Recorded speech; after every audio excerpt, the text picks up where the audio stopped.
Archie Manning of the New Orleans Saints is having an outstanding year. He's completed 65 of 107 passes for 735 yards. His counterpart for the Cincinnati Bengals, John Reeves, is trying to fill the shoes of the injured Ken Anderson. Today, Reeves hopes to direct his team to their first win of the year. It's the Saints against the Bengals. The NFL on CBS is sponsored by Ford and your Ford dealer, who are introducing the all-new LTD and Mustang October 6th. Light beer, everything you always wanted in a beer and less. And by Sears, home of the steel-belted radio that ran the route of the Pony Express, Sears Road Handler. Welcome to Riverfront Stadium, the home of the Cincinnati Bengals, who are looking for their first win after 3 outings, playing host to the New Orleans Saints, who are 1-2 coming into today's game. Hi, everybody. I'm Gary Bender along with Hank Stram. And Hank, Archie Manning's having a heyday. Cincinnati's having a tough time stopping passing attack. Well, Archie's really having a fantastic year, and it's no surprise because he's got that kind of ability and skill. And, this is the first time in a long time he's been healthy. And so nothing he does really surprises me. The Bengals haven't played that well, but I look for them to play much better today. Now, you look at this Cincinnati team. If they'd lose today, it'd be the first time since 1971 they've lost 4 in a row.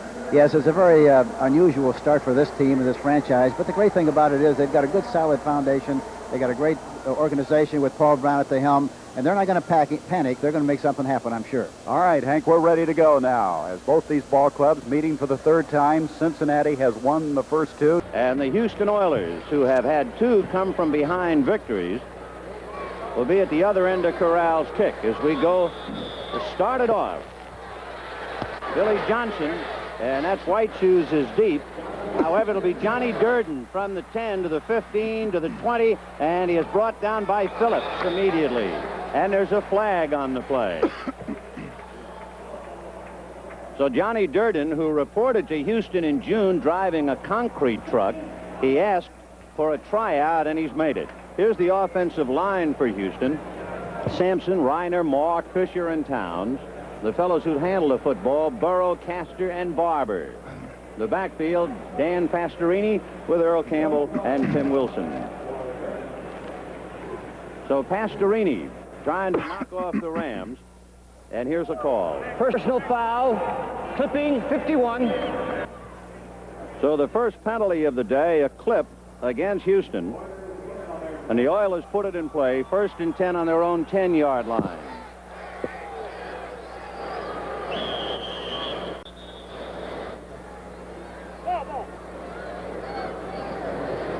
Let's see if the ball, yep, they're going to put another ball in play. So we're off to somewhat of a sputtering start here in Houston. This is the first real break of the game, the penalty, making the Oilers work out of the hole.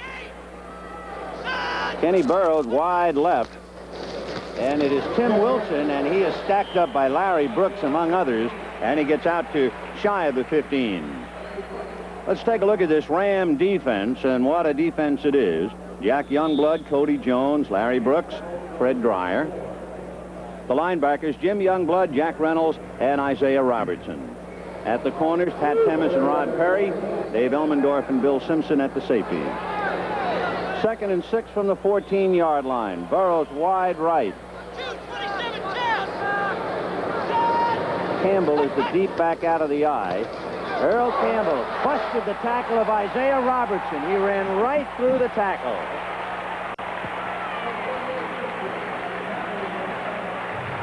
This is the spark. Now let's watch Campbell. Watch the acceleration. The blocking is good.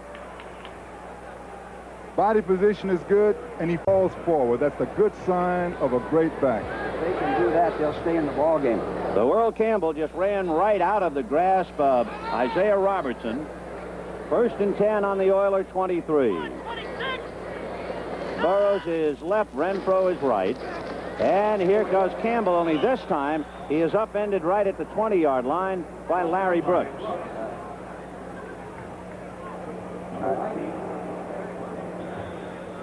The Oilers have to be able to run the ball. They're going to run right at them.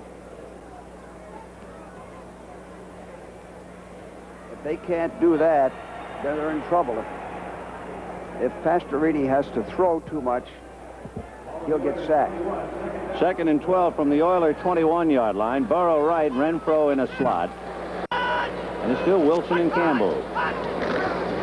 It's Tim Wilson bumping into a blocker, Sampson, and that ruined the play. And he tried to slide off his own man, and it stopped it. Their game plan, Vinny, is very obvious right now. They're going to run right at him with man-for-man blocking. They're going to look like they're going to work the Rams' right side against the Oilers' left side. Well, Mr. Excitement, Billy White Shoes, or as they called him in Pennsylvania, Billy Box Office, he's in there now. White Shoes on a wing on the right side. Burrow left. Renfro right, and it's 3rd and 11 from the 22. Pastorini over the middle, and he's got his man, Billy White Shoes Johnson, and it will be close to a first down. Depends upon where they spot it, but it's out beyond the 30. They had pretty good pressure on Pastorini. And he was hit after he threw the ball, which has its toll. Yes, that's a trick that softens up a quarterback. Jack Youngblood laid the wood to him, so now Cliff Parsley will be kicking. It was 4th and 1. Johnson 1 yard shy of the first down. Just the start of the ball game. 11:37 to go in the first quarter. No score. Jackie Wallace, Nolan Cromwell deep for the Rams, and Parsley kicks it away, and it'll be the front man, Cromwell, who fumbled and falls on the ball at the 38. There's a matter of communication there, Vinny. That could result in a fumble. They have to call it out. I got it. I got it. So with 11 minutes and 24 seconds in the first quarter, not very much going on. No score, the Rams and Oilers. It's a beautiful day for football, as Cincinnati has won the toss, and they have elected to receive. And kicking from right to left will be the New Orleans Saints. The Saints coming in here 1-2, losing last week to Philadelphia, after losing the week before to Green Bay, and then that startling upset in the first week of the season over the Minnesota Vikings. On the other hand, Cincinnati has lost 2 games, one by 1 point, and the other in overtime to the Cleveland Browns. So they're an almost team as they come in here. They've been so close to winning 2 of those games. Last week, they were thrashed by the Pittsburgh Steelers 28-3. And Tony Davis, number 25, and Ray Griffin, number 44, go back deep for the Cincinnati Bengals. And we have a new kicker this week for the Saints. John Leipold has been pressed into service due to the injury to Rich Zarro as a badly pulled groin muscle, and they don't know when he's going to be back. Leipold, who kicked for the Seattle Seahawks last year, before that with the Buffalo Bills. We're ready to go. Leipold has the okay. And he hits a squibber. It's going to be caught short, bobbled around. Who's got it? Eventually picked up by Boobie Clark, and Boobie Clark gets it out to the 29-yard line, and some of that nervousness setting in early. Let's set it now offensively for Cincinnati. And that offensive line, the veterans of Mays and Holland at the tackles. That's the strength of that forward wall. Griffin and Johnson, both from Ohio State, and Reed trying to fill the shoes of Ken Anderson. Isaac Curtis, Billy Brooks. I don't know if there's 2 better wide receivers than any one football team in those 2. That ball looked like it had peanut butter on it the way it was slipping around, didn't it, Gary? It sure did. From the 29-yard line, first down, Cincinnati. Reed gives off. Archie Griffin, and nothing developing on that play, a loss of a yard, as up to this point, the Saints, Hank, have had a tough time stopping the rushing game. Yeah, they'll get better, though. They've had a lot of injuries, Gary, and that time they were in a 4-3 alignment, and Derlin Moore, number 74, the right tackle, followed the guard who pulled on the play. It was a counter play, and he made a great play behind the line of scrimmage. And there's the defensive set, Fettersfield, the strength of that linebacking core in the middle. Back deep, Tommy Myers, who has 3 interceptions already in this year. Second down, 11 for the Bengals. This is Griffin. Archie Griffin to about the 30, and it's still going to be 9 yards to go as they come to a third down. Jim Merlo flying over there, the left linebacker. This telecast is presented by authority of the National Football League and is intended for the private use of our audience. Any rebroadcast or other use of this telecast without the express written consent of the Cincinnati Bengals and the National Football League is prohibited. Third down, 9 from the 30-yard line. Brooks, Isaac Curtis, the wide receiver. Reeves gives up the middle instead to Archie Griffin, and Griffin crossing him up still doesn't get the first down as he moves to the 36. Joe Fetterspiel making the stop, and so Cincinnati's going to have to get rid of the football. Pat McAnally will go back and kick for the Bengals. And back deep for New Orleans, sensational rookie out of the University of Florida will be Wes Chandler. McAnally comes in here third in the AFC in punting, averaging 42.2. He is an excellent dual performer. He can play wide receiver, and last year caught a big touchdown pass in a win over Pittsburgh. You know, Chandler back there intimidates you a little bit. They try to kick away from him usually. This time they kick it right to him. It's a nice long kick. Chandler out to the 20 and gets out of bounds. He has intimidated some people in the early going, and Chandler rammed out by Rob Hurdle. That was a 45-yard kick by McAnally. And so the Saints will have the football for the first time. We're just underway. No score from Riverfront Stadium. New Orleans against Cincinnati.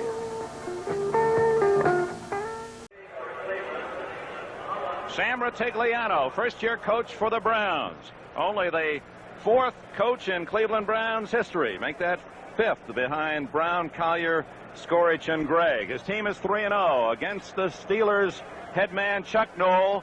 10th year, 46-year-old Noll has his Steelers in the playoffs 6 straight times. He's going for an unprecedented 7th. Roy Gerella to kick it off to the Browns. Tom Sullivan and Larry Collins are deep. That's Sullivan, the ex-Eagle. 1 yard deep. And he's dropped at the 23-yard line. The tackle made by Sidney Thornton, running back. As they go into the huddle, the Cleveland Browns quarterback, Brian Sipe from San Diego State, Mike Pruitt, and Cleo Miller, the running backs. Wide receivers, Dave Logan, all-purpose wide receiver, the brilliant rookie tight end, Ossie Newsome, out of Alabama, and Reggie Rucker, who has led the Browns in receiving yardage the last 3 years. And he's off to a good start, 11 catches, 3 touchdowns. High above Three River Stadium, first play from scrimmage, the Browns' 23-yard line. And a surprise in the backfield is 23, Larry Collins. That's Newsome, the tight end in motion. Sipe falls down. No contact, so he's alive. Intercepted. Johnny Shell, the strong safety from South Carolina State, ducking in front of the intended receiver, and the Steelers have the ball on the first play of the game. Oh, what a big break for the Steelers. Sipe tripping apparently on that carpet, which is a little rugged. Watch him here. Looks like he just hooked his foot, goes to the ground.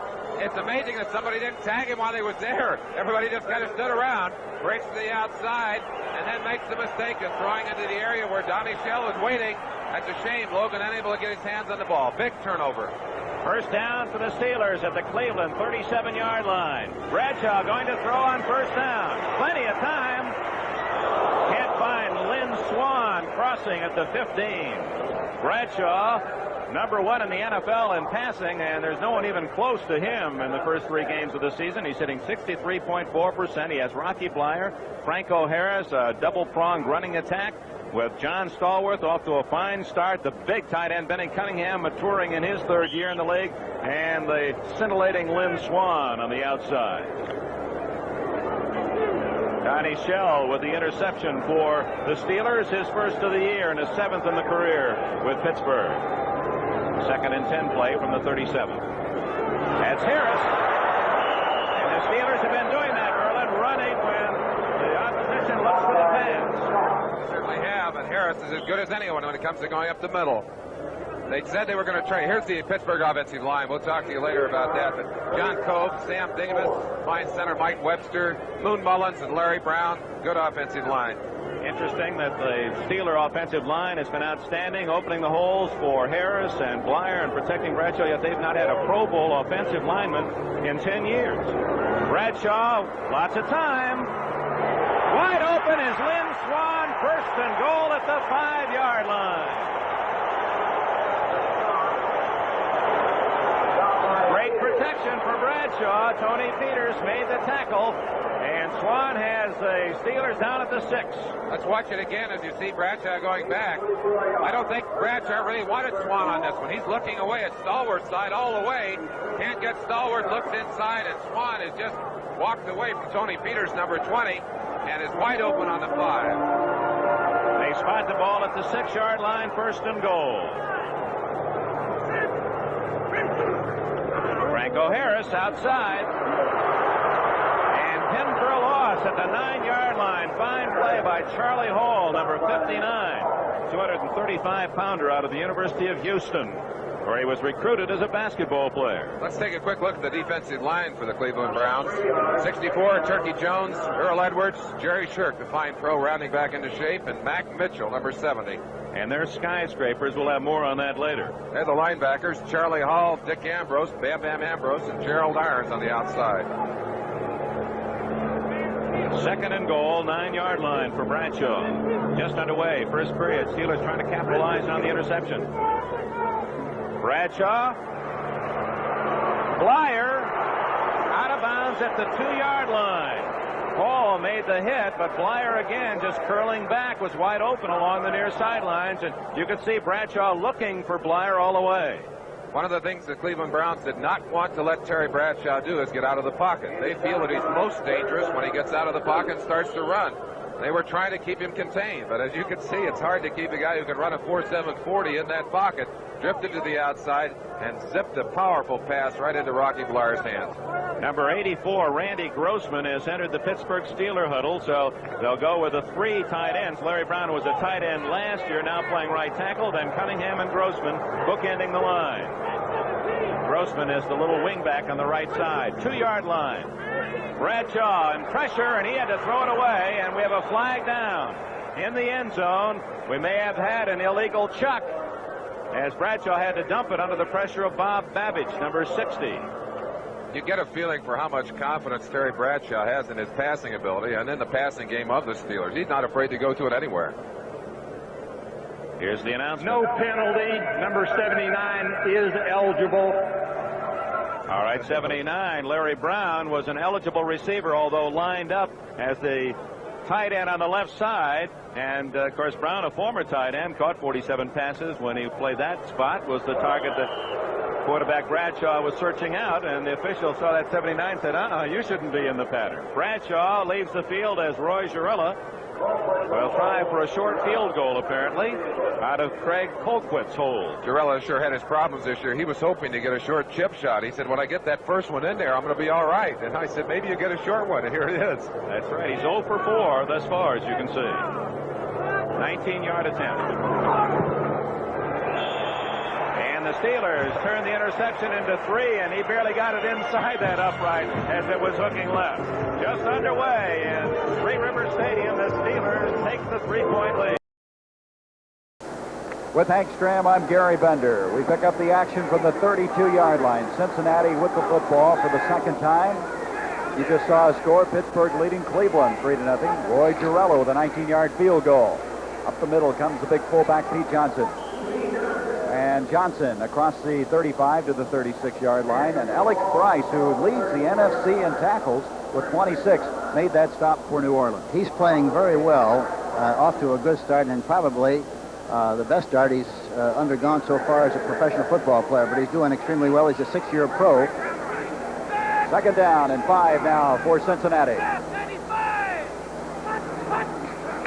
Reeves off to Archie Griffin, and Griffin is going to make it to the 39-yard line. He's still going to be 3 yards short of that first down. Archie Griffin, who has one 100-yard day in his career, he had a tough time crossing the goal line. He scored only 4 touchdowns in the 3 years he's been with them. Derlin Moore, Alois Grooms combining on the stop for the Saints. 3rd down and still almost 4 yards to go. You know, John Reeves, really in a pressure situation. You just don't replace a Ken Anderson. No, it's a difficult assignment, and I think the longer you go when you don't win, the more difficult it is because he tries a little bit harder than he should sometimes, and it makes it more tough. This is Pete Johnson breaking loose. Pete Johnson catching that pass. Eventually, Ray Brown knocked him out of bounds on the far side as Johnson with his 7th catch of the year. It was just a swing pass, and he makes the catch outside. Maurice Spencer had a shot at him and missed him, and Ray Brown finally, number 27, knocked him out of bounds. Thus far, Reeves has had success throwing to his running backs. Griffin's the leading receiver, but between Curtis and Brooks, the wide receivers, they've caught only 6 passes coming into today. Yeah, and they're lightning receivers, too. They really fly on the outside. First down now from the 44 and end around fake. What happened there? All of a sudden, Archie Griffin was hit. It looked like he wanted to hand off to Billy Brooks on the play. Yes, it looked like he was supposed to hand off to him, and I don't know what happened. Here he comes around to the right side, and I think probably he sees out of the corner of his eye Alex Price getting penetration, and he very wisely kept the ball and aided himself because it could have been a fumbled ball on the exchange, and it was a good judgment on his part. There's the stats on Reeves. One stat that's not on there is he's thrown 5 interceptions. Second down now, 16. And here comes Griffin. And Griffin inside the 45-yard line. That's Joe Fettersfield, number 58, who's in on the tackle. As now Don Bass comes in. They're sending the plays through the tight end. This is a change in the past. They used to have messenger guards. Now they're going through the tight end. Yes, I think they feel they have so many tight ends with equal ability that they can afford to make that change with the tight ends. One of the other things about this team has always been that they're very unusual as far as their calls. They'll call a lot of running plays on passing situations to keep the defense very honest. It's 3rd and 10. John Reeves. He's going to run it. And Reeves is going to get a first down to 30, 25, and gets out of bounds. And they had him thinking pass all the way, and as he rolled up, there was just nobody in the vicinity. No, it was a bootleg play. He fakes to the back.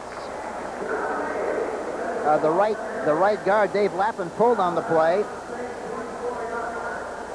And Reeves really does a good job of running. He had no intention of throwing that ball at all. That was run all the way. Really, and he's kind of got deceptive speed. He's a little slower than you think he is. From the 25-yard line. First down. Look at that score. The Jets leading Washington, who's unbeaten going into that game. On the 24, Pete Johnson, the big Ohio State product, and he is inside the 15-yard line. Pete Johnson, he's built low to the ground for his weight. He weighs in at 245 pounds on a 6-foot frame. Just a straight ahead, you call that a pick-em play. He just runs right at the middle linebacker, and it depends on the block of the center as to where he's going to go. Blair Bush, number 58, did a good job on Fettersfield, and he cut the opposite direction and made a sizable gain right up the middle. Johnson coming into this game, the leading rusher. A first down now. The ball's at the 12-yard line. Archie Griffin trying to go outside, and Jim Merlo reacted very well on that play. Merlo getting support that time from Ray Brown, the strong safety. So they're going to gain a couple of yards on the play to the 10. It'll be 2nd down and 8. Ray Brown, the strong safety, number 27, is like playing with an extra linebacker because he does a great job on the force. However, I think on passing situations, he's a guy they would like to try to attack if they could. Last week, he had an interception that got away from him for a touchdown against Philadelphia. Reeves gives off to Griffin again. Griffin to the 5. Archie Griffin's inside the 5-yard line. Griffin, not a very big guy, but what heart this young man has. Fettersfield and Brown combining on the tackle. It's kind of a misdirection play. They're trying to get Joe Fettersfield moving one way or the other and then try to get behind the flow of the middle linebacker. That time they responded well, and he just made a short gain on the play. So it's 3rd down, 3 to pick up a 1st and goal as they're at the 5-yard line.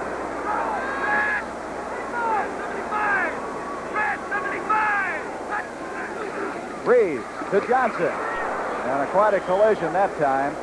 He tried to hit off the right-hand side, getting close to a 1st and goal, but it may be a 4th down, and it is, and they're going to try the field goal. Yeah, Jim Merlo that time and Elois Grooms were in on the play.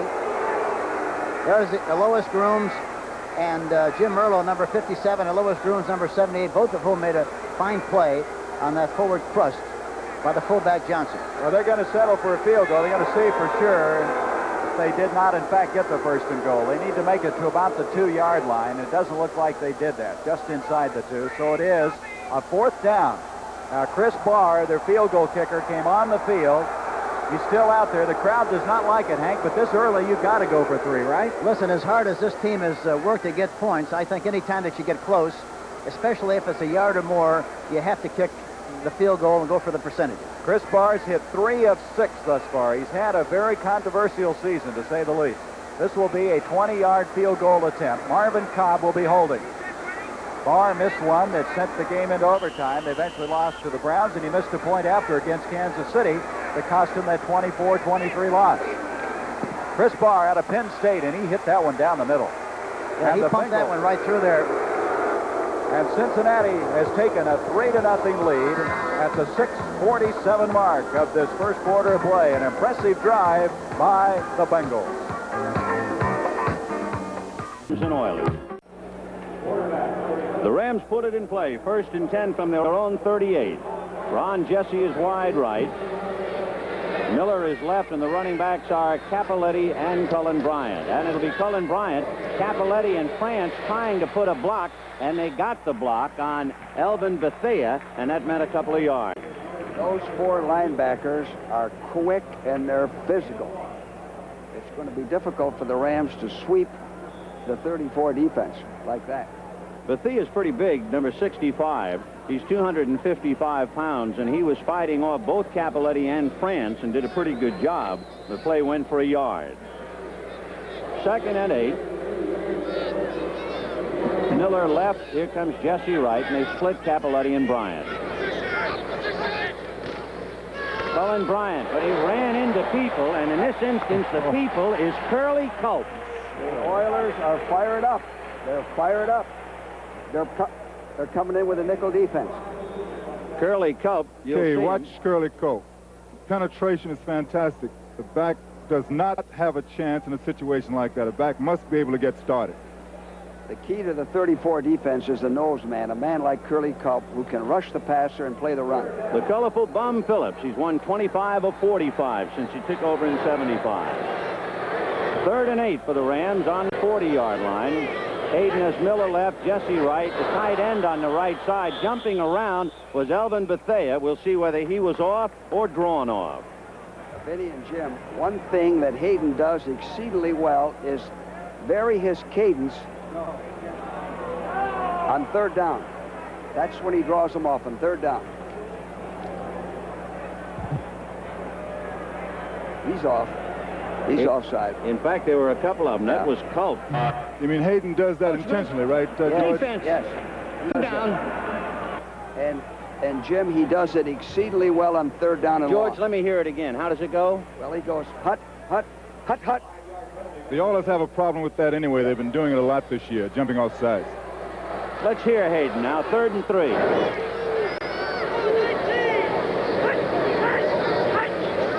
We almost had Culp moving again. And Hayden throwing out to the right side, complete. Terry Nelson made the catch, but he paid for it at the 45. You said he paid for it, Vinny? Paid the price. Now, Terry Nelson, he does something that's very valuable when he catches this ball. He knows he's going to get hit. He has to go up, but he concentrates on the ball. He doesn't try to run. He holds his ground. That's very valuable for any kind of receiver. The measurement, let's see if the Rams made it. They did. So just enough for the 1st down. The other thing Terry Nelson did, he came back for the ball. He came into the ball. Did you teach him that, George? No, he knew that. 1st and 10 from the 48. 9:43 to go in the first quarter. No score. By the way, the Oilers have scored first in all of their 3 games, and the opposition has not scored in the first quarter this year. 1st and 10. Ram 48. 2nd man, Cullen Bryant. Nowhere to go. Young, along with Brazil, Heiner, and at the bottom, Bingham. Very active linebackers. Physical linebackers. 57. Now let's Heiner, watch Conner. Bingham, Brazil. Penetrates, comes in, makes a good hit. We had Steve Kiner in Washington. When we got him, Vinny, he came in with a Greyhound bus. He owned a Greyhound bus, spent $40,000 for it. He knew he was going to stay, right, George? He slept in it. So the Rams 2nd down and 9 from midfield. And again, that was Bethea jumping around. Jesse flipping out to Cappelletti. Cappelletti get away from Alexander, got across the 40, and it appears to be a flag thrown on the far side of the field, so hold everything. Well, the Oilers let up. You can't let up when there's a flag. You never know what's going to be called. Now, Cappelletti, as we watch, well, we're not going to see that. Defense. That was Elvin Bethea again jumping around. And there are a couple of Oilers who are down. See, Vinny, there's a tendency when a flag is dropped to let up. And that's the worst thing you can do, whether it's offense or defense. You never know what the call is going to be. Elvin Bethea and Art Stringer. Stringer crawling off on his knees and getting up. But Bethea is still down. Elvin, 11 years out of North Carolina A&T. We'll take another look at that play, and maybe we can see the collision. Hayden moving his ball club from his own 38. Vinny, I'd like to make a comment on Cappelletti I started before. This guy is a great all-around player. He doesn't have speed, but watch his niftiness and his cutting ability. He's strong, he slides, he keeps low, he drops the shoulder there. That's the sign of a good back, although because he doesn't have speed, I can't call him a great back. A bad tackle by Willie Alexander, and I'm sure Bum Phillips is very aware of that. Meanwhile, Bethea, who had 14 sacks and has been #1 in that department, goes out hurt. What I like about Cappelletti, he doesn't make mistakes. He doesn't beat you. Well, you're absolutely right. Bryant and Cappelletti has not fumbled once this year, and that's a valuable asset. Ray Malavasi, who has his Rams off 3-0. That's the best start since Chuck Knox had them win 6 in a row in 1973. And the Rams have it 1st and 10 on the Oiler 36. Miller wide left, Jesse right, flip back to Bryant with Cappelletti blocking, and it gets into the 30s. Cappelletti put a pretty good block on Greg Stemrick, number 27 of Houston. See what Pat Hayden did that time? He went on a quick count. He went on sound, and the Oilers weren't quite set. They weren't ready. So his variance of his cadence has the Oilers on defense. There's Great Cappelletti. block there. Great move by Bryant. It wasn't a definite cut, but for his size, it was a good cut. 2nd and 3 from the 30 for the Rams. Miller left, Jesse right, Nelson the tight end on the left side. And it's still Cappelletti and Bryant. Cappelletti just down to the 25, so a pickup of 5 on the play. That's enough for a 1st down. You know, Andy Doris going underneath. people talked about the Rams letting down. I don't see any letdown here. They're moving the ball very well against a tough defense. Ball is just shy of the Houston 25. 1st and 10 Rams. 7:30 left to go in the 1st period.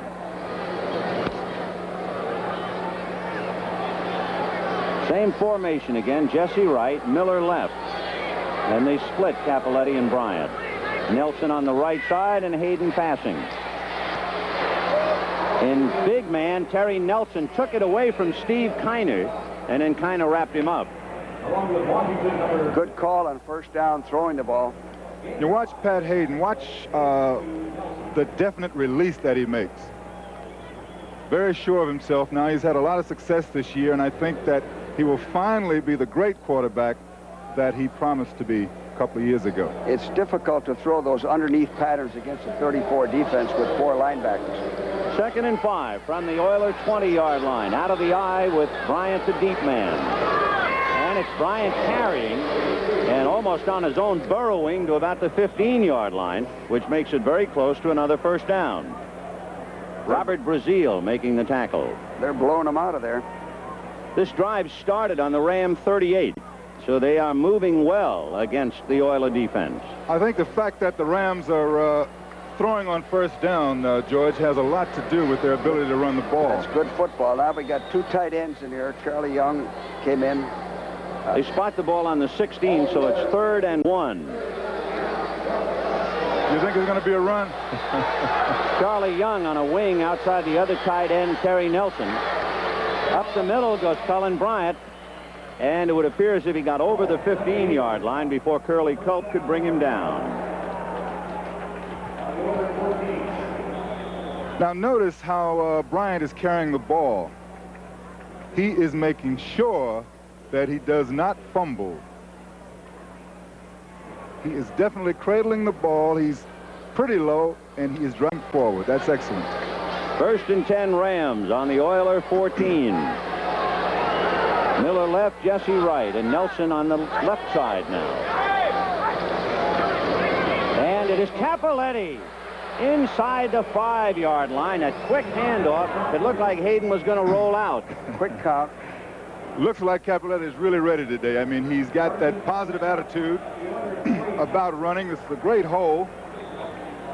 makes a move. You watch his body position, the lean.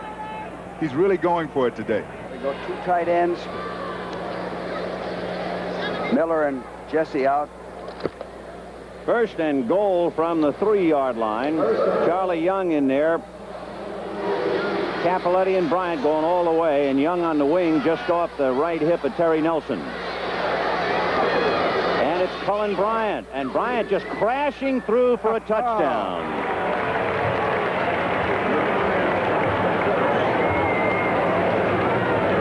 All right, we have a ground level shot here. Watch the offensive line get off the ball. Bryant once again is covering the ball. He's a little high, but he's about 240. Keeps his legs moving, and that is why he was able to get into the end zone. Boy, with his head, he was able to upend Curly Culp. So that was a marvelous 3 yards for Cullen Bryant. They're blowing him right off the line of scrimmage. 4 minutes left in the first quarter. 6-0 Rams. Frank Corral trying to boot it through. He's 5 for 6, and now he's 6 for 7. So the Rams, much to the chagrin of Bum Phillips, go 62 yards, dominate play, and with 4 minutes to go in the first quarter, 7-0 Los Angeles. And the Steelers on the first scrimmage play kick off the pass from Brian Sipe. Donnie Shell with the interception at the 36 of the Browns, and Roy Girella settles for the 19-yard field goal. And Merlin Olsen, in a way, a lift for the Steelers to get 3 so quickly, but a moral victory for the Browns defense to keep Bradshaw out of the end zone. Well, certainly you want to get those points, and they did get some points. They did not get the TD, and that is kind of a victory when they get down that close so quickly. Girella hooking that one out of bounds, and he'll kick it over after the 5-yard penalty from his 30-yard line. He's so excited about making his first field goal of the year. He really has had a problem, Dick. Last year he was hurt. He tried only 14 field goals, the fewest in the NFL last season, because he was injured. Very often the Steelers in position to go for a field goal simply could not do it because of his injury. Chuck Noll has shown amazing patience with Girella, and it's the kind of patience that he can afford because of the strength of this Steeler team. And I asked him yesterday, are you worried about Girella? He's 0 for 4. He said no. He said as long as Girella kicks him into the end zone on the kickoff and makes half his extra points, he's here to stay. Well, I think he's just a little pumped up after making his first one. All right, now he'll have to kick it from the 30. There's no question about his leg power. He's healthy now, and in practice was driving the ball as deep as you'd ever want from your placement specialist. He'll be kicking to Larry Collins, the speedy rookie from Texas A&I, number 23, and Tom Sullivan, number 26, the veteran acquired from the Eagles. 3-0 Steelers. Girella's 19-yard field goal in the early going.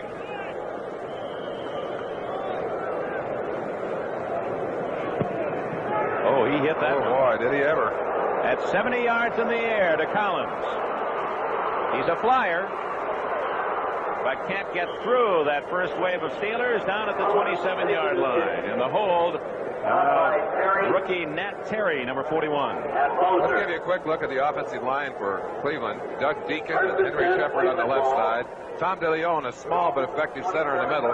Robert Jackson, a youngster on the right, and Barry Darrow, one of the bigger offensive linemen there at the right tackle position. Defensive line for the Steelers, of course, a very traditionally tough unit for them. And they're lining up in the pits right now. We'll see what they can do down there. Sipe, second chance to handle the ball, splits his backs and brings Rucker in motion. This is Collins. No gain. Mel Blunt, number 47 from the right corner, coming up quickly to force the play inside, where he had plenty of help from Dwight White. Also in on the tackle, number 51, Lauren Taves. 2nd and 10. Play action and Sipe. Miller dropped immediately on a tough tackle by the rookie Ron Johnson, number 29. A flag is down in the secondary of the Steelers. That's Johnson, a rookie from Eastern Michigan, the number 1 pick of the Steelers in last spring's draft. He's 5'10" and 200 pounds. His idol, Jack Tatum, and he delivered that tackling blow like Tatum. Well, I tell you, talking to George Perlis, the defensive coordinator for the Pittsburgh Steelers, he said, you know, you try and put a young man in there and you worry about him. He said, Ron Johnson, you see him there on the left-hand side along with Mel Blunt, Donnie Shell, and Mike Wagner in the Pittsburgh defensive backfield. He said, we haven't even had to protect this kid. he just gets out there and takes his share of the load and has done just an amazing job of playing good football for the Steelers and fitting in. Of course, it's easier when you got all those great veterans around you, I'll tell you that. That's for sure. He's replacing J.T. Thomas out with a blood disorder. Penalty was defensive holding. First down, Browns after the 5-yard mark off at their own 33. That's Newsom, the tight end. Flag is down. Miller back to the 39-yard line as he countered to the weak side. Ron Johnson, the left corner, made the tackle. And I believe that'll be a procedure call against Cleveland. One of the things that Cleveland had planned to do was to run away from Jack Ham if he was in the game. You see the call there against the defense. Apparently somebody offside. But Robin Cole, number 56, of course, has stepped into play for Ham, and his job is to string that out along the sideline. You see them cutting him back inside. That's Cleo Miller, number 30, running the ball. An excellent football player. Robin Cole could play his best football today, and people would say, well, he's not Jack Ham. Kind of a tough position to step into, Dick. How good is Jack Ham?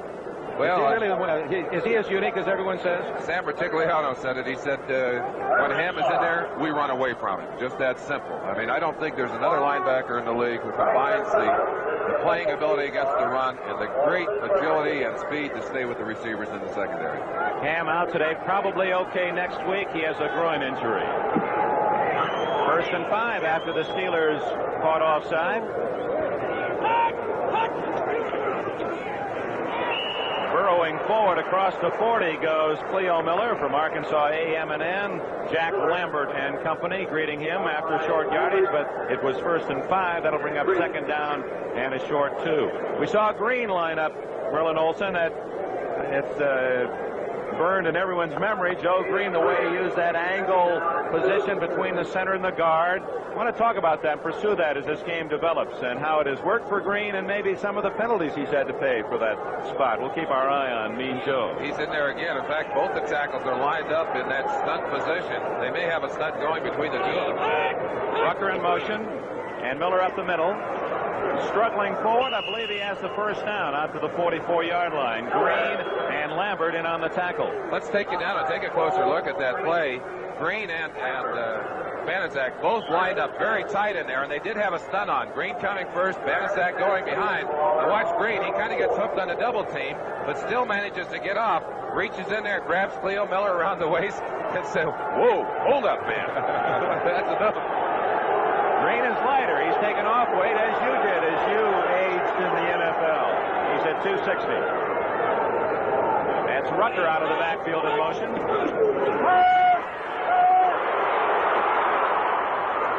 In traffic, Rucker picks it off. Short yardage, only a couple of yards. Jack Lambert led the defensive charge, number 58. Larry Collins was the receiver out of the backfield. Collins, who has been used sparingly, and it's not Mike Pruitt. That's a surprise. All the word from Rotigliano's crew was that we would see Mike Pruitt. He has not played on a scrimmage play yet, and Larry Collins, the rookie from Texas A&M, replacing him, number 23.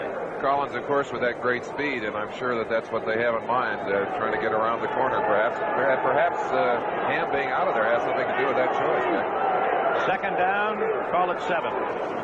This is Cleo Miller. Blue gets into Steeler territory as a flag goes down. 49-yard line. Blunt and Lambert collaborated on Cleo Miller.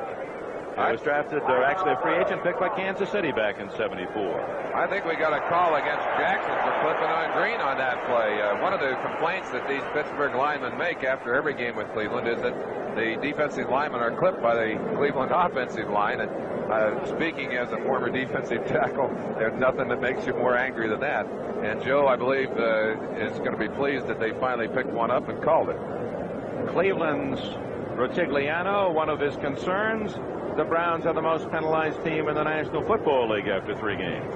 Well, they're young, and they're eager, and they're excited, and they're playing emotional football, and that leads to problems, turnovers, and penalties. And bad field position at the 34-yard line, where it is 2nd down and 20 Cleveland. Do you know any good 2nd 20 plays, Dick? As a defensive lineman, you kind of like it. I like that. That's a defensive play, isn't it? Steelers brace for the pass as they take out a linebacker and put in number 21, Tony Dungy, the ex-Minnesota quarterback. He's a ball hawk. Screen. And blockers in front of Miller.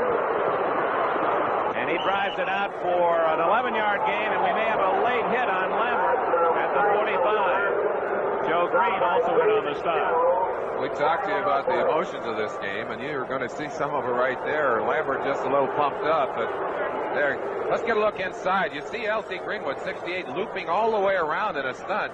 That's a good thing Sipe had the screen on, because he wouldn't have had much time to throw that ball. Excellent call, by the way, as Cleo Miller gets to the outside, buys some yardage, and of course the penalty will give him a first down and excellent field position on the 40. Here's a little different look at it. You see L.C. chasing from the back, and he can see somebody. I believe that's Robert Jackson who had his sights on him. L.C. said, no, it's okay. I see I can't make the stop. And there's a shot right there. You see 58 coming in a little bit late, rolling him up. Good call by the official. Lambert's a little pumped up out there, too. 15-yard penalty gives the Browns a first down at the Pittsburgh 40. So the 2nd and 20 screenplay call was a good one. 11 yards plus the penalty of 15. Collins. He can't turn the corner. And finally Lambert wraps him up. L.C. Greenwood, 6'6.5". Arkansas A&M, the all-pro left end also in on the tackle. You see number 75, Joe Green, number 58, Lambert on the backside there. Watch the pursuit of Lambert. I'll tell you, he's amazing. He just got great range and great strength, fighting to keep his feet. Now he's going to get up there and get a part of that tackle. Jack Lambert has to be one of the 2 or 3 best middle linebackers in the game today. And before he's through, he may well be the best. And one of the lightest, too, Merlin. He plays at just under 220. Amazing that he can do the things he does without the great bulk that some of the middle linebackers carry. 2nd down 12, Tom Sullivan, number 26 in the backfield. Backs in the pattern. That's Logan, too tall. Double coverage and a flag down in the backfield. And Dwight White is applauding what he feels is a hold against Cleveland. And I'll tell you, Doug Deacon is talking to that official. He said, hey, double penalty, yeah? Well, Dwight's not as happy now as he was when he thought he had a holding call. That's a good battle between those two. They've fought it out many times, and there's no love lost between those two guys. I'm wondering now whether or not that's a double foul or whether or not the referee erred in making his signal that he really meant it was against Cleveland. Yeah, you're right. You're right. There they marching it off. Embarrassing. Personal foul, number 73, offense. That's Doug Deacon, the left tackle from the University of Illinois. Interesting offensive line for Cleveland. We've talked about the number 1 draft picks. The Rams, 4 of their 5 offensive linemen, number 1 picks. Cleveland, just the opposite. Their highest round, 5th round for Shepard. Deacon picked in the 6th round. DeLeon in the 5th. Jackson, a free agent, and Darrow, 17th round pick. Tony Dungy, 21, the 5th defensive back. Collins. Blunt slowed him down, and there's plenty of help. Mel Blunt, a fine play at the corner. Red run all the way. Ducking our first score from elsewhere. The Jets scoring a field goal by Pat Leahy in the first period at Washington to lead. 3-0, 25-yard field goal by Leahy. And at Cincinnati, the Bengals 0-3 have taken a 3-0 lead against New Orleans as Chris Barr is connected from 20 yards out. The thing that always impresses me when I get a chance to watch these Steelers, Dick, is how well balanced they are defensively. They really don't have any weaknesses. And you keep trying to go left, you try and go right, there's always somebody there to make the big play. Ball at the 39-yard line for a first down. The Browns have to get to the Pittsburgh 30. Sipe rolling away from traffic.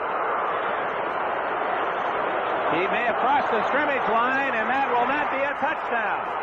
Sipe finally found Rucker open, but Sipe threw the ball from the 39, and the line of scrimmage was the 38. Boy, that'll break your heart.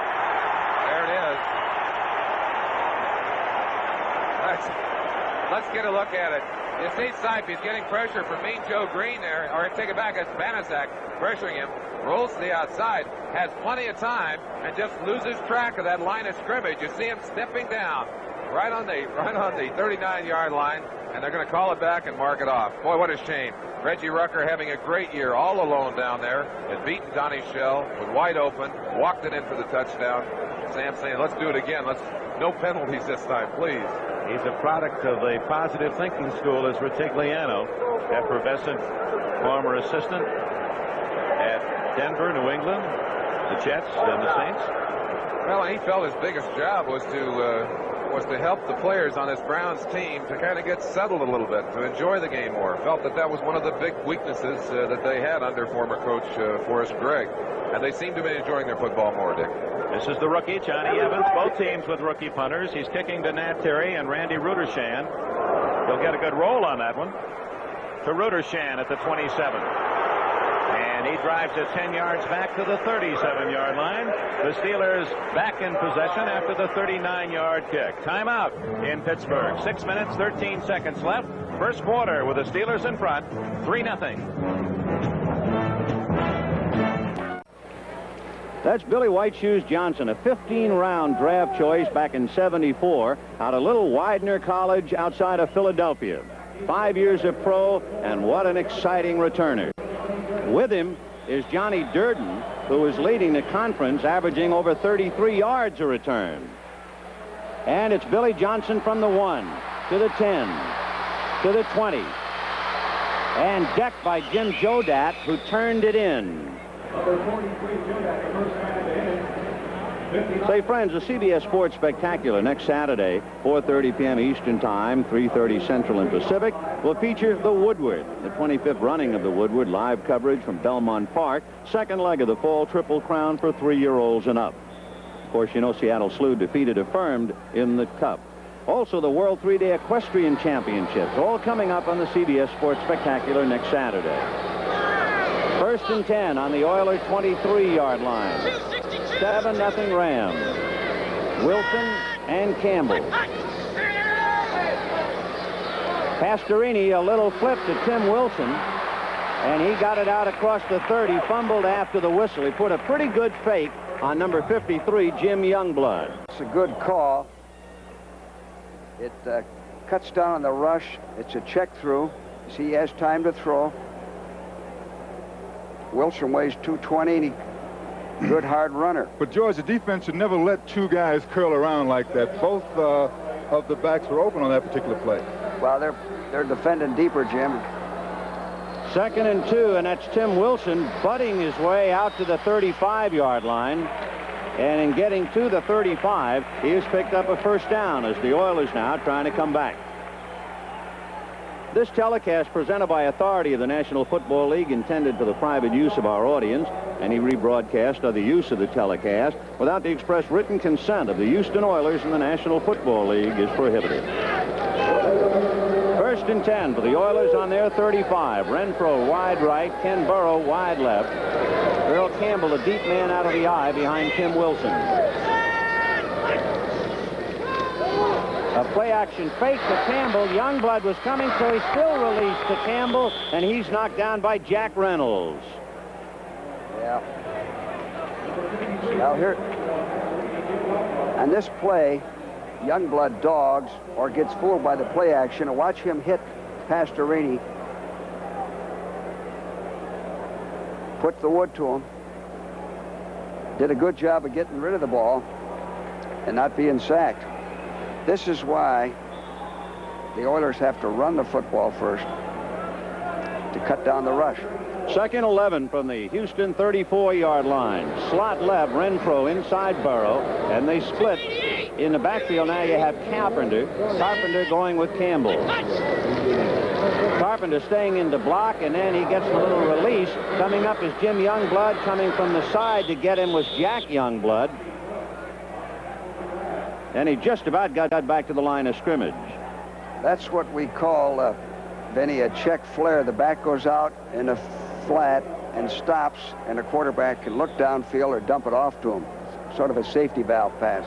Pastorini's percentages coming into this game, almost 57% with 3 interceptions. But in offense, they are 12th in passing. Nickel defense, 5 defensive backs. 3rd and 11 from the 34. Renfro is wide left, Burrow right. Billy Johnson is in a slot. And it might have been... Right tackle, offensive tackle moved. So the Oilers needed to get ahead of steam, and they're not going to get it. Start. Offense.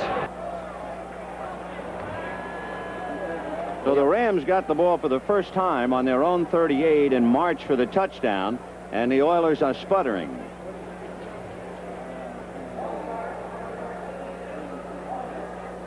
Morris Towns on the right side came up out of his stance. He would be guilty of the infraction. So 3rd and 16 from the Oiler 29. 7-0 Rams. A little less than 2 minutes to go in the first quarter.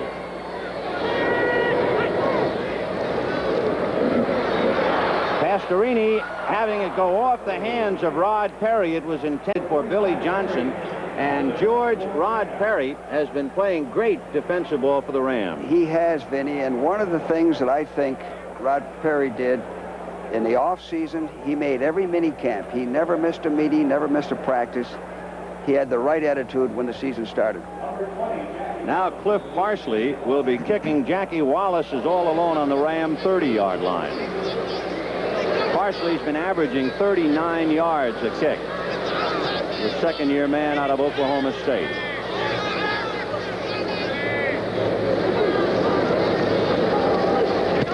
So Parsley hanging it high for Wallace.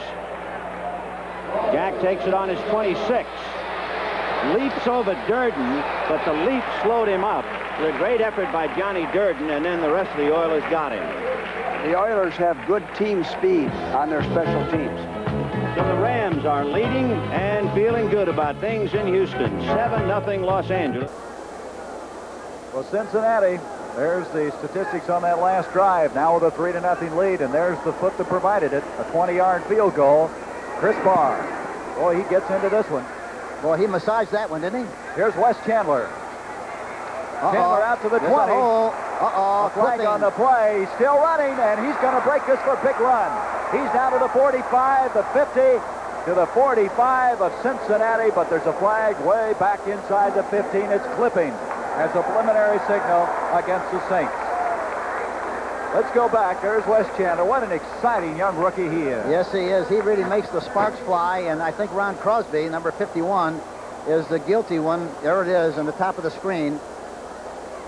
It looked like it was very close. It could have been a good block, but evidently the official thought it was number 51, half the distance to the goal line. First down. Ron Crosby was added last week. He's a former Detroit Lion. I cannot understand why people just consistently kick right down the middle to Chandler all the time in all the games we've seen, because he's so dangerous that he can break a game wide open anytime he gets possession. But they consistently kick to him instead of kicking to the other people, who are also, by the way, pretty good return people. So after the penalty, the ball is at the 7-yard line. First down for New Orleans. Manning to Tony Galbraith. Galbraith cutting very well across the 10. The ball is loose. And the Saints have recovered at the 5-yard line. Very alertly coming up is Mike Strawn with the football. That ball just seemed to be squirting everywhere. I think the plan of the Saints is very obvious. They want to run outside, especially to their right. They want to run away from the inside linebackers, LeClaire and Cameron, and they don't feel that Breeden is a very good force man on the outside coming up on sweeps. They're trying to make him come up and make the tackle, and I think we'll see a lot of this during the course of the game, because they feel that's a deficiency as far as the Cincinnati team is concerned. Well, they lose 2 yards on the play, but fortunately for the Saints, they hang on to the football. Second down and 12 from the 5.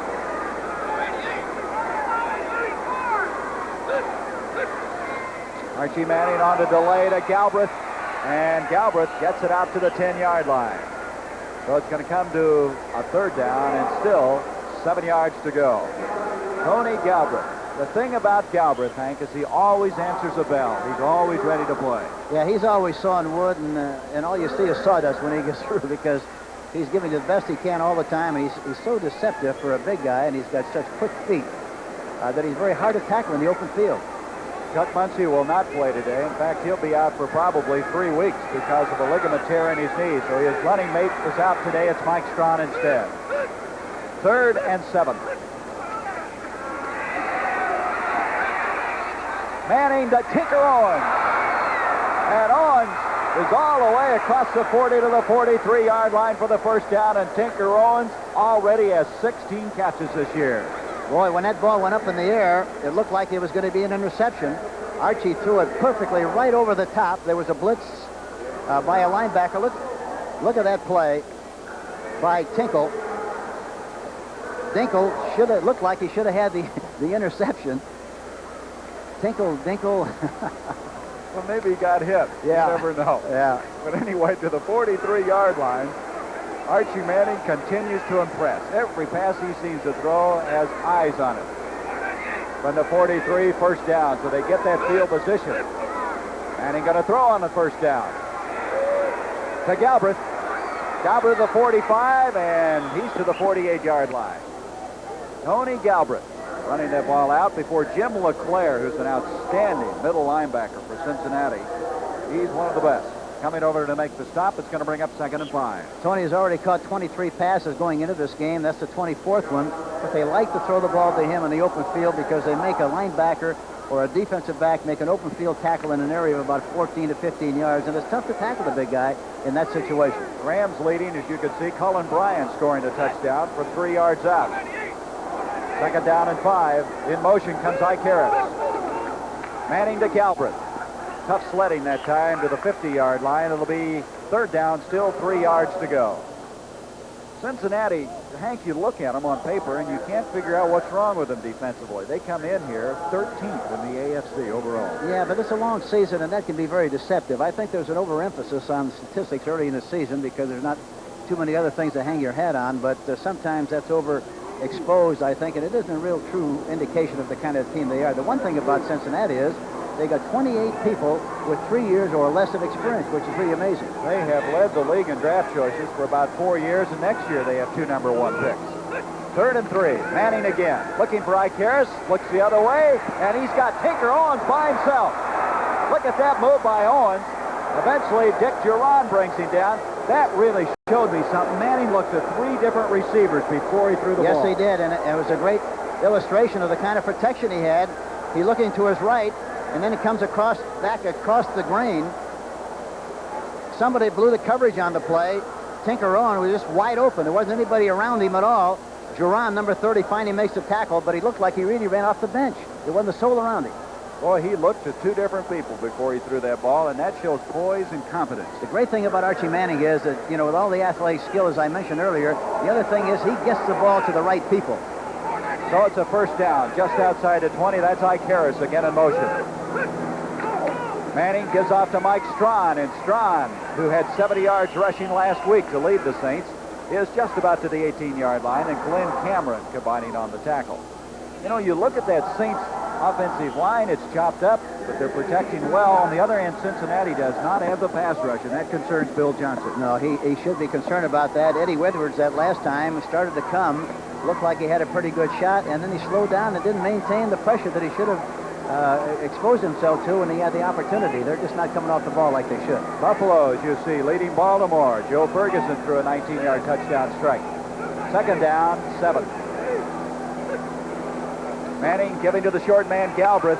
Galbraith, well, he got something out of it, just short of the 15, before Dick Duran, along with Glenn Cameron, combine on the stop.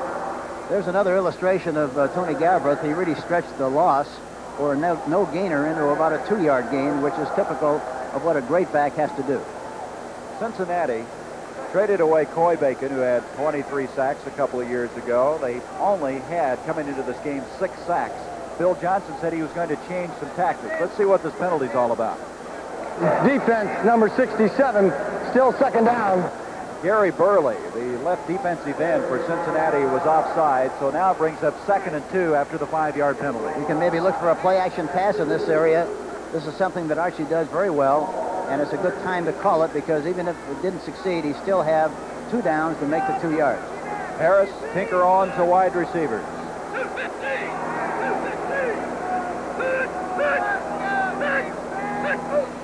Manning gives to Galbraith. Galbraith going for the 1st and goal, and he's got it inside the 10-yard line. Wilson Whitley, the 2nd-year man out of Houston, the nose tackle, making the stop for Cincinnati.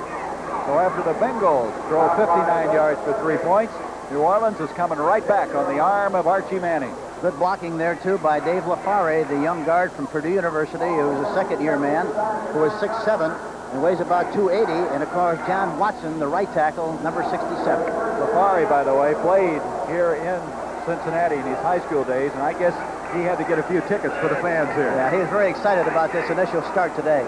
A first and goal. Manning to Galbraith. Check that. Strawn, and Strawn is to the 7-yard line.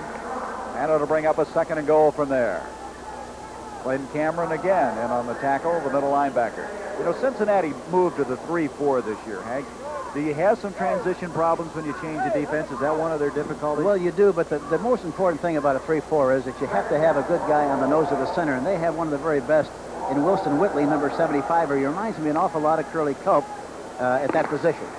Well, we've already gone through 1/4 of play here at Riverfront Stadium. And our score after the first 15 minutes, the Cincinnati Bengals leading the New Orleans Saints 3-0. We'll be back in a moment. On a 3-yard run by Cullen Bryant. And at Buffalo, Chuck Knox's young Bills looking for their first win. Touchdown pass, Ferguson to Gant, 19 yards, lead Baltimore 7-0.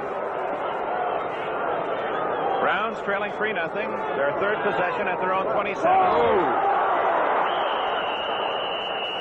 I believe Tom DeLeon just snapped that ball a count too early. Surprised everybody. Sipe did a good job of getting on top of it, Dick. You get a chance to look at it here. Everybody else is saying, wait a minute. It was on 2. Tom, come back. You see Sipe just barely getting there ahead of Banaszak to cover that fumble. That could have been disastrous. The Girella field goal followed the pass interception by Sipe on the first scrimmage play. Number 43, Mike Pruitt, is in the Cleveland backfield, teaming with Tom Sullivan, 26. They gained a yard, 2nd and 9 on the fumble. Sullivan, no. As he popped by the center, and there go the flags as Robin Cole, number 56, makes the hit. Number 78, Dwight White. You know what Dwight's saying? He said he went after my knees, and I think Dwight may have used a little extra heft to send him the other way, and Robert Jackson's unhappy with that, too. We talked earlier about the bad blood in this game, and there's a lot of it. One of the interesting things about the matchup of these lines, certainly there's no way that talent-wise the Cleveland Browns line matches up with the Steel Curtains. But George Perlis, the defensive coordinator, was telling me that they have great respect for this line because of how tough they are. You see Banaszak down there, you see how they're just fighting and fighting for everything they can get. We missed the shot on the outside. I don't think we get a chance to see Dwight White getting stacked up in there, but you get an idea of the brutality of it. There you see him, just at the end of it. White took a little kick at his blocking opponent is what happened. Not a fierce kick, but he certainly let him know he didn't like it. Side play action after the penalty. Lots of time. Now gets a block downfield, and he's heading for cover. Out of bounds at the 48 of Pittsburgh. In front of the Steeler bench, Lauren Taves, University of California rugby star, number 51. Made the tackle. Of course, Taves for so many years, the understudy to Andy Russell here, and just now coming into his own. Brian Sipe did a fine job of being very patient on that one, waiting for a receiver to come open. Finally couldn't find him, and then did a good job of running, and smart quarterback, got out of bounds. Really contrast in the way these two men throw, Merlin. Sipe, what did Retigliano say last night? Couldn't break a pane of glass. He can't break a pane of glass. But he does throw the passes. He's smart enough to realize his limitations. He does a good job of getting the balls out that he can throw.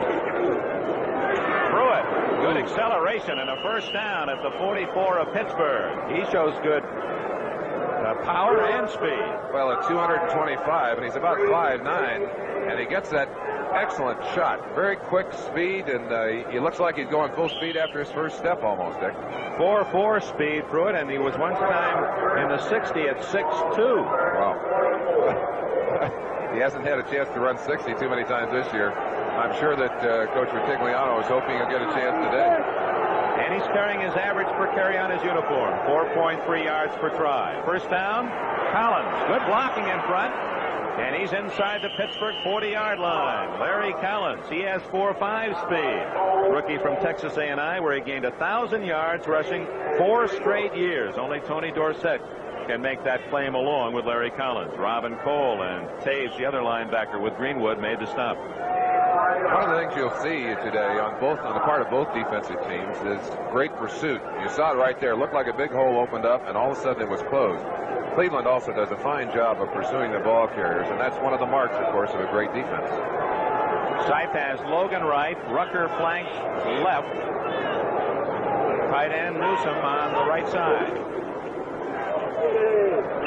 Pruitt. Not much there. Maybe a yard. It'll be 3rd and 5. They're really going after Benizak, Dick. He's only 240 pounds, and of course, playing on the inside is not as big as you would expect a defensive lineman to be. But he stacked them up in there that time and just shut it off. And I don't know if he made the tackle, but there was no room for anyone to go anywhere. Benizak has friends and family back in the Cleveland area watching him perform. He's from Browns country. Sam Rutigliano watching Brian Sipes set up shop, 3rd and 5. Great protection. Look at the time. Finally a man open, and Logan drops the ball. Incomplete. A scramble for the loose ball. Donnie Shell heading toward the Brown goal line, but Sipe all that time couldn't find an open white jersey. And let's credit that Steeler defense staying with their men that long. That's the toughest job in football, to stay with those receivers when a quarterback has time to throw. And Chuck Noll has got to be saying, "Where's my pass rush? Come on, guys." Incredible protection by the tackles Deacon and Darrow, the guards Shepard and Jackson, and center DeLeon. This is the rookie Evans kicking to Randy Rudershan. They're coming after him. And a good job under pressure. That's an excellent kick. Will they stop it? No. It crossed the goal line, and his foot was in the end zone, says the official on the spot. A touchback at the 20. A flag is down at the line of scrimmage.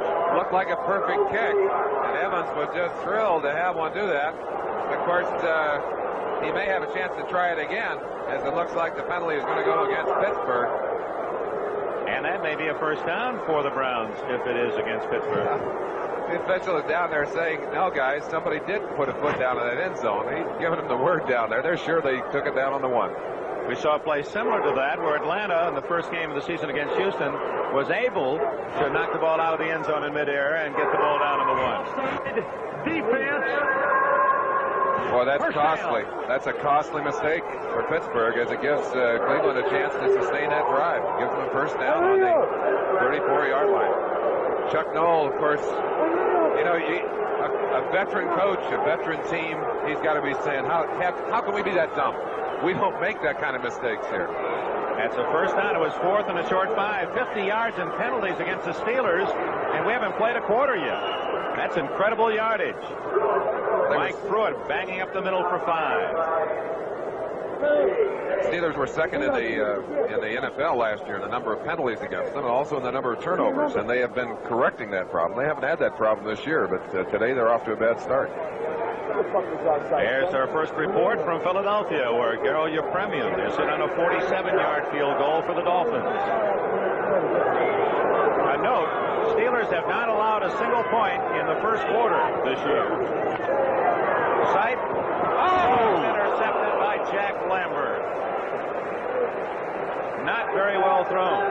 Well, it looked like they wanted to go to 82, Ozzie Newsome, who really has done a great job. It's a little play-action pass, and that's one of the ways that Pittsburgh has been hurt. But the linebackers got great response. I think that was Taves, 51, who batted it up in the air, and Lambert chasing it all the way to the ground. He wanted that ball. Going to be 3rd and about 8 yards. All at the 31-yard line. There's Taves playing the right side.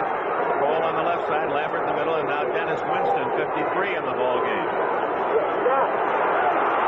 Doggone. Dropped by the veteran Mike Wagner. You won't see him miss many of those. 24 career interceptions, and that one was almost too easy. Oh, you get down inside his head. Let's give you another look at it. Sipe is under a great deal of pressure here and makes a mistake. Just throws a bad pass right into the hands. I mean, it's almost too easy. Wagner's saying, who's he throwing to? And before he realized it, the ball had gone through his hands, into his chest, and onto the ground. Don Cockroft to try a long field goal. Evans to hold. It would be a 48-yard attempt.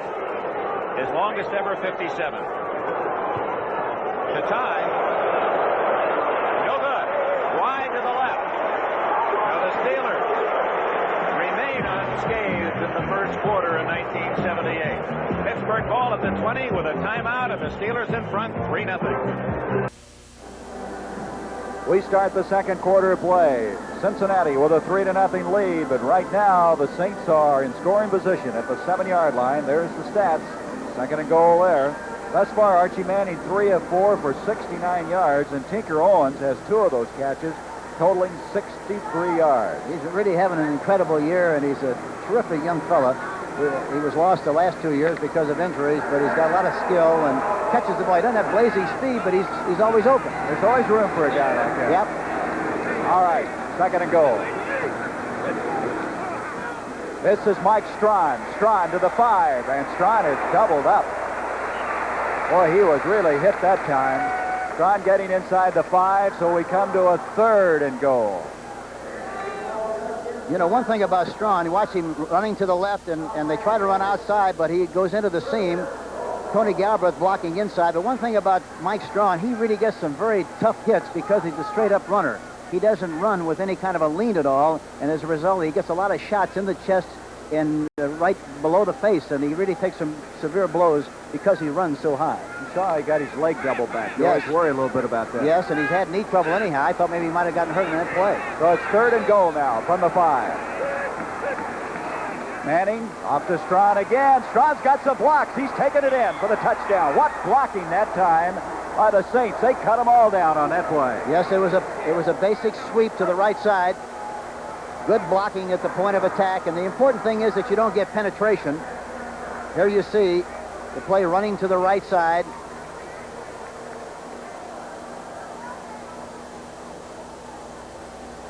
Tony Galbraith makes a fine block. Dave Lafari is pulling on the play. They do a good job. Good blocking at the point of attack. But the big thing, again, Gary, is that if you maintain the linebacker and the end on the line of scrimmage, that play has to be successful, and it was that time. And they were respecting Manning, and that's the reason it happened. Yes. John Leipold now to attempt the point after. Tom Blanchard holding his block. Flags everywhere. Now, Leipold was picked up this week. You know there's got to be some problems when you bring a new kicker in. Now, let's see what the penalty's all about. You know, there's an offside on Cincinnati, I'm sure. Defense, 34. So they get another shot at this point after. They get another shot, but the unusual thing about Leipold is the fact that he's a conventional style kicker. You don't see many of those in the league anymore, and actually he's the exception rather than the rule. And of course, the guy replaced was Rich Zarro. I don't know when Zarro's going to get back. And Leipold, he's a veteran. This is his 8th year in the league. And so he will attempt the point after again. Blanchard to hold. Zarro is left-footed, isn't he? Yes, he is. Bradshaw, both wide receivers to the left. Swan in the slot. Harris finds a little hole and gets to the 34-yard line. At Cincinnati, New Orleans, Mike Strawn has scored on a 5-yard run. 7-3, the Saints lead the Bengals.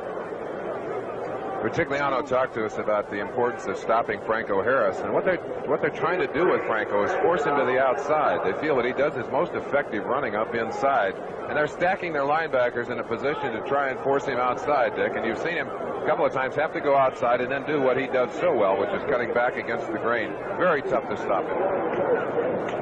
Straight ahead this time to the 39-yard line, a couple of yards shy of the first down. Jerry Shirk made the stop for Cleveland. They're very excited about Jerry Shirk's return to the game.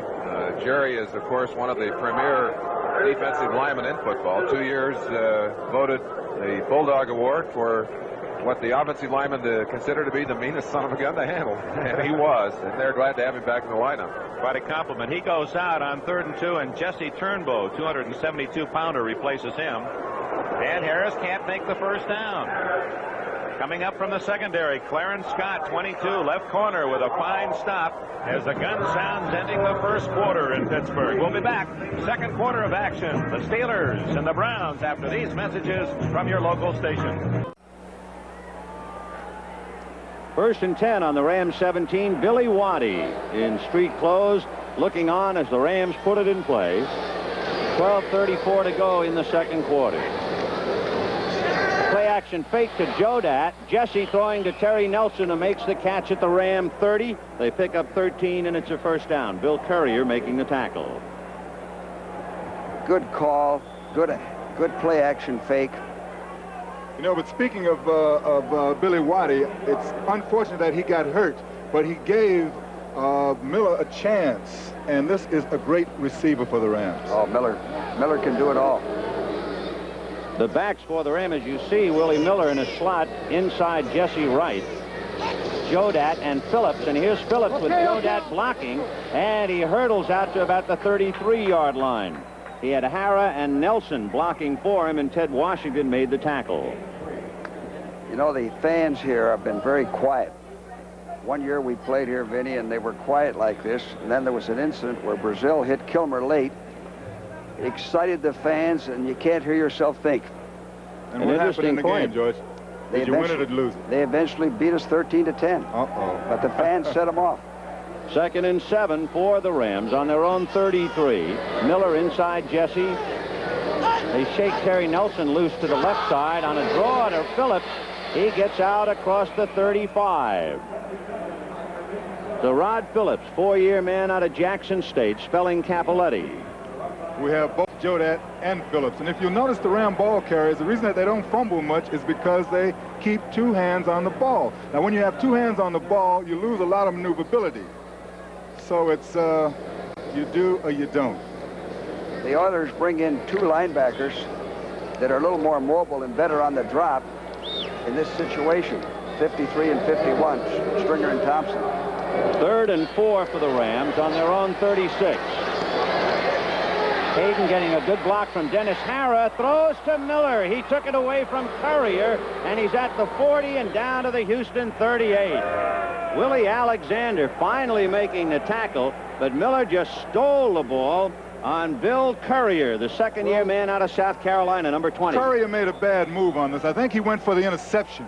We can see his position. Well, no, he didn't. He did the best he could. Yeah, he didn't have good position to break it up.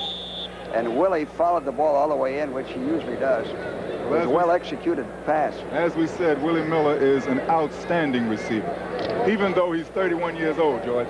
He'd be just about right for the Redskins. That's right. 1st and 10 on the Oiler 38. This drive started on the Ram 17.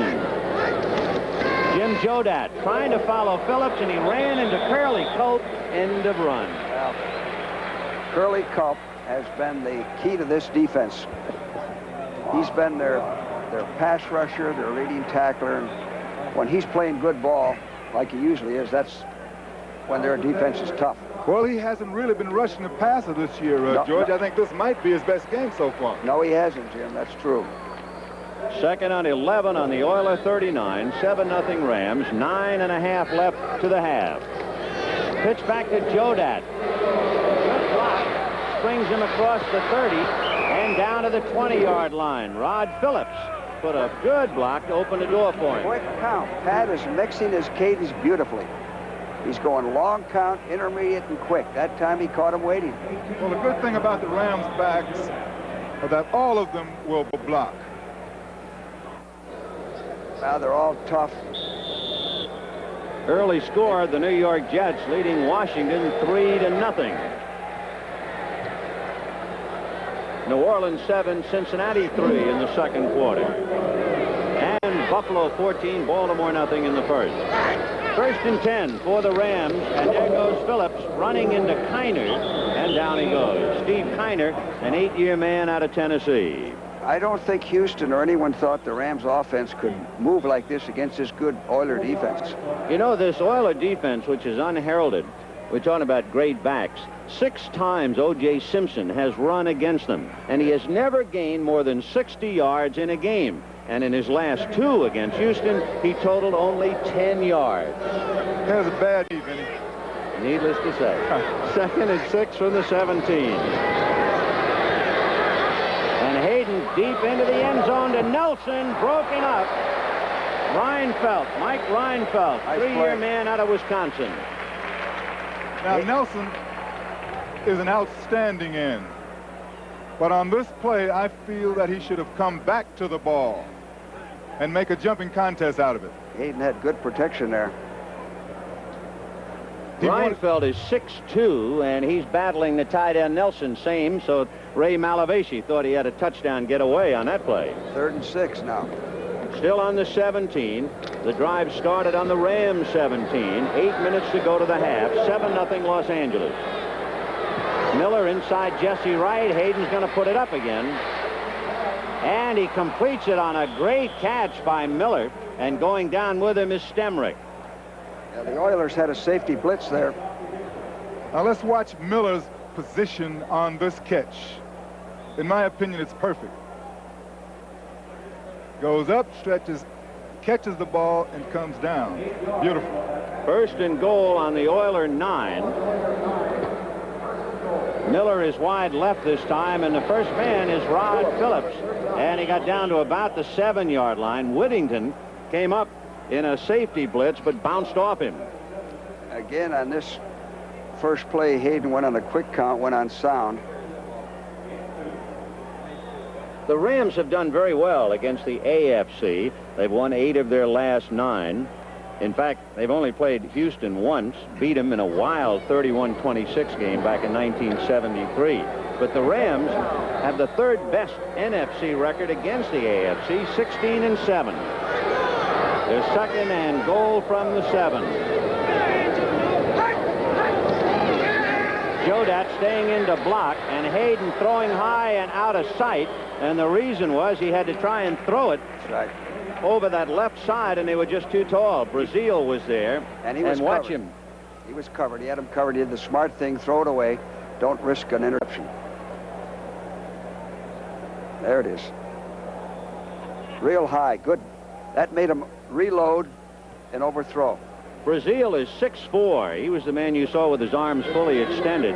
He was on the NFL defensive rookie team in 1975, and he figures to be a great one. 3rd and goal from the 7. 7-0 Rams. Capoletti back in there with Jodat. Back staying into block. Hayden scrambling. Got it away and threw it to Dallas. He had a lot of heat from Washington. Ted Washington putting heat on him, number 59. Yeah, this is a safety blitz, Vinny, and Hayden did a good job of scrambling, getting away, and not getting hit for a loss. And he threw it far enough so that nobody could get it. That keeps him in position for the field goal. Ted Washington was a 17th round draft choice for Kansas City a few years ago, and he's just made the key defensive play. So 4th and goal.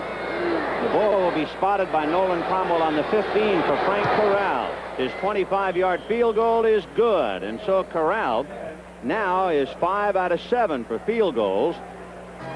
And the Rams are sitting on top of a 10-0 lead with 6 minutes and 39 seconds left to go to the half. Pittsburgh and Cleveland, both undefeated, the only 2 AFC teams without a loss. 3-0 Steelers. We open the 2nd quarter. Deep to return the rookie Wright. That's Colquitt, 13 yards behind the line of scrimmage. He's a 2-step kicker. And he hangs a dying spiral. Wright can't get away. Number 30, Anderson. Larry Anderson, a rookie 4th-round pick from Louisiana Tech, made the tackle. Got a reminder next Sunday, NFL 78, part 2 of Merlin Olsen's excellent series, How Do You Say Goodbye? Plus all the pregame activity and action, and then we'll go to the various sites and some dandy games again next weekend. Houston, Cleveland, Pittsburgh. The Steelers will be in New York against the Jets later at 4 o'clock Eastern Time. Highlight game, Oakland at Chicago. The 49ers hosting Cincinnati, and Seattle at Denver should be a good one. That's all next Sunday here on NBC.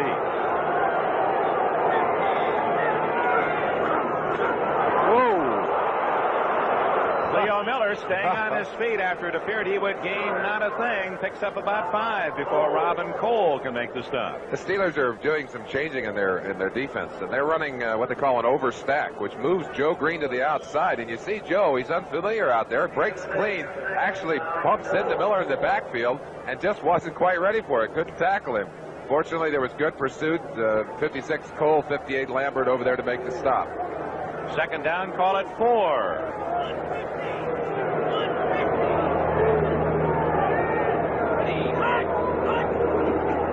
That's Pruitt.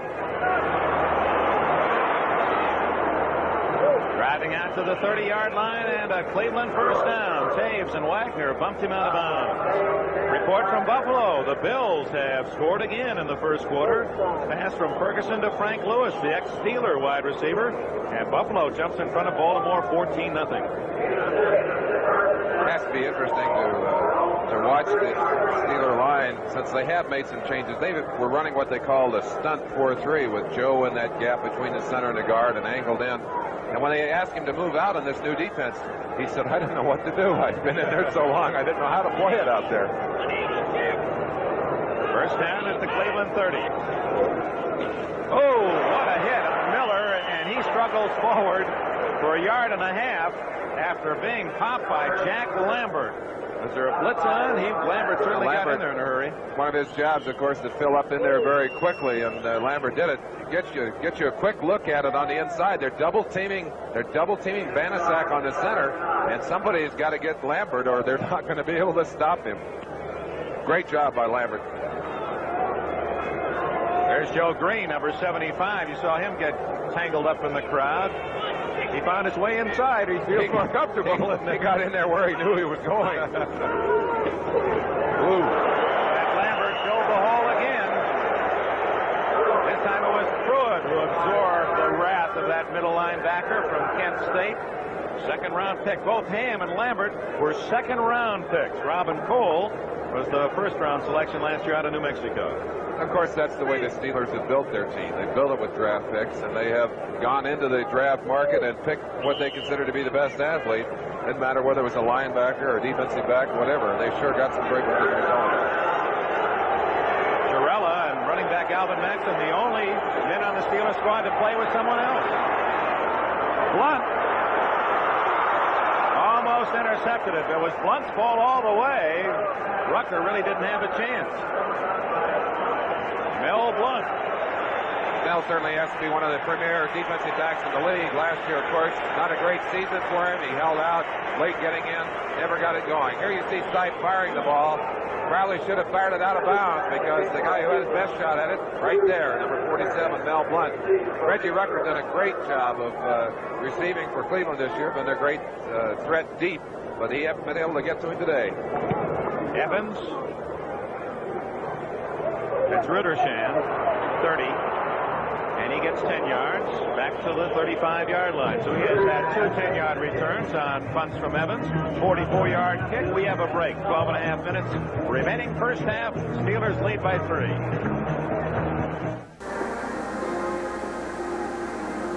You know, on punt returns and kickoff returns, a lot of times you're very lucky in that you don't see the entire picture, and sometimes you get called for clipping and other times you don't. Here was a clip on the top of the screen by Kim Jones, number 32, but they didn't call it, fortunately, and it's a big break for the New Orleans Saints on that return with Wes Chandler. Ray Griffin's all right. He was the guy that was clipped on the play. So from the 36-yard line, the Saints have the football. McAnally's last kick was 41 yards.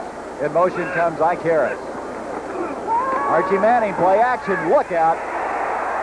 And he is hit by everybody. Eventually, Reggie Williams, 57. You know, he did a good job. Fumble recovery. And there is a fumble. They did a good job. It looked like faking the ball, but that didn't fool anybody on the play. No, they were coming. Looks like Tom Dinkle, 52, Hank. Yeah, he was blitzing on the play. The play action pass. You see Burley going inside. He wasn't faked at all.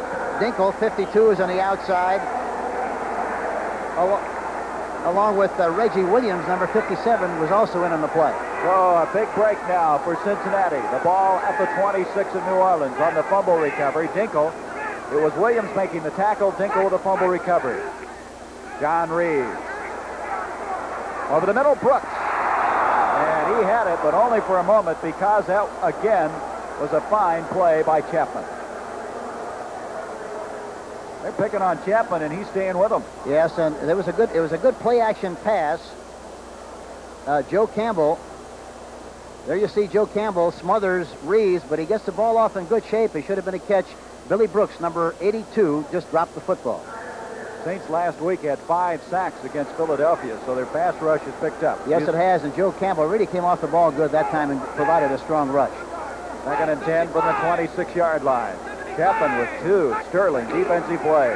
Up the middle, Archie Griffin. And he got a couple of yards to the 23-yard line. And so now it's going to bring up a 3rd down. As the play information comes in, Jim Corbett comes in at tight end. Don Bass leaves. And from the 23-yard line, that's the line of scrimmage. John Reeves has thrown 5 interceptions. He's completed 50% of his passes for 442 yards coming into this game. An apparent passing situation now.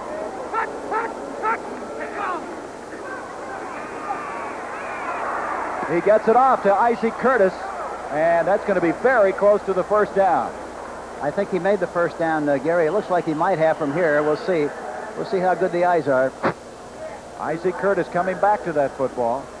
That's only his 5th catch of the year. Maurice Spencer, number 29, made the tackle. Boy, he rifled that one. Yes, he did. He's got a good arm. You know, he had great success at Philadelphia when he first came into the league.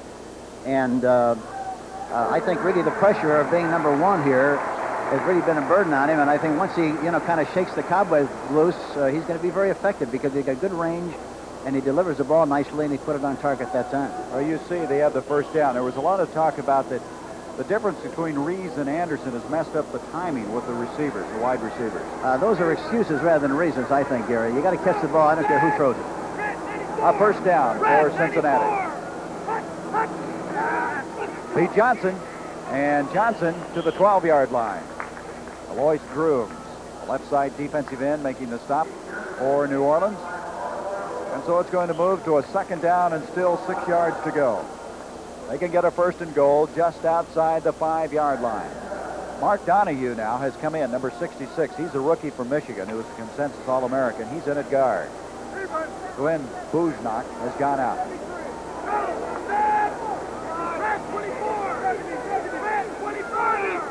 3 wide receivers in a slot formation this time. Reeves, Don Bass, touchdown. And John Reeves, they've been talking about him not having a good year, but he's throwing the ball well today. Yes, he's a talent. It was a play-action pass inside. Watch it. Fakes inside to Archie Griffin, throws right on the numbers. And they have Ray Brown again, one-on-one on Bass, and that's the mismatch they're seeking. I alluded to that earlier about the fact that they're going to try to pick on Brown on passing situations. That's exactly what they did there and got a touchdown.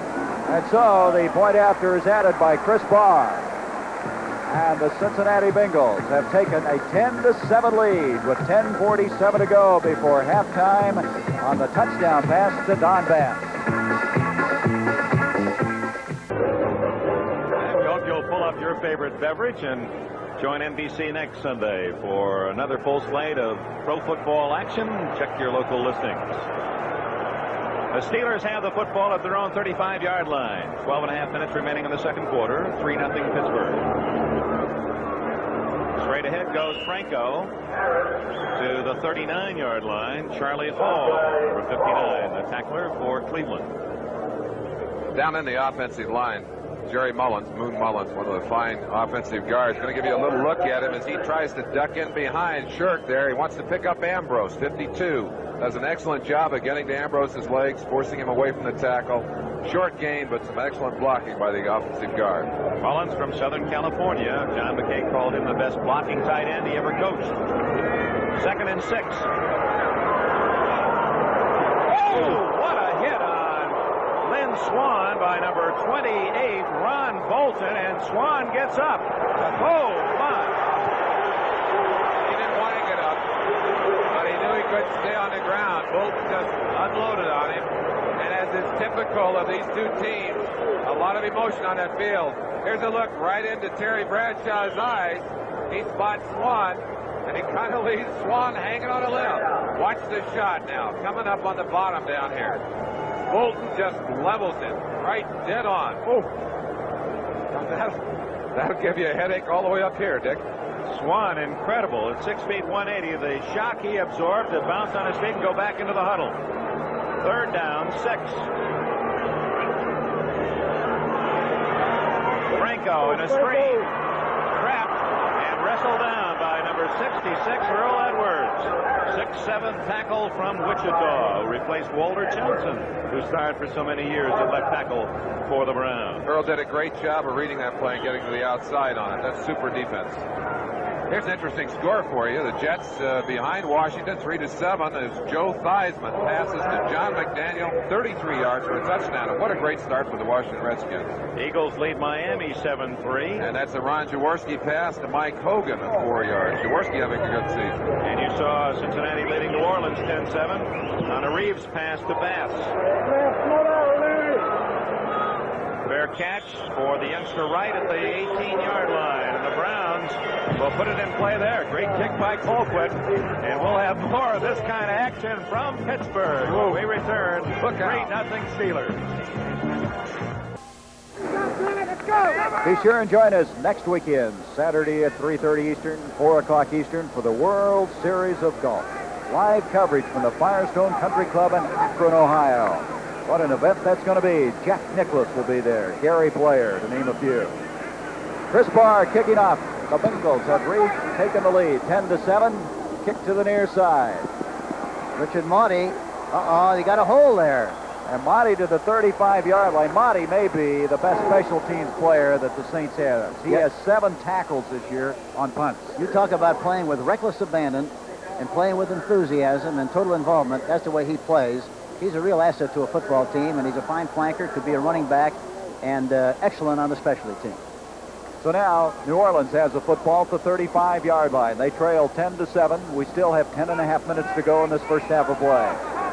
Tinker Owens and Ike Harris, the wide receivers.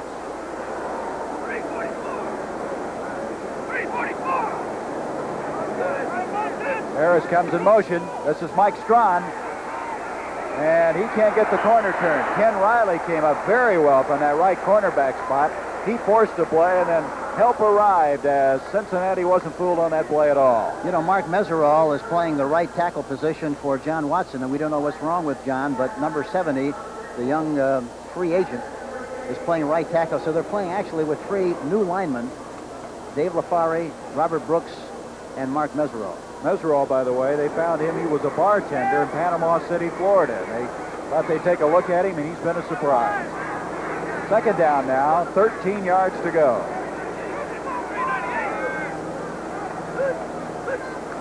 Archie Manning. There they're working on Breeden. I think anytime they have a passing opportunity and they can get one-on-one on Breeden, they're going to try to give him some business and try to give him a lot of experience today covering, because he's a young player and very quick and very fast, but they don't think he covers that well in front. Philadelphia's taken the lead 7-3. Mike Hogan from Ron Jaworski. And the Eagles, who last week defeated the Saints for their first win, giving the Dolphins some problems. So from the 42, it'll bring up a third down, still 3 yards to go. Archie Manning continues to be excellent in his passing. Manning back again, dumps it off to Galbraith. Galbraith is not going to get the first down. There, Hank, was a good example of the good hands of Galbraith. He just cradles the ball so well. Yes, and that time, see, that kind of a pass has to be thrown perfectly right at the number so that the ball carrier does not miss a stride or miss a stroke and doesn't have to reach or grab the ball. In that particular case, why he had to, and it prevented him from making the necessary yardage for the first down. You can see one of the Cincinnati players shaking up on the play. It'll be a fourth down. We're going to have an official's timeout. As we'll be back with more of the action here at the 9:35 mark before our halftime. Our score, Cincinnati 10, New Orleans 7. Tom Beasley has gone in and tackle, and they've moved John Banaszak out to his normal end position on the right side. Brian Sipe sets up shop at his own 19. Second quarter, 3-0 Steelers. Wide open. But unable to stay inbounds. Out of bounds at the 38 is Tom Sullivan. Sullivan from Miami of Florida. And was he open? And the other thing that's got to be discouraging for the Steeler coaching staff, he's got all kinds of time to throw the football. And there he is, Tom Sullivan. There's nobody within 10 yards of him. And blown assignment somewhere. It's a shame that he couldn't find his footing a little earlier. You see him stepping on the line, of course, the ball is out of bounds at that point. First down for Sipe and the Browns. 11 minutes remaining, first half.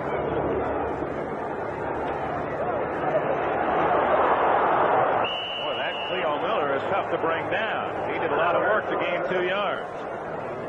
Speaking of work, the Rams are putting it to Houston. 10-0. Frank Burrell, 25-yard field goal in the second quarter in the Dome. And Mr. Lynn Swan will be checking with his chiropractor tomorrow. Boy, did you see the way his head snapped back on that hit, Dick?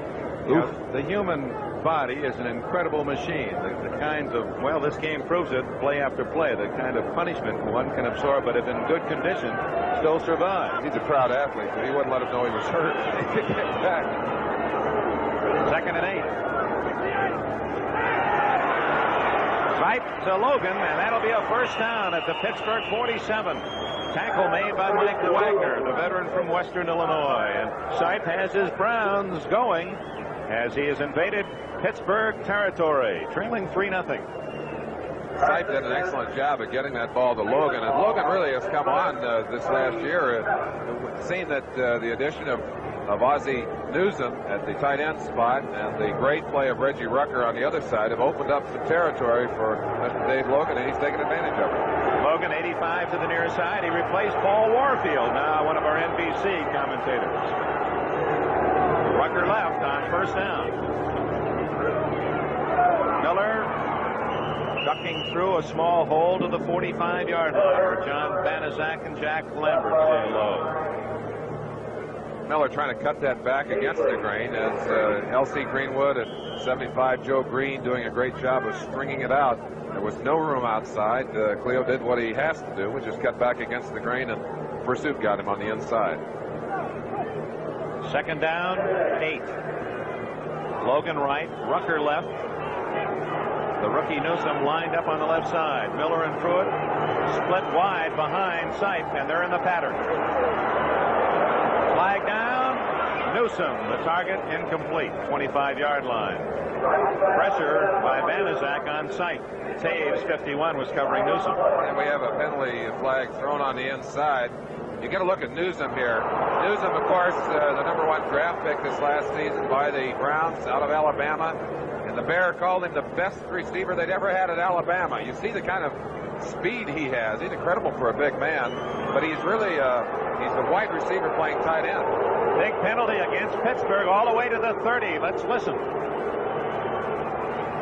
Personal foul, head slap, number 65. First down.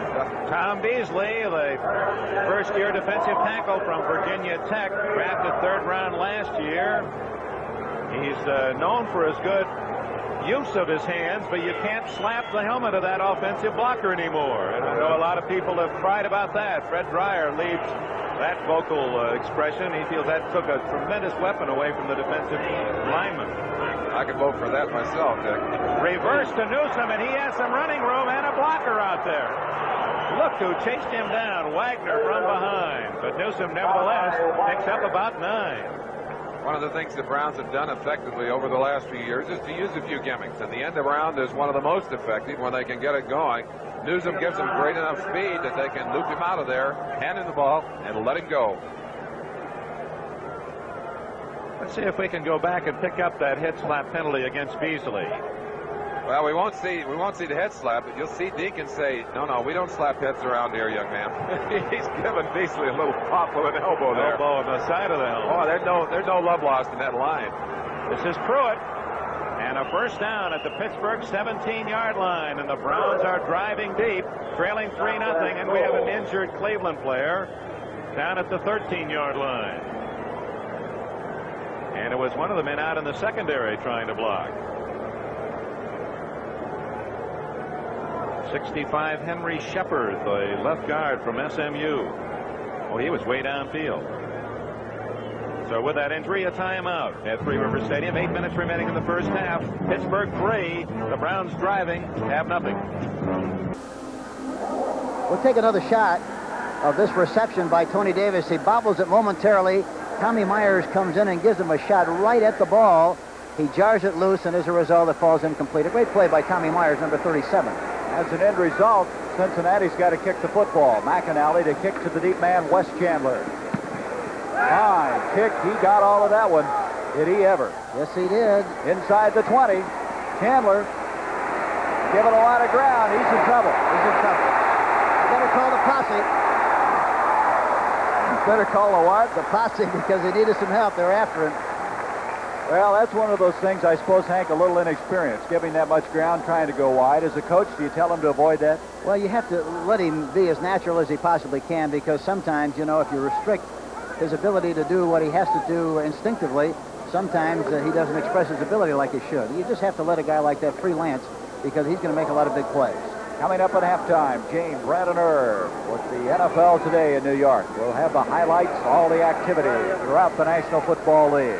That kick by McAnally was a 58-yarder. He's a fine young kicker.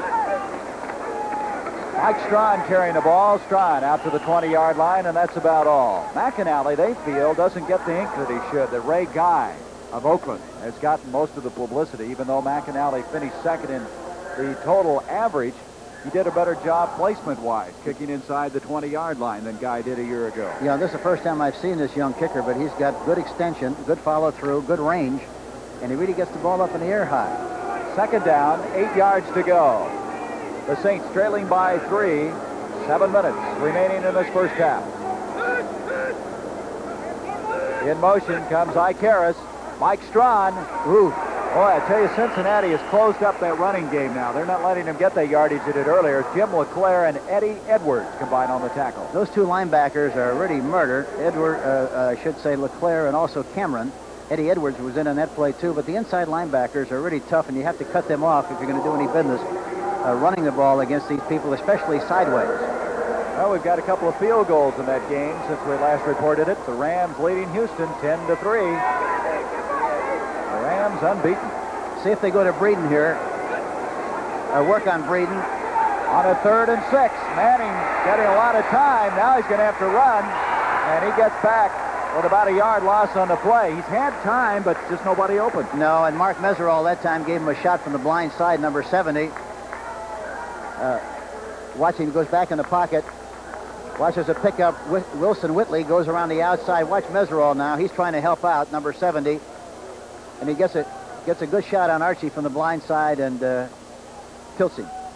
So on a 4th down, Tom Blanchard will come in and kick. Don Bass and Dennis Law go back for Cincinnati.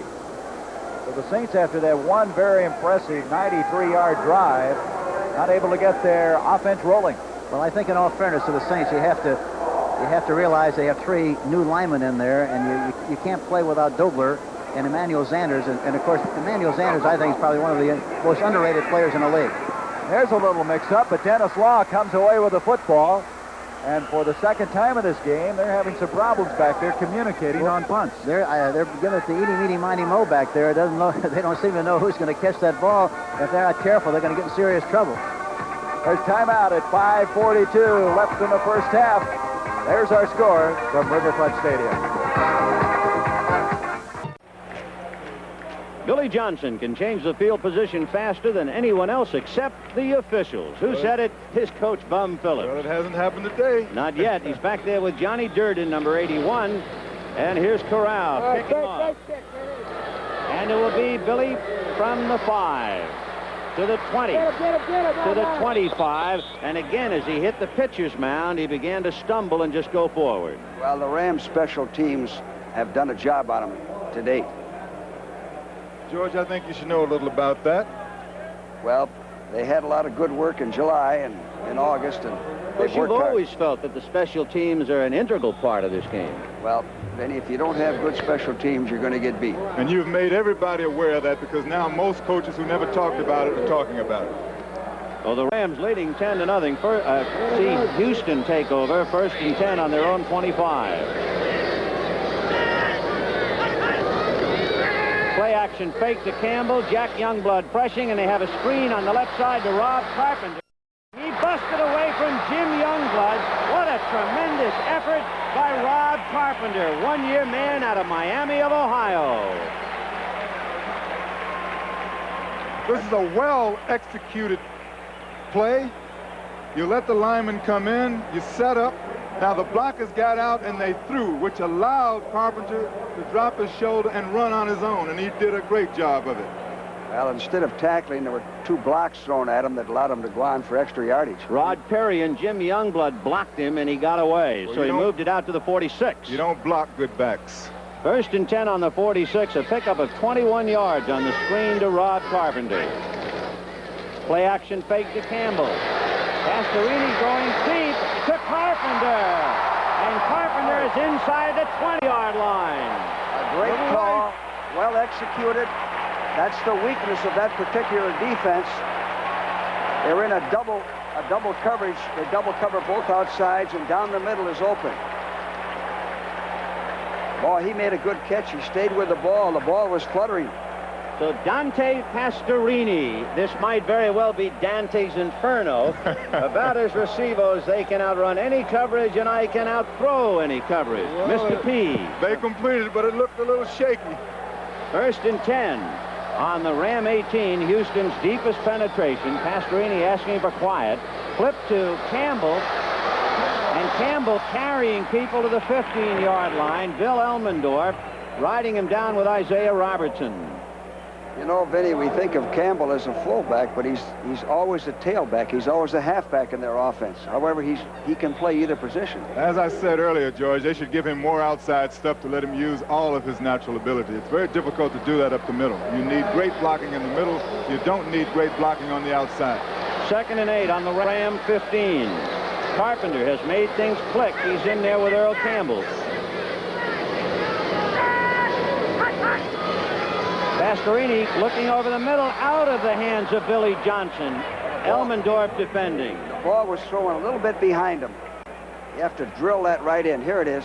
Watch the ball. It's just a little bit behind. You see that? And that's probably the toughest catch in football. It is. Coming over the middle. Well, that's another problem. Here comes 21 in. Cromwell. Nickel defense. There you can see in 3rd down conversions, Houston is pitching a no-hitter. They're 0 for 5. They need one here to get back in the game. 3rd and 8 on the Ram 15. Carpenter and Campbell back of Pastorini. Johnson left, Burrow right, Castor in a slot right. And the flip intended for Castor, but he was attending a Ram meeting. And Pastorini was rushed. He threw off balance. He's complaining about the jam that the receiver was hit. See that push by 53 Youngblood, Jim Youngblood? That's what Pastorini's complaining about. It was beyond the 5 yards, Vinny. The chuck, of course, has become so important. And Tony Fritsch, 7-year veteran out of Austria, who has played in the past with San Diego and Dallas. Tony kicked a field goal in the first game he ever saw. He kicked 2, in fact, from 45 and 49. This will be a 32-yard field goal attempt. Tony Fritsch kicks it up and good. And it took a while, but the Oilers have hit a well and pick up 3. We have 4 minutes and 21 seconds to go to the half. The Rams 10 and the Oilers 3. They can catch up. From the 47-yard line, Cincinnati with a football on a 1st down. Archie Griffin. And Derlin Moore is over there along with Jim Merlo as he comes across the 45-yard line. Well, Kenny Anderson broke the index finger on his throwing hand. And Hank, you were explaining to me, that is really the guiding finger on throwing the football. Yeah, that's a control finger throwing the football. And really, if you're going to deliver it properly, the ball is going to roll off the index finger on the inside. On the outside of the finger, you have to deliver the ball inside. But it's a real problem, and you can't throw unless that finger is totally well. No gain on that last play. 2nd and 10. John Rees on a 2nd and 10. Wide open, Billy Brooks.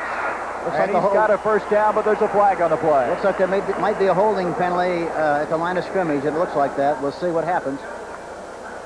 Rees staying in that pocket pretty tough that time, Hank, because... No, defensive holding. That's right. It's against the Saints, so you know they'll refuse that penalty. The ball clear out across the 40 inside to the 36.5-yard line. Here Reeves goes back in the pocket. It was supposed to be a play action, but it wasn't much of a fake. Reeves stands in that pocket very well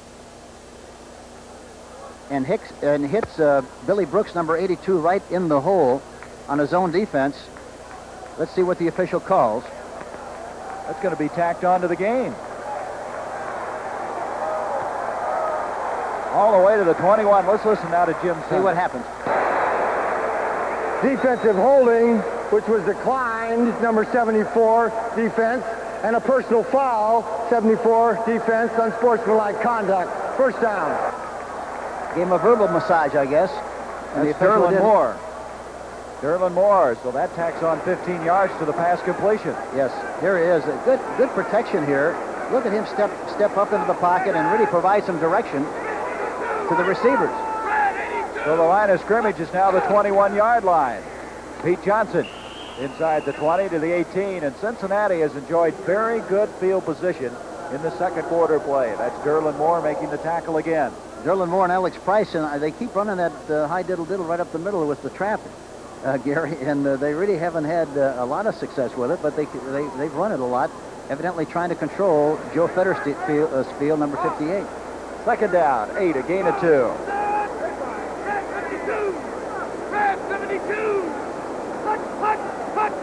Looks like some movement on that offensive line, so they'll bring that one back. Left side of the Cincinnati offensive line moved, so that'll cost them 5 yards. Isaac Curtis did a very bad thing that time.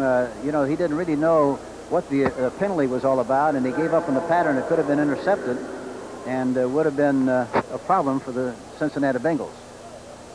So the illegal procedure will bring it back now to the 24-yard line. Rufus Mays. Offense. Number 71. You got it. 71, Rufus Mays. Rufus Mays. They've got some veterans in that offensive line of Mays and Holland. 2 solid tackles. And they're big, strong guys, a 6'5" and 265. Those are the kind of people you like. Second down now, 13 yards to go. John Reeves wants to throw. He's got Brooks again. Well, he threw it right at the numbers again. He was covered well that time, too. My correction, that's Isaac Curtis that came up with the catch. He goes right back in the pocket. Protection is good, delivers it right on the money. It had to be right where it was, or else it would have been an incompleted forward pass, because Maurice Spencer was right there to make a play on the ball had it been thrown a little bit higher. Third down, still 2 yards to go. Isaac Curtis coming back from knee surgery, played in only 8 games a year ago. Reeves to Pete Johnson, and Johnson trying to get that first down, and very, very close. Joe Fetterspiel, the middle linebacker, leading the charge, and I don't think they got it. It's going to be a 4th down. Yeah, I don't think they made it. The crowd wants them to go for it. They always like for you to go for it, and then unless you don't make it, then they're very unhappy. Mark Donahue comes in at guard with the play information, and evidently they're going to. That's a preliminary indication right now. No movement made to Chris Barr, their field goal kicker.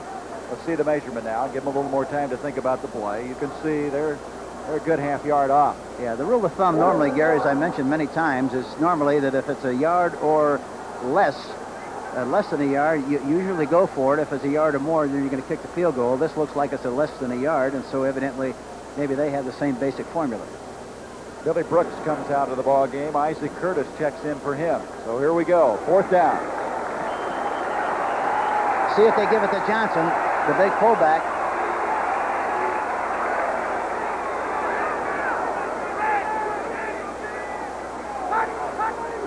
And it's going to be Johnson, and Johnson has it. Pete Johnson lunging forward close to the 10-yard line. Big 245-pounder. There's a good thrust by the offensive line on the left side. And, of course, he's like playing with 3 tackles, 2 on the line of scrimmage and 1 the ball carrier, because he's big and he's strong and weighs about 245. And when he goes into a pile, he makes it move, I'll tell you. They got it by the length of the football. Johnson now 11 carries for 40 yards. So the ball at the 11-yard line.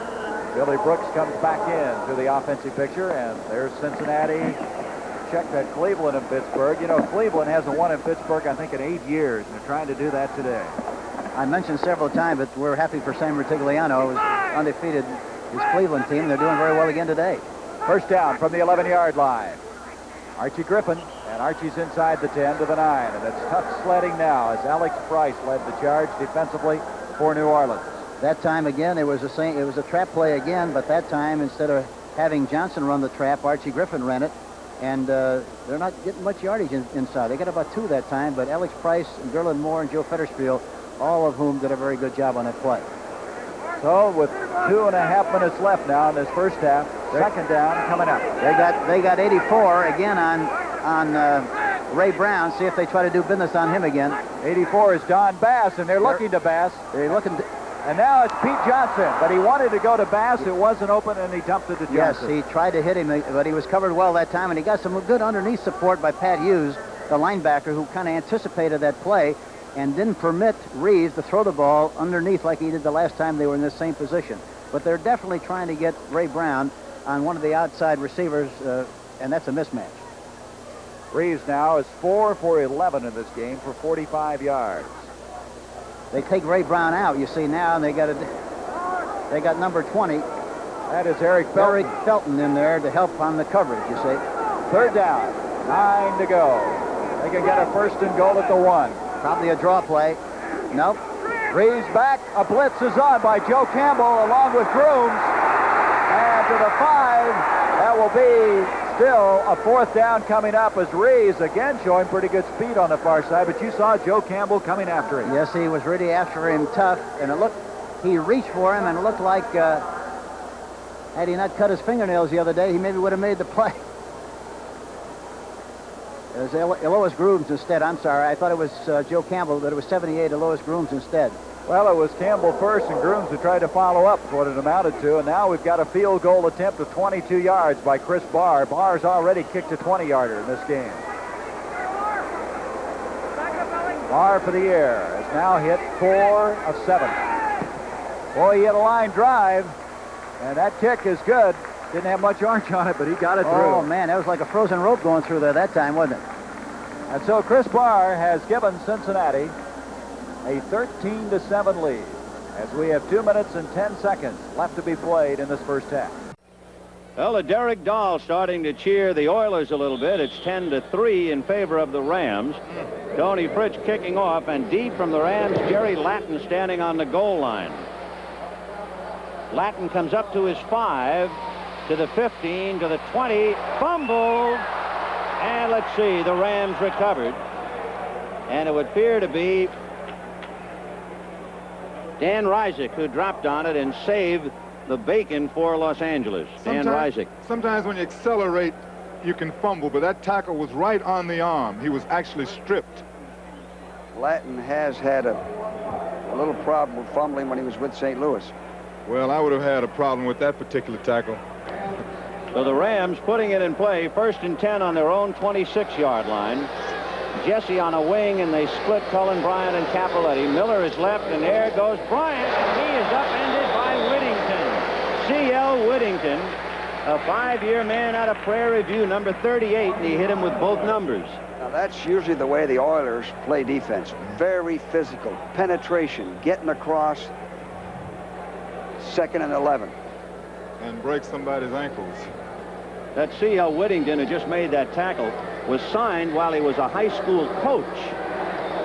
2nd and 11 from the Ram 25. Jesse is right, Miller left. Nelson, the tight end, on the left side. Hayden intended for Nelson, too many people, and Robert Brazil put a little extra pressure coming across, so Pat threw it away. The Rams' offensive line to date has done a fine job of blocking for Pat, giving him time to throw. They're also coming off the ball, moving it on the ground, so Hayden is in control. One thing, though, George, last year, Pat Hayden was intercepted only 6 times all year. So far, in 3 games, he's been intercepted 4 times this year. 3rd and 11 from the Ram 25. Jesse is right, Miller left. Nelson, the tight end, on the right side. Cappelletti and Bryant behind Hayden. Bryant staying in to block. Hayden down to the right side, off the hands of Jesse. No good. The Oilers ran a stunt to rush the quarterback. The Rams picked it up real well. Watch it. We call that a tex. This is a lot of time for Hayden to have. This ball was thrown just a little too high, but he had a lot of great protection. So there's Billy White Shoes Johnson going deep to his own 35. Glenn Walker has had troubles with returns this year. He didn't have any trouble last year, but this year the Rams have been hurt. Walker kicking from his 15-yard line, making Johnson backtrack. Takes it at his own 22. Chased by Osteen. Boxed in by Phillips. Now up the left side. And out of bounds. Beautiful. And the man who got him out of bounds was McLean. Beautiful. Otherwise, White Shoes busted it. Oh, he's excited. So we have 3 minutes and 8 seconds to go to the half. Don't go away. Rams 10 and the Oilers 3.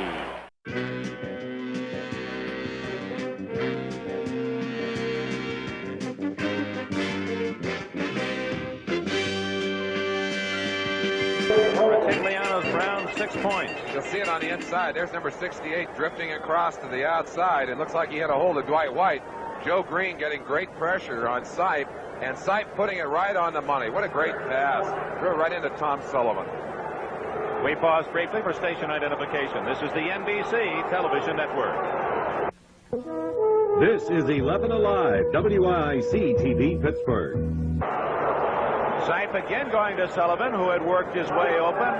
Angling toward the far sidelines, Jack Lambert on the coverage for Pittsburgh. Might be a good idea for us to give Sipe some credit for his play selections. He's really done a good job. Calls all of his own plays, as does Terry Bradshaw. In fact, this is the first time in a long time we've been in a game where the quarterbacks were both calling their own plays. And Sipe has done an excellent job of mixing his calls. Of course, Pittsburgh vulnerable to play-action passing on the early downs, and that's what he just about burned them with. Sipe was a member of the Little League World Series champions from La Mesa, California. That was BT before Taiwan. Threw it.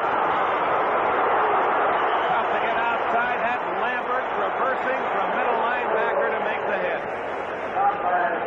The great mark of the middle linebacker, of course, is his ability to flow down the line to fill the hole. Watch Lambert, number 58. Reads it instantly, gets outside. Threw it there quickly. Lambert there just as quickly. And just, bear hugged him. No, you're going to stop right here. Hello. Brings up third down at the 26. And, of course, the Browns would like to gain some yardage, if not a first down, to get Cockcroft closer to those uprights. Dungy, fifth defensive back in for Pittsburgh.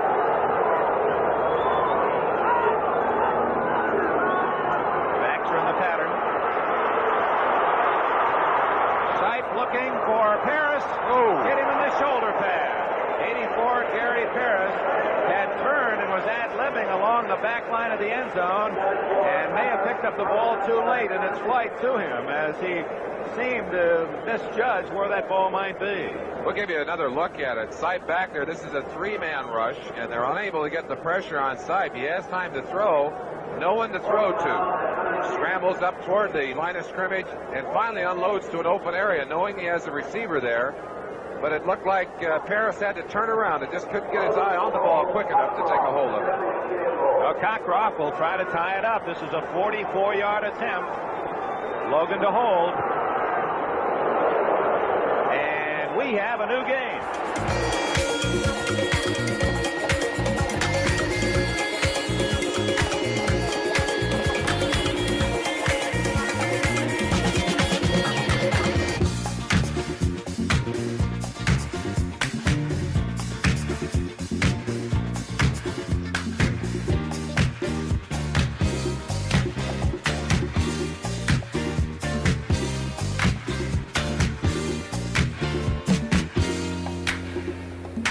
Those dancing feet of Billy White Shoes. Now, this is something that you can't coach, and you don't want too many people doing it unless they are like Billy White Shoes. Kevin McLean finally came over to knock him out of bounds, or else. So 1st and 10 on the Oiler 43. Burrow is left, Castor right, Barber is the tight end on the right side, Carpenter is the up back, Campbell the deep back. Campbell with Carpenter blocking Isaiah Robertson. And he's into Ram territory and still on his feet to the Ram 40-yard line. Jim, Bill Simpson is hurt for the Rams. Here we go, running the right side of the Ram defense, giving the ball to the best back. This is what the game plan was from the start. Good, powerful running. Now you notice Campbell palmed the football. That is when you get in the open and you want to get ultimate speed. If you back that replay up, that's Bill Simpson. He met Earl Campbell head on, and that's the result. Watch number 48 meet 34. Watch now, the shoulder. Boom. The shoulder got under the defensive man, and when you do that, you strike the blow. He had the leverage. He had the good leverage. Watch Bill Simpson come right up off the ground. See that? Earl Campbell is only one of 3 backs in NFL history to gain over 100 yards in his first 2 games, and this gives you an idea from side of the concussion. That's how you get sore ribs and a sore sternum. Robert Newhouse with size and speed and quickness. The other 2 backs who did it, as Ray Malavasi definitely concerned now, the other 2 backs who did it, Zolly Toth of the Yankees, Alan Amici of Baltimore in 55. Tough defensive struggle at Three Rivers Stadium. A 3-3 tie. Chuck Noll Steelers about to receive the kickoff of Don Cockraw. Deep at the 5-yard line, rookie Larry Anderson. On the wings, Maxson to his right, and to his left is young Rick Moser.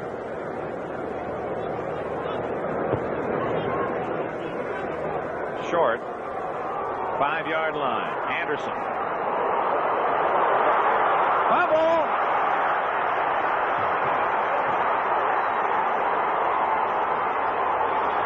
And that is number 28, Ron Bolton, finally out of bounds inside the 15.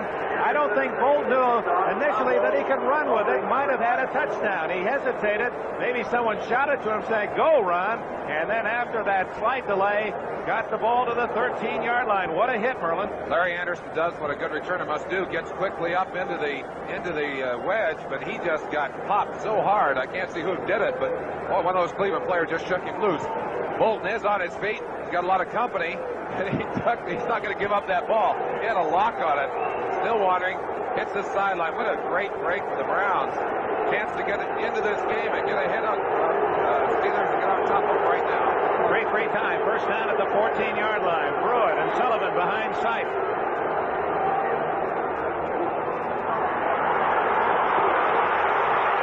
Greenwood. And throwing it away was Sipe. He had Pruitt down at the 10-yard line. L.C. Greenwood, the best of the pass-rushing Steelers, putting the heat on Brian Sipe. Ron Johnson on the coverage downfield.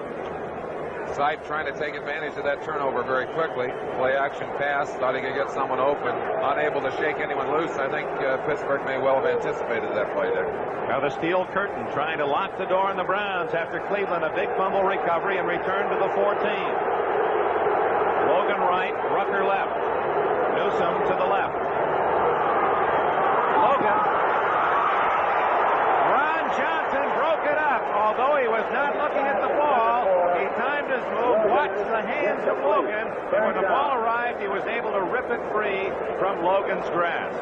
They train the defensive backs when they're playing man-to-man to play the man. And you get the shot here. It's a little looping pass. Sipe does a great job of throwing it so it's going to drop right over the head. Watch him. He's going to watch him all the way, go right up, strips it with his hands. That's super defensive play right there. And boy, I tell you, that's amazing for a rookie to learn that quickly. So it's now 3rd and 10, Cleveland. That's Miller shifting. Steelers were offside. Sipe will go through with the play and is tackled down at the 9-yard line. An extracurricular activity between Winston, 53, and 61. That's Greg Fairchild in there. They just picked him up off the trade wires and doing a good job. Little fisticuffs down there. We talked about the emotion of this game. You get a look at it here. Fairchild, he's on the just right there. See the hands? That's all we got is a little fisticuff there. Looks like he got boxing gloves on. A lot of the offensive linemen starting to wear those gloves. They're really a training glove almost for boxing. And their hands usually so scarred up during the year that they find if they'll put those on, they can save themselves a lot of trouble. I remember seeing you late in every year as a defensive lineman. Your hands looked Offside terrible. defense, third down.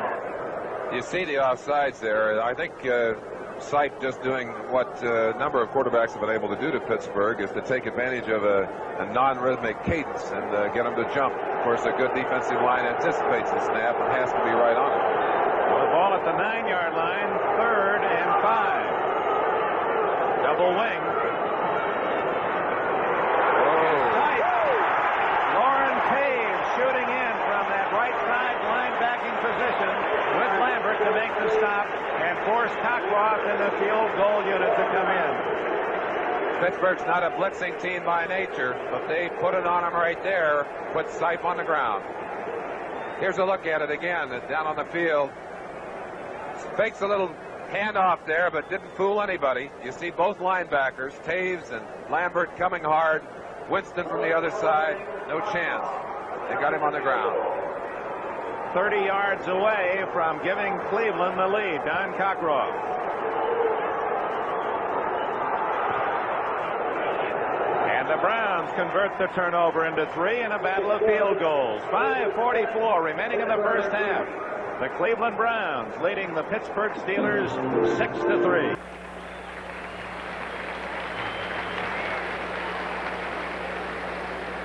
So Bill Simpson got the wrath of Earl Campbell.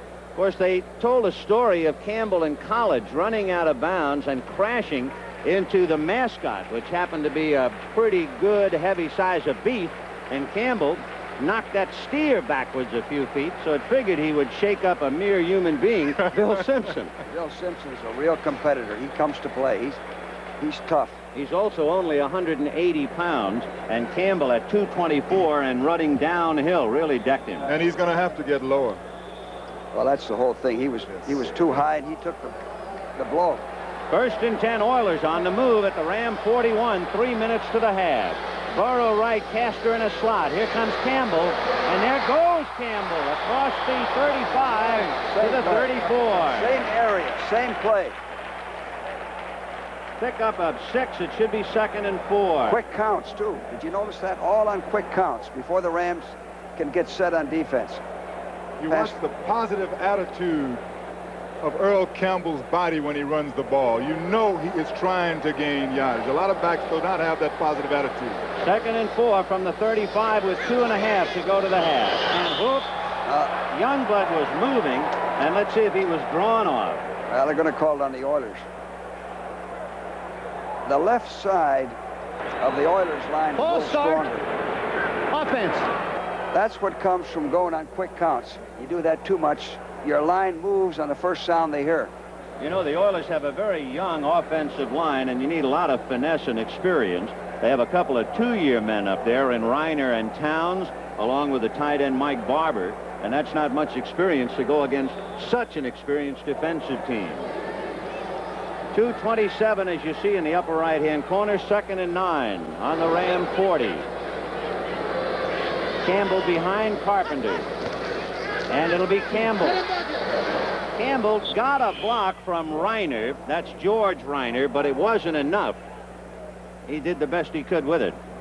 You know something, George? I always go contrary to what people say. They say that a great line makes a great back. I say a great back makes a great line. What do you think? No question, Jim. I saw it in Chicago. One year our offensive line was being criticized. The next year we brought in Gale Sayers, and everybody said, boy, what a great job the offensive line's doing. A 2-minute warning now as we look at Bum Phillips, 25 and 20 since he came here to Houston, but it's Rams 10-3. And the Browns have had 2 touchdowns called back by penalty. Cleveland dominating possession, Merlin. 35 plays to the Steelers 14. Very interesting stat. You don't like to see that if you happen to be the Pittsburgh defensive coach. Anderson to return Cockcroft's kick. He hit this one well.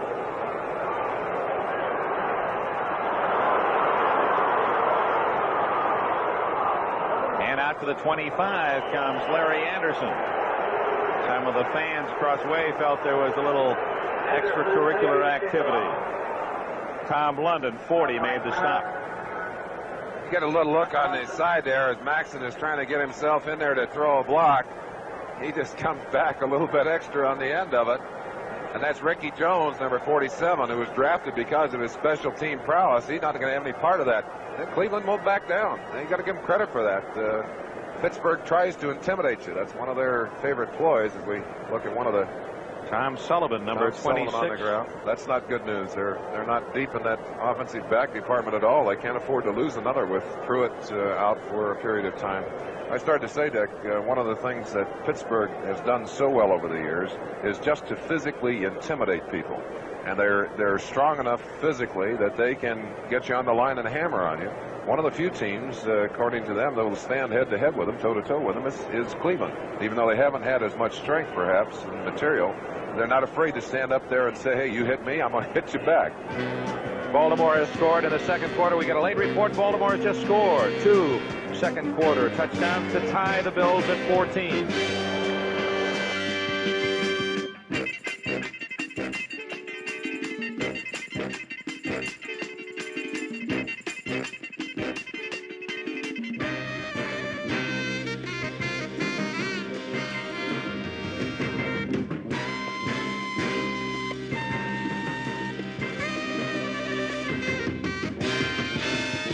All right, the score here is 6-3, 5.5 minutes remaining in the first half. Other reports, the Redskins leading the Jets 10-3. That's in the second quarter. Houston scores in the second period in the Dome, cutting the Rams' lead to 7. Philadelphia trying to surprise Miami 7-3 in the second quarter. Now, that's not good news for the Browns, as Sullivan not carrying himself off the field. He's got a leg that's up in the air. Watch 26. There he is right there. And oof, it's no wonder that he couldn't get out of there. Just pinned in the traffic. And again, I go back to what I said earlier. The knee just wasn't meant for the game of football. And that's 2 very costly injuries in this game so far for Cleveland. Now Terry Bradshaw, the Steelers trailing for the first time. 6-3 at the 25. Harris up the middle. Only a couple. The Browns have done an excellent job of choking off the Pittsburgh running game. Dick Ambrose, 52 from Virginia. The middle backer who beat out Bob Babich as a rookie in 75 made the stop. You try and pick out a star on this defensive team. It's not easy to do, but they're a well-balanced unit. They play together, they hustle, and they hit. And that's the defensive game. That's what it's all about. 2nd and 8. Rocky Blyer. Across the 30 to the 31. Joe Jones made the tackle, and a flag goes down. Might have been a late hit. We talked to you about the importance of pursuit from the middle linebacking position. And, of course, Lambert doesn't have all of the pursuit. Here's 52, Bam Bam Ambrose. And watch him as he reads the play. Now, his job is to get to the outside, to get through the traffic. That's Harris trying to knock him down. Gets away from that block, chasing Rocky Blyer down. He's going to get a part of that tackle on the outside. And you saw the face mask right at the top. Somebody had a hand in the mask, and that's going to be the penalty right there. It's a 5-yarder, not a flagrant foul, but still a first and 10. 64, Joe Jones, I believe. Yes, Al Turkey Jones. Called for the... Boy, look at the penalty call, Dick. 8 for 70 yards. Wow. And many of those personal fouls indicative of the rough nature of this one. Blyer. First down play for about 4 to the 40. Ambrose again on the tackle, along with Earl Edwards. Now Pittsburgh apparently deciding to try to grind it out, trailing 6-3 as Bradshaw staying on the ground in this drive, has improved field position, and another Browns player is down, Earl Edwards, injured on that last tackle. Sam Davis just peeled back on Earl Edwards, number 66, and just clocked him. I'll tell you, that a violent peel back block. You see it right just at the top of your screen, right there. That's 72 Mullins rather than Davis, but he caught him looking at the play. One of the standard rules for defensive players: don't stand around a pile. Keep moving, and you see why right there. Edwards just shaken is okay. 2nd down 6. Bradshaw is the first player back in 70 by Chuck Noll. It was his first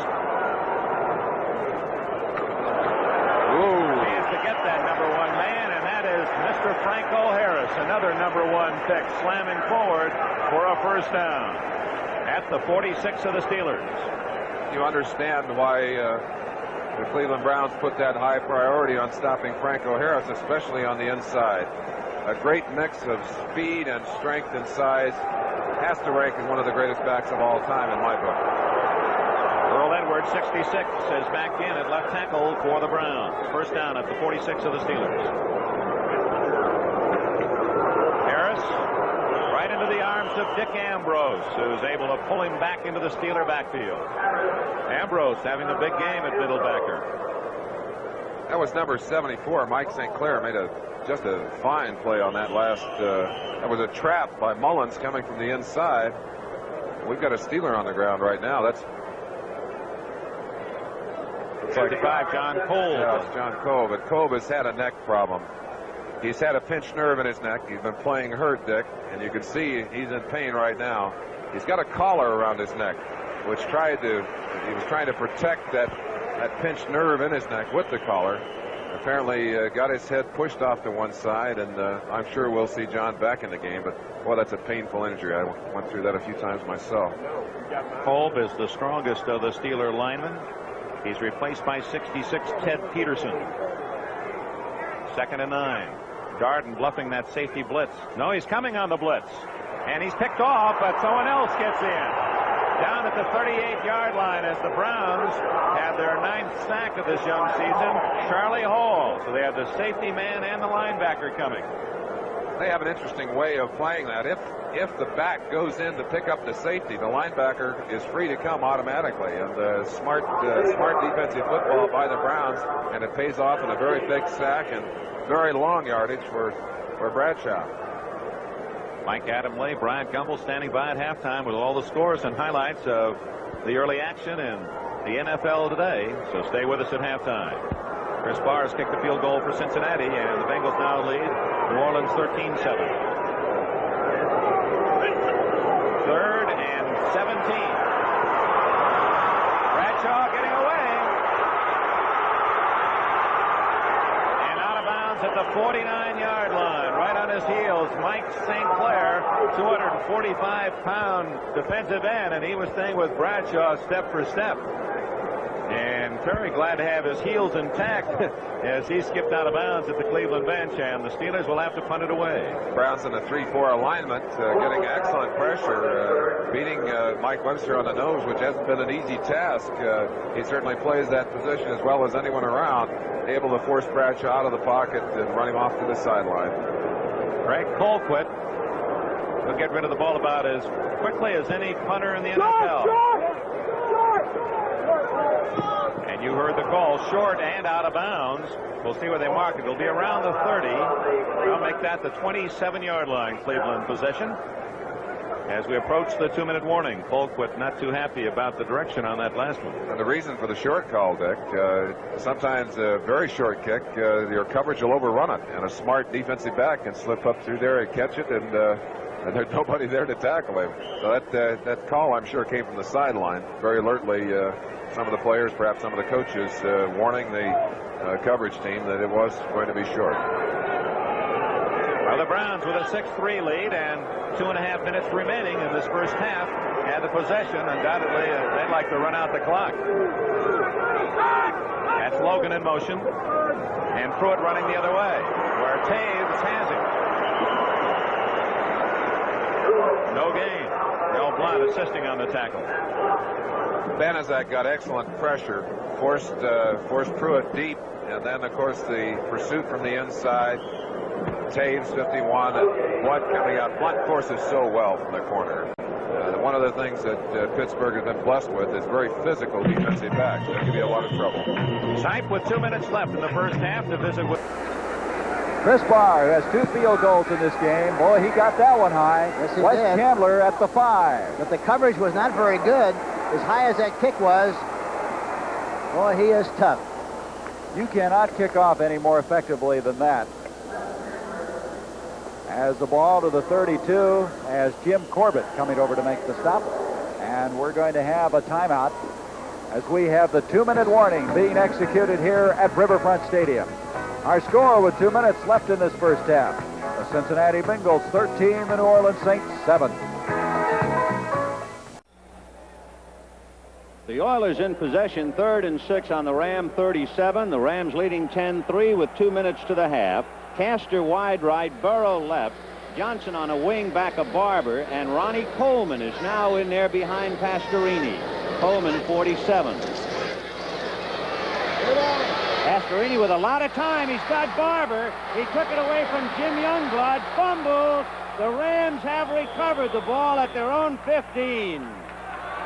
Mike Barber caught it, fumbled, and the Rams recover. And it was Dave Elmendorf, number 42, who recovered the ball, I believe. Well, he didn't put the ball away. And this is an example of a ball carrier trying to get too much. There's 1:57 left. They've got great field position. He's struggling, of course. It's positive, but you must protect the ball in that situation because you can at least get a touchdown or field goal. He didn't put the ball away. It was a well-executed play. It was a pretty good strip by Jim Youngblood, too, that started that fumble. 1st and 10 on the 16 for the Rams. Cullen Bryant following John Cappelletti, and he lands just about on top of Cappelletti. As they run out the clock with 1:42, George, do you think? Here's what I like to do. Is use your timeouts, even if you have to sacrifice all of them. Force the Rams to punt. Either go for a block punt or with a guy like White Shoes return the ball. Ray Malavasi talking to his team with 1:24 to go to the half. 2nd and 6 for the Rams on their own 20. 10-3 Rams. Cappelletti. Robert Brazil along with Greg Bingham and others making the tackle. 1:08 to go. Well, the Rams picked up a 1st down, so the timeouts aren't going to be a factor. Ray Malavasi, 48 years old, come November 8th. Spent 23 years coaching, including in Canada.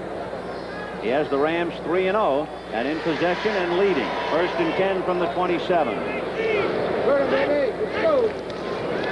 And Hayden flipping out to Cappelletti. They build a screen on the right side, and Harrop trying to put a block on Willie Alexander, but Alexander fought it up just long enough to knock down the screen.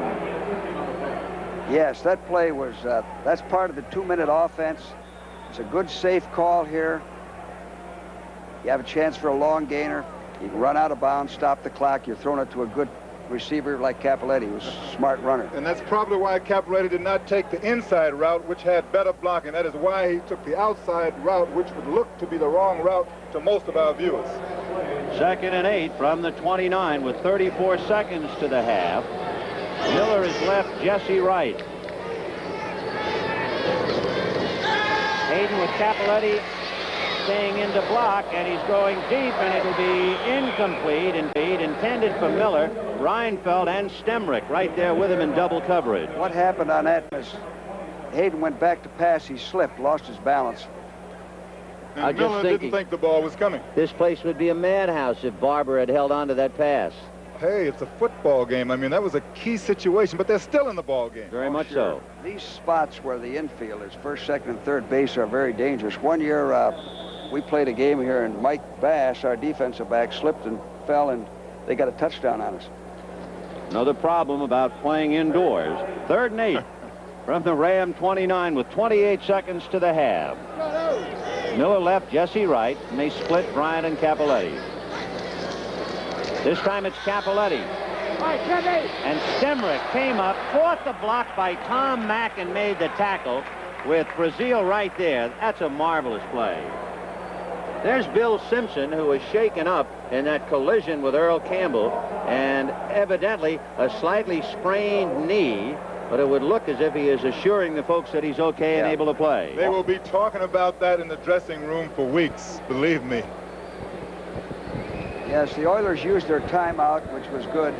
Now they have the decision whether to go for a punt block or return it. With a guy like White Shoes, he's so dangerous. Anytime he gets his hands on the ball, he can go all the way. Bum Phillips. When he came here, the Oiler record was 9-33, and since he's been there, it's 25-20. So he has brought new life to this football team. 4th and 9 for the Rams on the 28. Looks like Glenn Walker. Looks like they're going after it, Benny. Well, the Oilers with 10 men on the line. And they're trying to get to him, but he got it away. And now Billy Whiteshoe standing on his 29. Down after him is Phillips. And down he goes. Kevin McLean, number 50, made the tackle to bring him down. We have 11 seconds with the clock stopped. 1st and 10 on the Oiler 33. Dan Pastorini can wind up and throw the ball, I guess, as far as anybody. In the Pro Bowl 2 years ago, he threw a 64-yard touchdown pass to Kenny Burrow, 0-0, and we haven't seen 0-0 in a pass yet. They've been jamming him, holding him up on the line of scrimmage. Nickel defense for the Rams. Houston with 2 timeouts left. 1st and 10 on their own 33. Campbell and Carpenter back at Pastorini. A little release to Carpenter, and is he ever decked? So Carpenter, reaching for the ball, was belted by Isaiah Robertson, and Rob Carpenter is shaken up. The clock would appear to have run out. Isaiah really got a lick there. He jammed 0-0 and then came up and covered the front zone. So that's the first half here in Houston. The Rams 10 and the Oilers 3. 2 minutes remaining in the first half here at Three Rivers Stadium, where Cleveland has never won. 8 straight victories for the Steelers, who have basically dominated everyone here at home. They certainly have, Dick, but they have not dominated the Cleveland Browns here today. In fact, the Browns have given a very good accounting of themselves, offensively and defensively. They've controlled the football, as that statistic would indicate. 2nd and 10 for Brian Sight. Dumps it off to Pruitt. And Pruitt can't get away from number 56, Robin Cole. Broke his arm in the opener against the 49ers last year. And has that right arm, forearm bandaged. He said he was still feeling some pain this year, so they've tried a new bandage. Well, I think he's had some problems with it today, too. I saw Dirk Winston in there a couple of plays for him, so he might be having trouble. They got Ozzie Newsome free on that down the field, and that was, I think, the primary receiver, but they just did not have time to get him the ball, Dick. And that's been one of the problems for Sight. If you can't give him time to throw it, there's no way that he can get it off. Had to dump it off to Pruitt. Clock running, 1:18, 1:17 left. Tony Dungy, 5th defensive back end for Cole. So him leave. Draw. Pruitt to the 30, short of the first down, and the Steelers will call time, stopping the clock with 1 minute 8 seconds left in the half, and they're about to get the football. And of course, the clock stops automatically on change of possession, and Bradshaw should have pretty good field position. Back goes Randy Rudershan, a rookie, to return the punt, and we'll see if the Steelers go after the kicker, Evans. Evans has had his trouble today, and it's an interesting story. A lot of Cleveland fans upset when Evans was kept as a punter, but he's done a good job. His average is not bad at all. One of the things that we'd have to note about him is that he's trying to replace Greg Coleman, who was very, very popular as a punter in Cleveland. And Coleman, of course, specialized in the out-of-bounds kicks. This youngster may be able to replace him if he keeps working. He drives a good spiral to Rudershan, 22-yard line. And there's no blocking for Rudershan as he goes down at the 26-yard line. It's 6-3. Steelers trailing the Browns here in Pittsburgh. Now let's go to the nation's capital. Kurt Gowdy, John Brody. The Jets are playing the Redskins. Intercepted by Lamar Parrish. And how they had Walker covered. He was double teamed down there in the corner. They were right on him. That's why we haven't seen an awful lot of Wesley Walker today. We want to welcome the fans who have been watching the Cleveland-Pittsburgh game. We're here in Washington, D.C., and we're in a 4th down situation for the New York Jets. 10-3 is the score. The Redskins leading. Here's Lamar Parrish. Watch this last play covering Wesley Walker. It is not Lamar's job to cover him all by himself. He's got help to both the inside and the outside. He can take a few chances. You see Williams back there covering in case he misses. We're going back now to the fans of the Cleveland-Pittsburgh game. We'll retain our own network here. In the meantime, the Redskins have just called a timeout, so they have 2 timeouts left. Here at Three Rivers Stadium on first down, Bradshaw hit as he was trying to throw long, and on the play holding against Pittsburgh. So from the 26-yard line, ball marked back to the 16, and with just 50 seconds remaining in the half and that deep in their own end, Merlin will see what kind of gambling mood, if he is in one or not, Chuck Noll's position will be. They're getting great pressure. The Cleveland line putting all kinds of pressure on Terry. I don't imagine he's going to gamble too much this close to his own goal line. Draw to Harris, and the Browns were looking for Earl Edwards. Big right play. there. Big play by Earl Edwards. Talking to him before the game, he was certain of one thing. He said, "We're going to give him what we got." He said, I love to come to play in this game because it's so emotional and it's so exciting for me. And he just made one of the fine plays of the day, stopping that draw. I think you're right. I think they were looking for it, though. Edwards migrating to Cleveland by way of San Francisco and Buffalo. Bradshaw to the sidelines with 40 seconds remaining. And the Steelers a little bit lethargic. I think they're going to have to get it on this second half or they're going to be in trouble. Swan right, Stallworth left, and Bradshaw is going to gamble. Batted by 52 Ambrose, and Stallworth thought that was still a live ball. It did not hit the turf, and he made the catch, but apparently somewhere in between that ball did hit the carpet. I think Stallworth tried to make a case for the fact that it was bouncing off his leg and not off the turf, but the official in a good position, not blocked by Stallworth's body, said nope, that one was on the turf. Let's watch how that linebacker covers. Ambrose doing a good job. He's very deep on this one and able to get his hand on it. Unfortunately, he'd like to knock that one down rather than up. And you see the ball bounce up off the turf right there. Stallworth making his little appeal, but just like baseball, the official said, nope, wrong.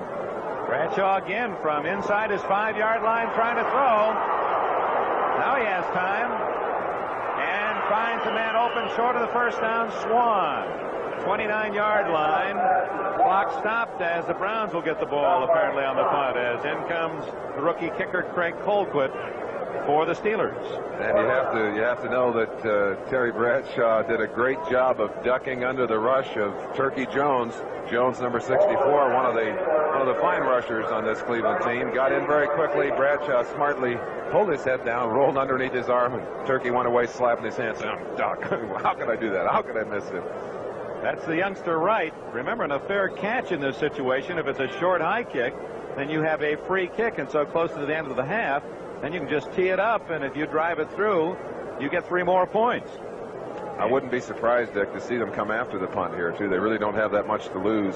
That little time left on the clock and the position where they might be able to get something done that way. Another exciting action already underway in the National Football League, and we'll have all the scores and highlights for you. Halftime on NFL 78. 23 seconds left. Ooh, they were coming. He's not going to call. Yes, he does call for the fair catch. Now, that's a long way away at the 32-yard line. Say that ball's up around the 45, then there's nothing the defense can do. You can tee it up, and just like kicking off, if it goes through the uprights, you get that almost a free field goal. One of the advantages of Colquitt, as we told you earlier, he's a 2-step kicker, which means he can get up closer to take his snap. He gets the ball off just very quickly. Almost impossible to block one of his punts, and that's, of course, a great advantage to a team to have a kicker with that kind of capability. And that was one of the attractions in selecting him so high, the Steelers picking him in the 3rd round out of Tennessee. Time for a couple of plays for Sipe. And he's going to take to the air. Man open. And it's Logan out of bounds at the 42-yard line of Pittsburgh.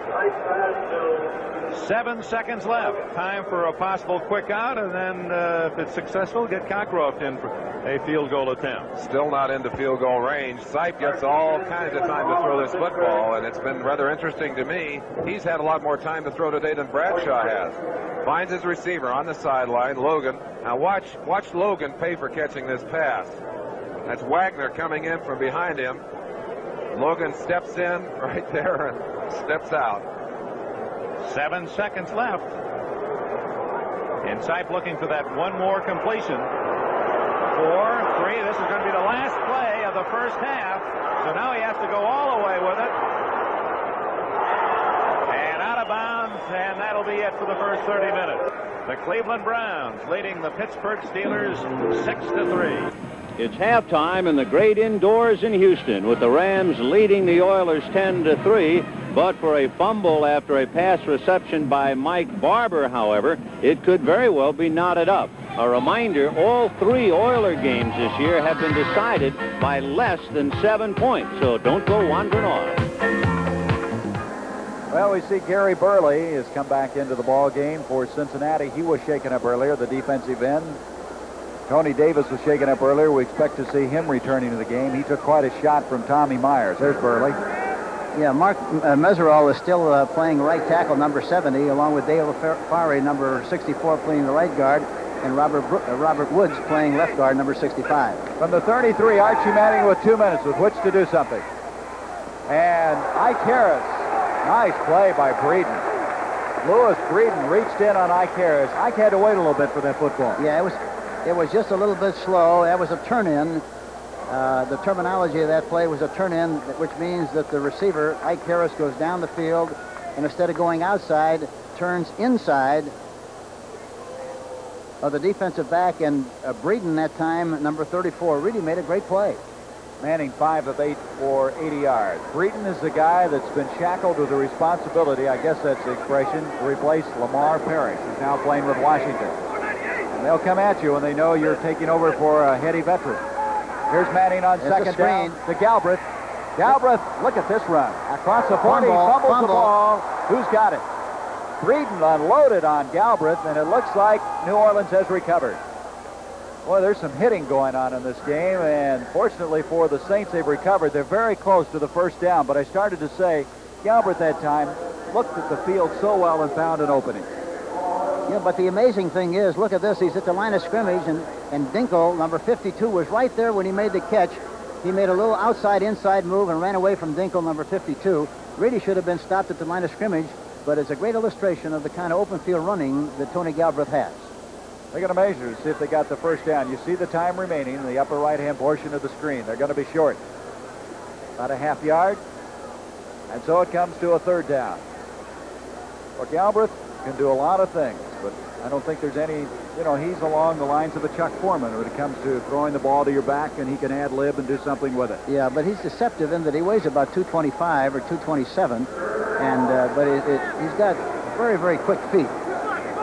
And it's very hard to tackle one-on-one in the open field. We have another tight end in the lineup now. Larry Hardy, number 87, has checked in for the Saints on a 3rd and a half yard to go. Manning gives to Galbraith. He got it. That was about all he got, was the first down. Now the time continues to move. Timeouts, 3 remaining for the New Orleans Saints. They're ready to go. They have another play call. Manning on the first down. Got a lot of time. Dumps it off to Mike Strawn. Strawn to the 45. He's got another first down. Reggie Williams cutting down, but another first down for the Saints, and they're moving the football. Another illustration of Archie picking out the right guy. He had plenty of time that time, and if you give him enough time, he's going to get the ball to the right person and put it on target. On the 45-yard line, the time. Now inside a minute to go. Still 3 timeouts left for the Saints. Manning's going to run. He's to the 35, to the 30. He's to the 28-yard line, and he calls a timeout immediately. Marvin Cobb, the strong safety, over to make the tackle for Cincinnati. Time, 41 seconds. They're on the move. This is what Archie does so well. You give him a little running room. People don't realize that he, is 6'3" and 210. He runs the 40 in 4.6. And he's another guy that's tough to tackle in the open field. You give him any running room. And there was another great illustration of how he'll keep a drive alive and make things happen. He gained 270 yards rushing last year, averaging almost 7 yards a carry. Next week, regional activity. The Vikings, who have a tough one coming up this Monday night against Tampa Bay next Sunday. The Giants, Atlanta, St. Louis, looking for their first win today against Dallas, goes against Miami. That'll be followed by other regional activity. Detroit, Green Bay, a black and blue division game. Los Angeles, New Orleans, Philadelphia goes against Baltimore. Now be sure and consult your local listings for the game and time in your area. Well, let's play coach a little bit here, Coach Stram. With 41 seconds left, you've got a first down. The ball at the 28-yard line. How close do you have to get to settle for a field goal? Well, they're within field goal range right now. Of course, I don't know how this young kicker is going to kick Leipold, but normally if you want to get the ball down around to the 25, 27, 28-yard line, so they're in field goal range right now. The big thing that they have to be concerned about is not getting themselves in a position where they get out of field goal range and get a sack or throw an interception. The big thing right now is to move the ball close as you can, try to get something into the end zone. If you don't, then kick the field goal. Thus far, New Orleans has 155 yards in total offense. Cincinnati 130, a very equal game with the Bengals leading 13-7. Cincinnati has not provided any kind of a pass rush. We'll see if they blitz here. From the 28, a first down. The linebackers are blitzing. It's a sweep. Yeah. And Glenn Cameron came through, and you called that one all the way. Strawn didn't have a chance. They had all the linebackers coming that time, and really the way they didn't rush the passer. Watch him. See him coming to the outside, and then, of course, here Cameron coming inside as the guard pulled. There was a big cavity there, and what happened, they didn't want to have happen because they lost yardage in the play, which is something that might knock them out of field goal range. Well, they used their second timeout, so they have one remaining. The ball at the 35. Cameron, who made that play, was the guy they drafted 4 years ago to replace Bill Berkey, but he never became a starter until this year when they went to the 3-4 and used the fourth linebacker. He's a fine football player. Yes, he is, and he belongs. You know, a lot of these young players, they play the Oklahoma or the 3-4 all during their collegiate career. And then if you're not careful, you try to play a 4-3 and make them play a middle linebacker position, and with all the reads and all the keys, it just takes them an awful long time to learn that position and that responsibility, and sometimes they just never catch up. As a result, I think that Cincinnati is very wise to be in this alignment because they take advantage of the ability and skill of these people, and they're a much better defensive team they will be as their season goes along. Well, Archie Manning, as you see, has 36 seconds left in the first half. He has one timeout remaining. He has a second down, 16 yards to go from the 35-yard line. Hey, Monday night starts a lot of fun as WKRP in Cincinnati, the radio station that rocks and rolls with laughter, will be coming your way on CBS.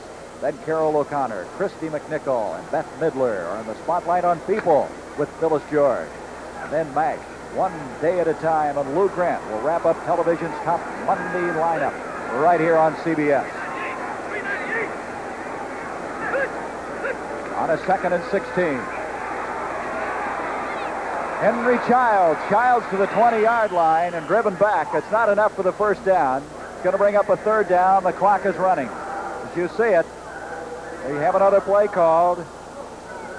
Marvin Cobb made the tackle on the play. Manning now trying to give him some stabilizing talk and feeling as he gets ready. He's unloading to Icaris. Almost intercepted by Breeden. Manning tried to show the poise he needed. He's getting up slowly. I think he's all right, but he tried not to hurry the play, Hank, and shake him up. Well, normally, you know, the way that play started to develop, it looked like he was going to run a square out, which means you go down 6 yards and break for the sideline, and the quarterback will either throw to you over the top to stop the clock. That's what you'd anticipate, but the outside receivers, Ike Harris and Tinker Owen, both made that initial move, but then went up the field thinking they could get a big one, but they were played very well by Breeden. Well, John Leipold will attempt his first field goal as the New Orleans Saints, and this will be a 39-yard attempt. Tom Blanchard to hold. There's 9 seconds left in this first half. Leipold's kick gets it up just barely in time, and he got it. He did not get a lot of height on that, but he got it. And so Leipold now makes it a 13-10 game. You know, he's got a good leg. We played against him when I was in Kansas City in Buffalo, when he was at Buffalo, and he kicked a couple of 50-yarders one night against us. So he's got the kick, and he'll do a good job, I'm sure, for the Saints. Filling in for Rich Zarro, so it's a 3-point game. Very entertaining first half of play here from Riverfront Stadium. 9 seconds left, so the Saints will have to kick it off. As we'll come to a close, and stay with us at halftime. The NFL Today from New York. Brent Jane and Irv will be catching you up on what's happening. And we've had some interesting games developing throughout the NFL. You know, we'll see what happens here. I doubt very seriously if he'll kick the ball down the field. I would think that he'd try to make a swift kick so he doesn't get in trouble. CBS Sports Spectacular next Saturday at 5. The Woodward, along with the World 3-Day Equestrian Championships. Next Saturday, 5 o'clock Eastern. on CBS. That last drive was 45 yards in 9 plays, culminating in the field goal. And he tries a little squibber, which is always tough to handle. And Cincinnati's experiencing that difficulty. And that's going to be the end of our first half of play. Ted Vinson, a rookie out of Wichita State, eventually pounced on the football. So we have a 3-point difference at the halfway mark. Cincinnati leading 13-10. As it's been the type of game where early New Orleans drove the ball very effectively, and then they got into a field position problem. Yes, they did, and but here again, as you mentioned several times during the telecast, Gary, this New Orleans Saints team is very aggressive offensively. They can do a lot of things. They've got excellent receivers. Of course, they missed Chuck Muncie, who is one of the real premier backs in the National Football League, I think. He's going to be out for about 3 weeks. Mike Strawn, however, is a fine black back and a good replacement. But they really make the sparks fly, and they're very explosive offensively, and so you can never count them out regardless where they are in the game or where they are on the field. Well, Archie Manning has just been sensational throughout the course of this year, and today he again has been very effective. The one thing that did hurt the Saints was the fumble on the 26-yard line that set up the last field goal, which right now is the difference in this game. So our halftime score, Cincinnati 13, the New Orleans Saints 10 from Riverfront. The upsets, the comebacks, the heartbreakers, the record breakers. These are the moments that make sports spectacular, and this is where they happen. CBS Sports Spectacular. Next Saturday at 5 p.m. Eastern, CBS Sports Spectacular presents the second leg of the Fall Triple Crown, the Woodward, with an expected rematch of Affirmed and Seattle Slew. You'll also see taped coverage of the equestrian 3-day event World Championships. You'll say, you saw it on CBS Sports. So the Cincinnati Bengals at halftime with a 13-10 lead. And as you look at this first half of play, Hank, Archie Manning has kind of picked up where he left off. He's hit 8 of 12 passes for 112 yards. And you know that he's going to have a lot more to say in the second half. Yeah, and you know, the other thing about it is this New Orleans team has been very exciting offensively in all the games that we have seen. And, of course, Archie has provided so much of the spark. Tony Galbraith has done an excellent job of running and catching passes. I think he's caught, going into this game, 23. I think he caught maybe 2 already today. He's up to 25. But anything can happen anytime they have possession, and they're very explosive offensively. Okay, Hank, a lot of activity throughout the NFL, so let's go back to New York for NFL Today.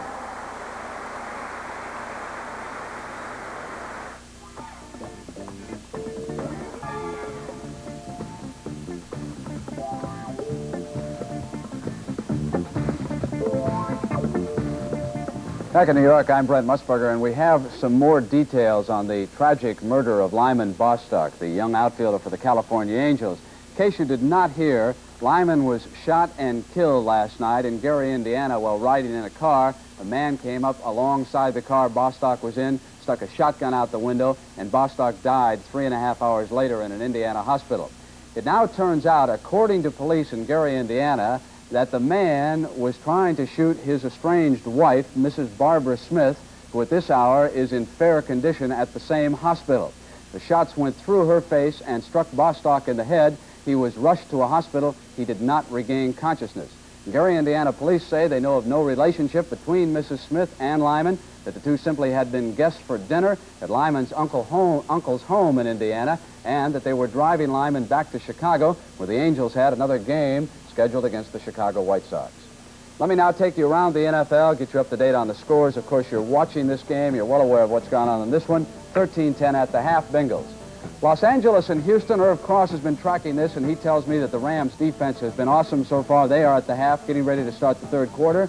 Buffalo and Baltimore. Chuck Knox's Buffalo team leading by 7. Baltimore coming off of that strange Monday night game. And Cleveland ahead of Pittsburgh 6-3. Tough defensive game so far. Miami and Philadelphia, the Eagles ahead 7-3. That game moving right along. It is now in the third quarter. The New York Jets and Washington, the unbeaten Redskins, led by Jack Pardee, shooting for 4 in a row, and they're ahead of the Jets 10-3. Denver and Kansas City tied at 7 first quarter. And who is going to win college football's Heisman Trophy? It usually goes to the leading offensive player on a winning team. Last year, Earl Campbell of Texas had it wrapped up from the start, but this year it's wide open, and Brent takes a look at some of the candidates. Jane, being a quarterback at Notre Dame is always a plus. Joe Montana following the footsteps of Lujack, Horning, Hewitt. But yesterday in the second half, Montana was derailed by the Michigan Wolverines. And by the time the game had ended, Montana and Notre Dame had lost for the second straight time, and Montana's stock has fallen. USC tailback Charles White, meanwhile, down in Alabama, fumbled inside the 5-yard line. But, of course, White is following in the footsteps of O.J. Simpson, Clarence Davis, Ricky Bell, Mike Garrett, and he exploded the next time he touched the football for a 40-yard USC touchdown. By the time USC's victory over Alabama had ended, White had amassed 197 yards. He's the leader right now. Other Heisman candidates, number 7, quarterback Rick Leach of Michigan, who besides engineering yesterday's victory over Notre Dame, also routed Illinois a week earlier. At Penn State, they'll tell you about a Heisman candidate by the name of Chuck Fusina, number 14. In the second half, Fusina lifted Penn State, and they rallied to beat SMU. And then down in Oklahoma, the quarterback by the name of Thomas Lott, number 6. Earlier, this is action from a Stanford conquest. Yesterday, Oklahoma struck for 66 points against Rice. Lott can beat you going forwards, and sometimes he can do it coming backwards, and he says, get me that Heisman Trophy. All right, the NFL Today will continue on CBS right after these messages from your local station. Plan to be here for a star-studded 2-hour salute to American imagination, Thursday, October 5th on CBS.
Irv, they have just kicked off down the Houston Astrodome, Rams and Oilers. Right, the Rams had the ball now around the 18-yard line and lead 10-3, and it's been a defensive day all day long. And you expect that out of a great Ram club, but it was Cullen Bryant who drew first blood in the first quarter. He pile drives over his right guard and scores for the Rams. They take a 7-0 lead. Willie Miller takes a pass here from Pat Hayden, who's been throwing the ball fairly well, and dances along the right sideline, which eventually led to a field goal for the Rams. They took a 10-0 lead in the second quarter. But Rob Carpenter's been the offensive story for the Houston Oilers today. Rob, who was drafted out of Miami of Ohio in the 3rd round last year, is getting a lot of work here and drives upfield down to the 45-yard line, setting up a field goal opportunity for the Oilers. Dan Pastorini goes to his biggest offensive weapon to date, Rob Carpenter again, taking the ball down to about the 36-yard line. Oilers kick a field goal, but they trail in the third quarter, 10-3. And, Irv, next Sunday, the Los Angeles Rams will be in New Orleans to play the Saints. Let's check some of the highlights now from the Saints and the Cincinnati Bengals. The Bengals, of course, again going without quarterback Ken Anderson.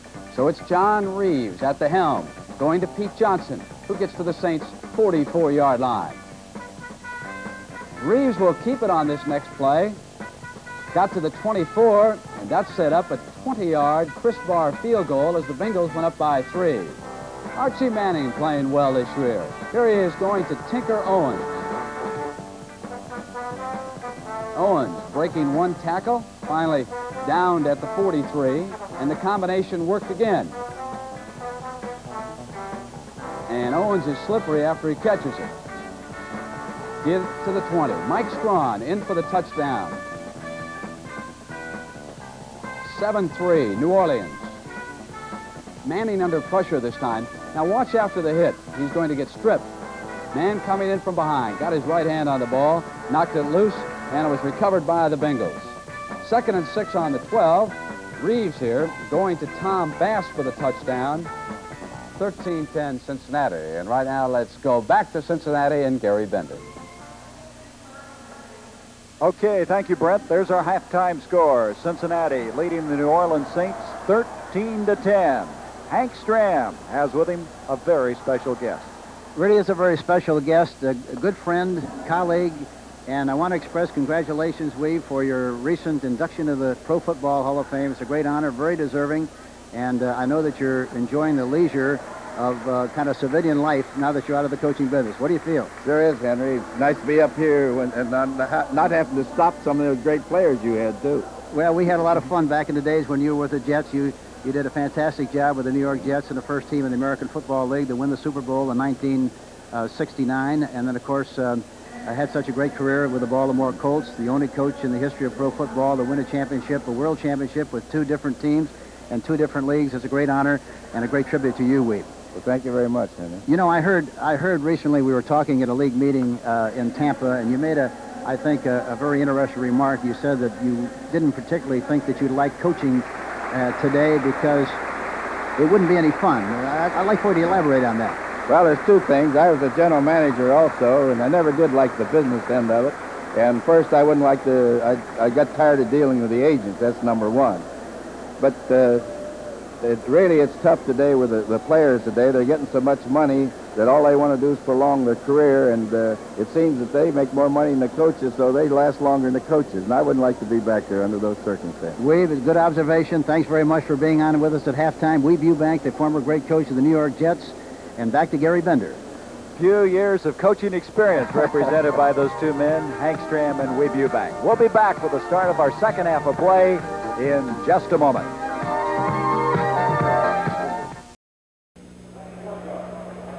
The preceding announcement was brought to you as a public service by the National Football League. Halftime in Houston.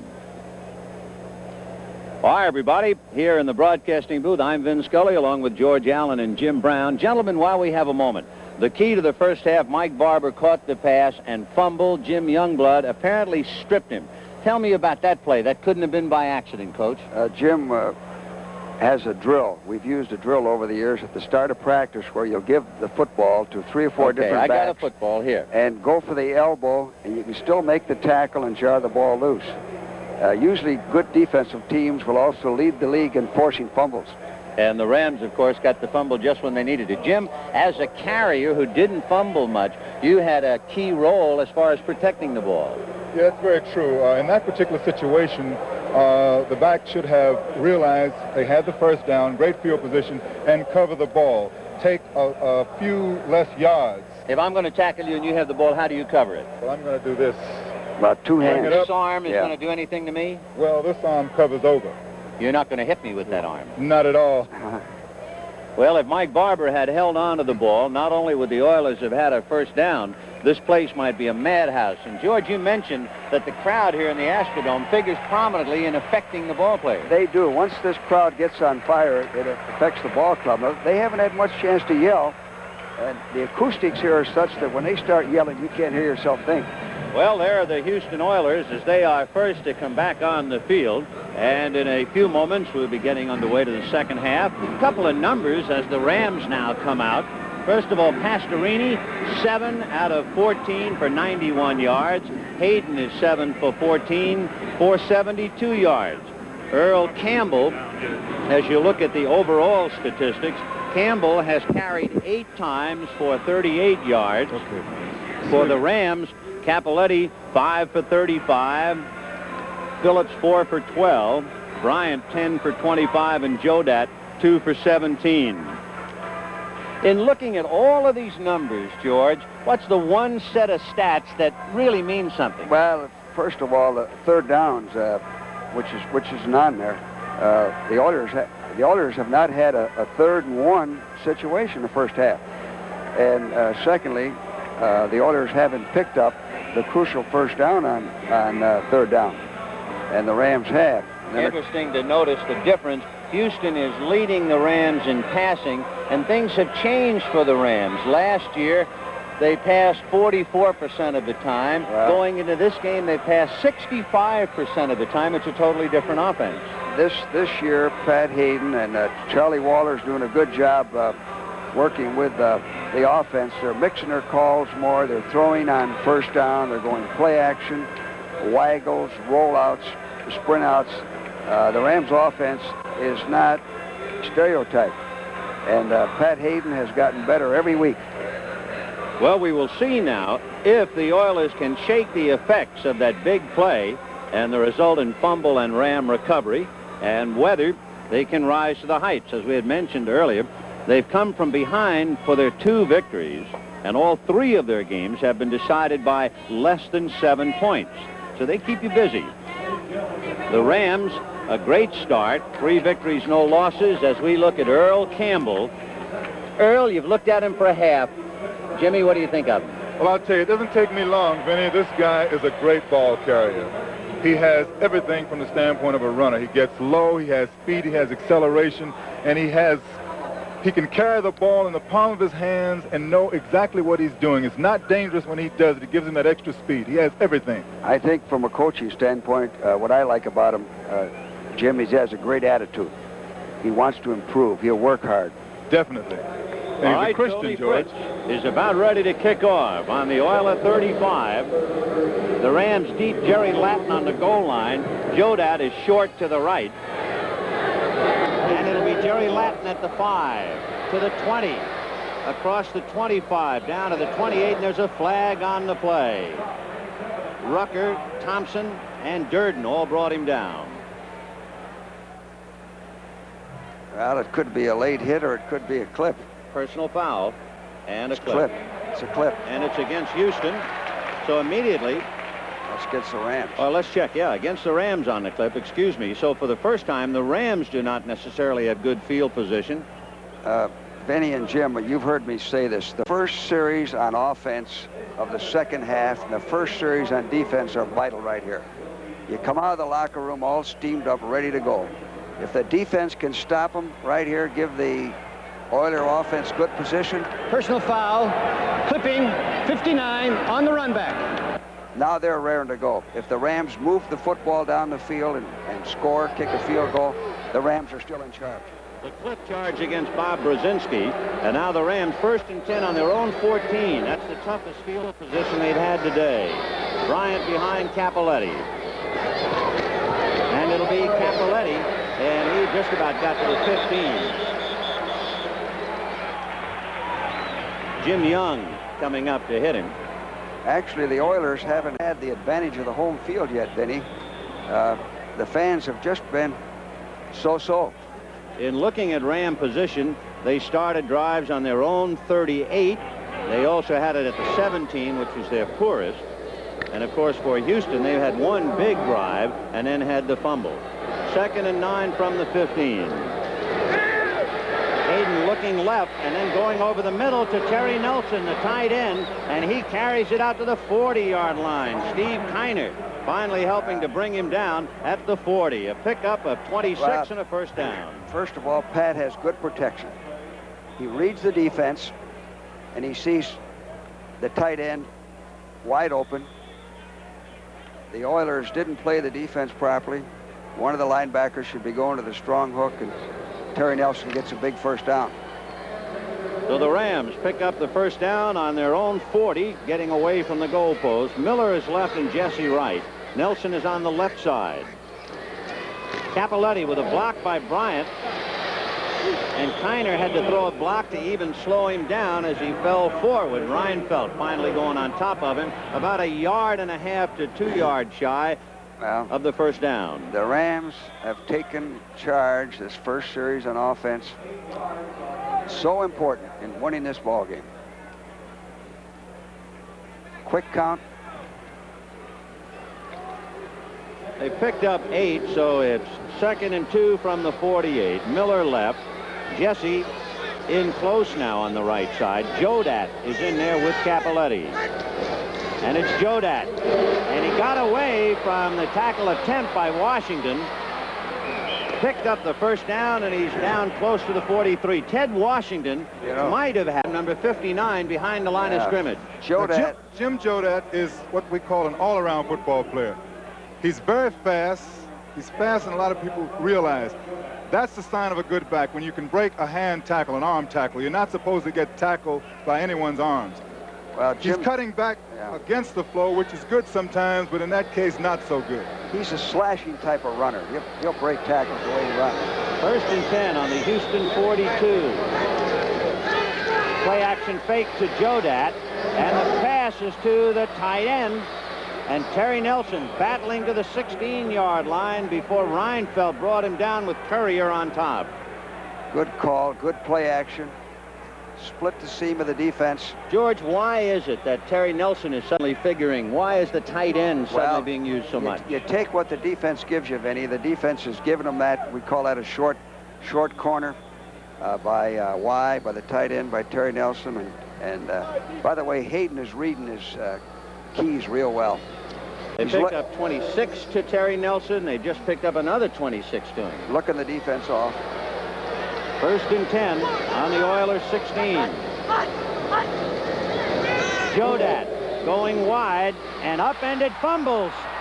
However, the Rams try. It is bobbled a 3rd time. And Houston has recovered. You know,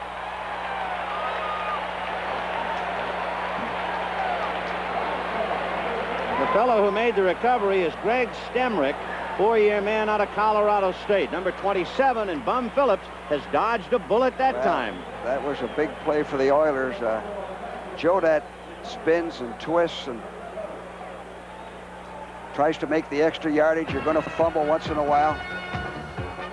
So the Oilers recover the fumble and will put it in play 1st and 10 from their own 24. Rams 10-3. That's my team, the New Orleans Saints. And I'm Bobby Scott.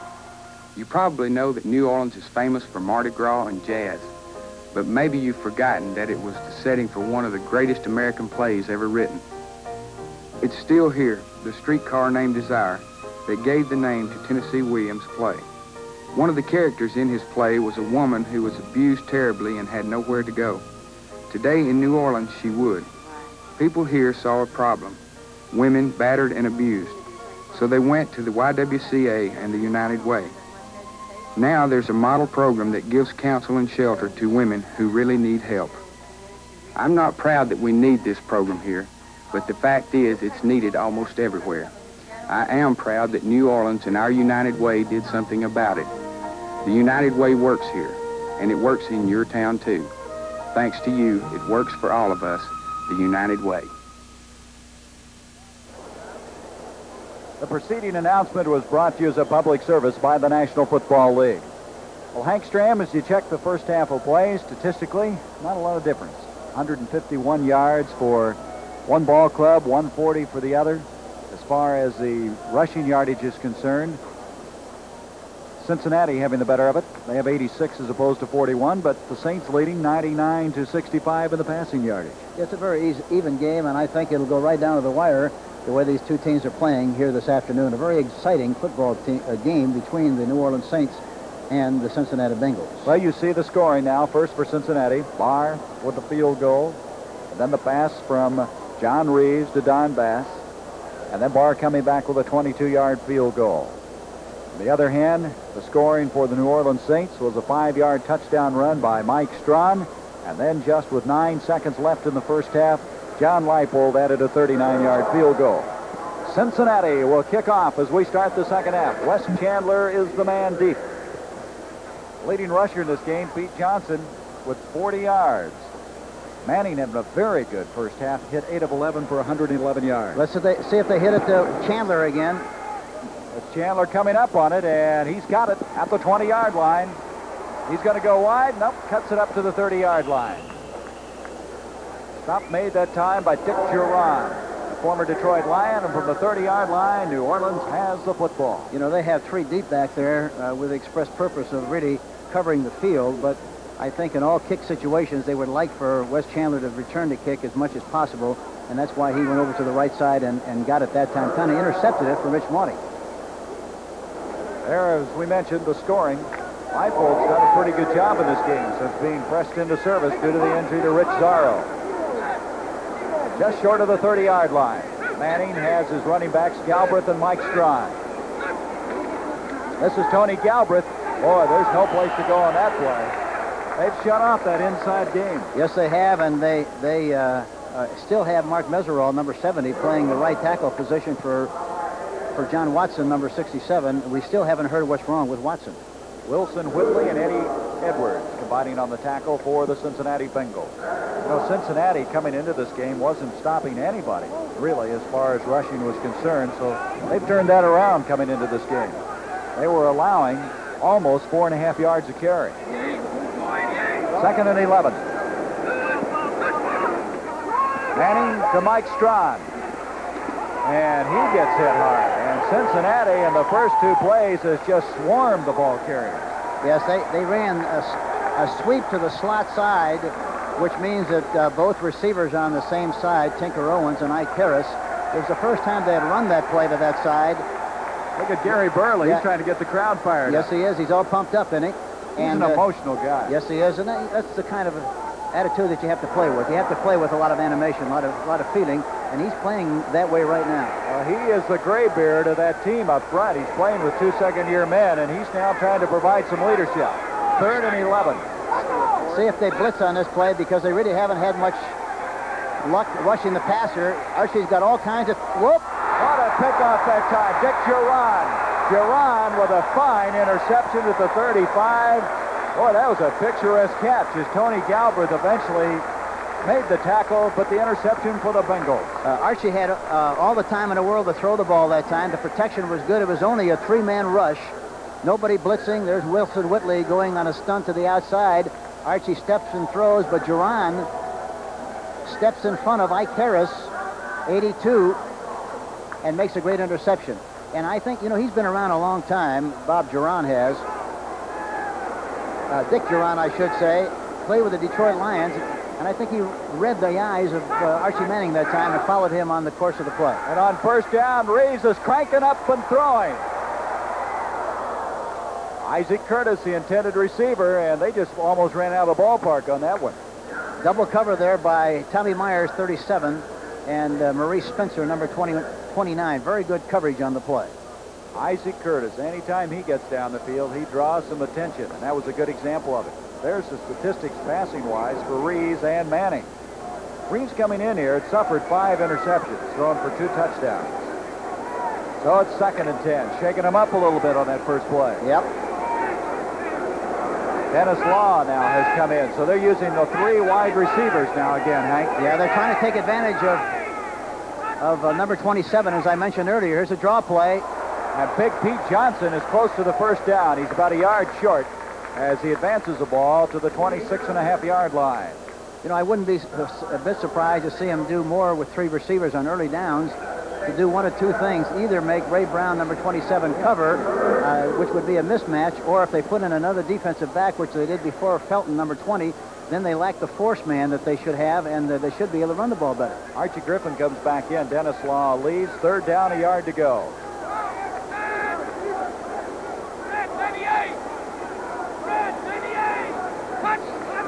John Reeves gives to Archie Griffin, and Derlin Moore is there. Derlin Moore and Joe Fetterspiel. Excellent defensive reaction that time by the Saints. That's going to bring up a 4th down. Yeah, that really was a great play by the defensive unit. Derlin Moore, from his right tackle position, pursued very well and made a great play. There's Washington on top of the Jets. What about those Redskins? They're going for their 4th win in a row. 5 seconds remaining in the second quarter. Mark Mosley kicked a 34-yard field goal for the Skins. And this isn't a field goal attempt. It will be a 47-yard attempt by Chris Barr. Barr, he didn't get it. It angled off to the left. That did not look good at all. That field goal situation, I thought maybe they would do something with it that time, because, again, they've got a chance to roll out to the right and make a big play from a fake field goal situation.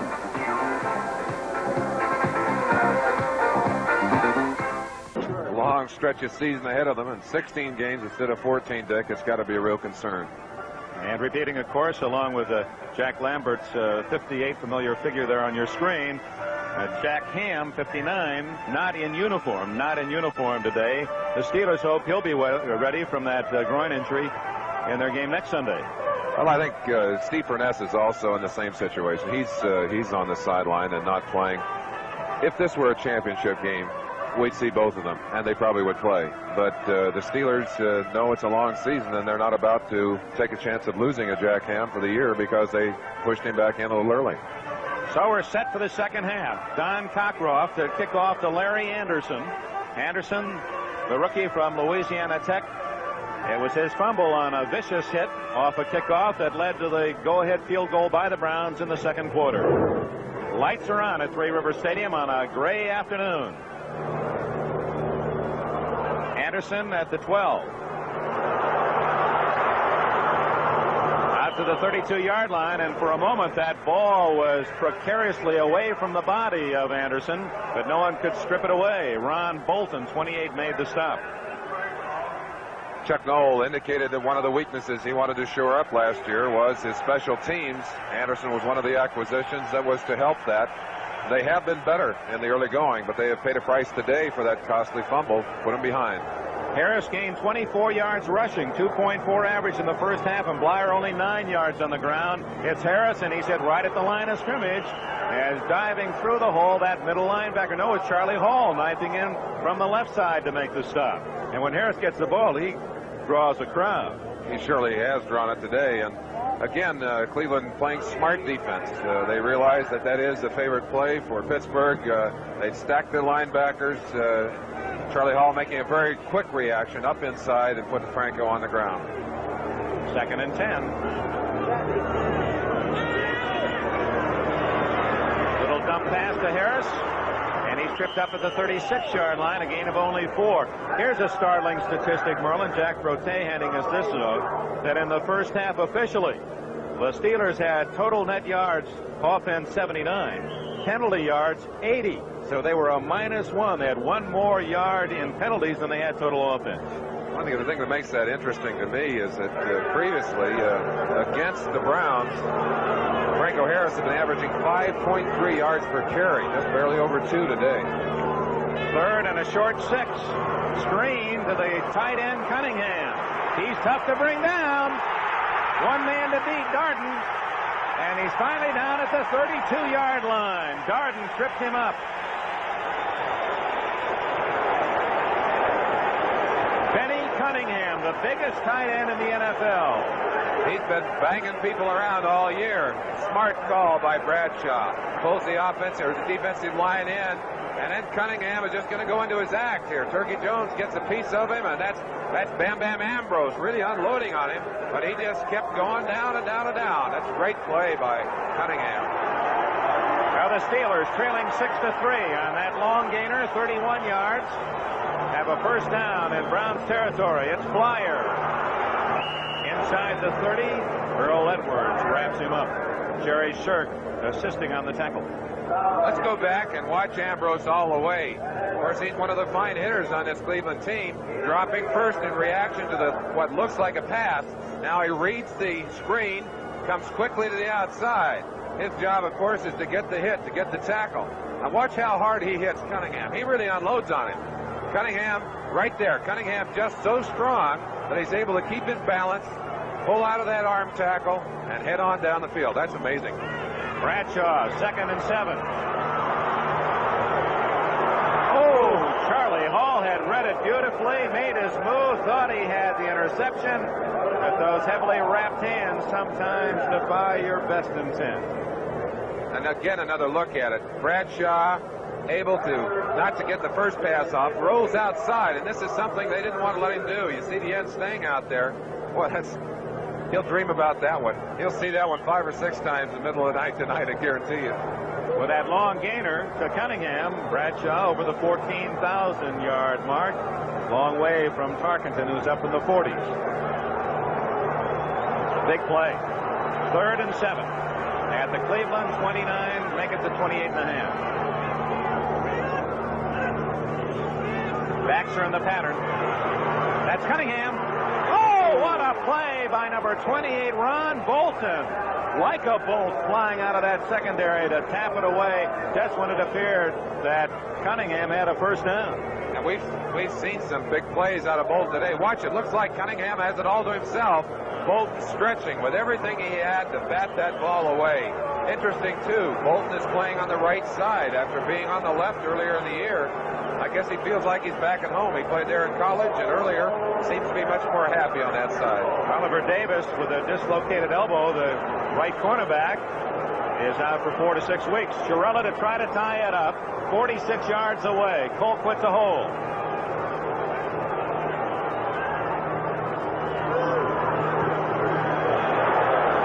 No good. He misses to the left. And some of the Bluebirds cry out here at Three Rivers Stadium. Timeout. 3 minutes into the second half. Cleveland hangs on to that 3-point lead.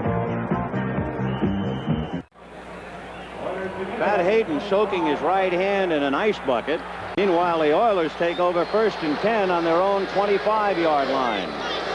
Tim Wilson is in there now. Campbell the deep back. And it'll be Earl Campbell with Wilson blocking. Inside, Isaiah Robinson still on his feet. Oh, what a run to the 35. They're still running at the right side of the Ram defense. They got inside Isaiah Robertson then. Here it is. Now, Earl Campbell, being the great back that I said he was, follows his interference, makes a little outside move, accelerates, drops that shoulder, keeps the legs moving, and falls forward. The Rams are going to know about him when this game is over. No penetration by the Rams defense. 1st and 10 on the 35. And Campbell will go the other way now. With Wilson blocking, he's across, and a good gutsy tackle by Isaiah that time to knock him down at the 40. When you run Campbell wide, you give him the options. Isaiah did a good job of pursuing on this. If he doesn't come over and meet him at the crossroads, watch Isaiah coming across there. In fact, it's a great one-on-one tackle. Look at the yardage. So Earl Campbell moves it across the 41-yard line. He's now gained 56 yards in 10 carries. 2nd and 4 from the 41. Here comes Wilson with Campbell throwing the block. And Wilson is still shy of the first down. Campbell to a pretty good block on Isaiah Robertson, who was dogging. Well, the coaches think he's a complete football player. Let's watch his block on Freddie Dwyer. He did. We call that a bin block. Or Larry Brooks. George, he pointed out to me on the telephone that he wants to be an all-around player. He wants to be able to block too. And that's the great sign of an attitude. 3rd and 2 on the Houston 43. Here comes Campbell. Wilson out in front. And he just broke a hand tackle by Dave Elmendorf and picked up the first down. On his own. On his own. Again, pounding that right side of the Ram defense. Quick counts. Now, when we say a great back makes an offensive line, when I talk about greatness, now watch this tackle. He keeps running. He's running over people. He will run over his own men if they do not get out of the way. So for a back like that, when you're playing line, you're never going to relax. You always feel that he is coming. That's what makes a great offensive line. Earl Campbell lost his shirt, so Ronnie Coleman has had to come in while they suit him up again. There's Earl putting on a new 34. 1st and 10 from the 49. And it'll be Ronnie Coleman. And he's belted as he gets across midfield. You know, Jim, the Oilers have more depth in their backfield than they've had in quite some time. They can substitute and keep fresh backs. Here's an example right here. Coleman's a good back. Great point, because Carpenter came in and gave them a lift, just like you said, Benny. Yeah, you're right. And Earl, I'm looking at that 34, immediately think that's a pretty prominent number. Greg Pruitt in Cleveland, Walter Payton in Chicago, and now Earl Campbell in Houston. I'd want him in there right now. Get in there. Hurry up. Get in there. 2nd and 6 from the 47 of the Rams. Houston on a move. Play action fake. Pastorini down the right side, and there's a flag on the play. The pass was completed to Billy Johnson. And a flag as the completion takes it down to the 38. Earl Campbell returning, but we're going to wait. I think it's on the right side of the Houston offensive line. That is. You know, the left side of that, here it is. Good call, well executed. Yeah, perfect time for play action because they've been running the ball well. The Rams have to look out for the run. Play action holds them. The pass is completed, but there's a flag on the field. Right tackle, offense. That's what happens when you go on quick counts, when you go on sound. Somebody moves. That's the second time right tackle Morris Towns, who's only a 2-year man out of Missouri, has been guilty. So it's 2nd and 11 on the Houston 48. Billy Johnson wide right, Ken Burrow left. We haven't seen Burrow handle the ball yet. Pastorini going to dump it to Campbell. And on his own, he moves, finally dragged down by Larry Brooks. Now we talk about quickness. When Campbell gets this ball, his quickness is what allows him to gain yardage. If that was a slower back, they would have never gained any yardage. The move to the outside, the cut back to the inside, up the seam, the continual use of the legs allowed him to get that gain. That's that flare stop that they like with a back like Campbell. They can always dump it off to him. On the Ram 46, 3rd and about 5 for the Oilers. Johnson in a slot inside Burrow right. Pastorini looking right, throwing down there and overshoots Johnson. Rod Perry was right there to defend. And flattened is Dante Pastorini. See, you don't see that in the statistics, but the quarterback's on his back. Again, not coming through in the 3rd down. Critical situation. Jack Youngblood leading his Rams off the field. Tony Fritsch and Cliff Parsley. The kicking game has been so very important, and now it's Cliff Parsley coming in to punt the ball on the Ram 46, and Parsley will be kicking from his own 43. Deep, Jackie Wallace and Nolan Cromwell for the Rams. Parsley trying to kick it out of bounds deep and didn't really do it. Bad kick, short kick. Bad kick going out at about, looks like they're talking around the 30-yard line. Every play is the ball game. Every play is the ball game.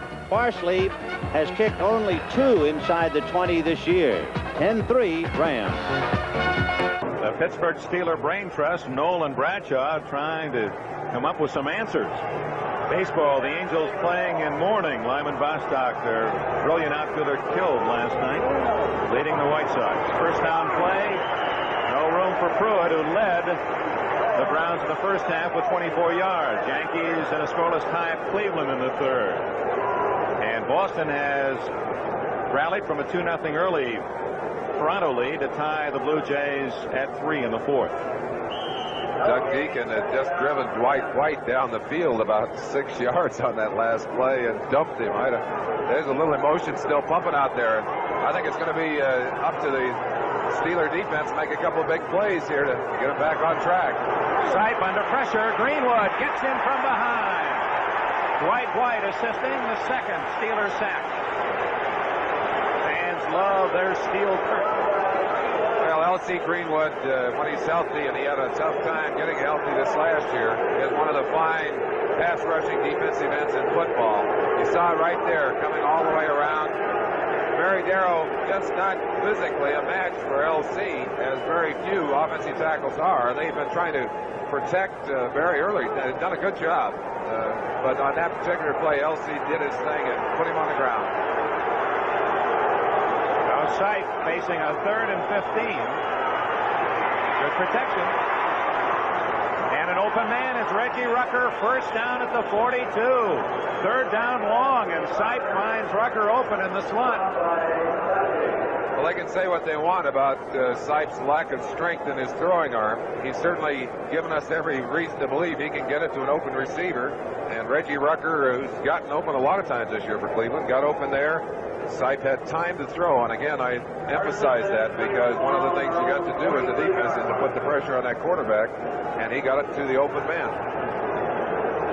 Well, the Browns improved their field position out near their own 42. We're in the 3rd quarter, 10.5 minutes remaining. 6-3 Cleveland. Small hole, and squirting forward is Pruitt for a couple. Lauren Taves, Greenwood, and Banaszak in on the stop.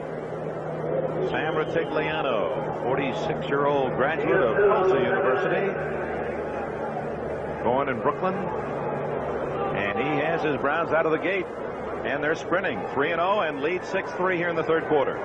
Great start for them. Rucker left, Newsom the tight end to the left, and wide right is Logan. Second and 8.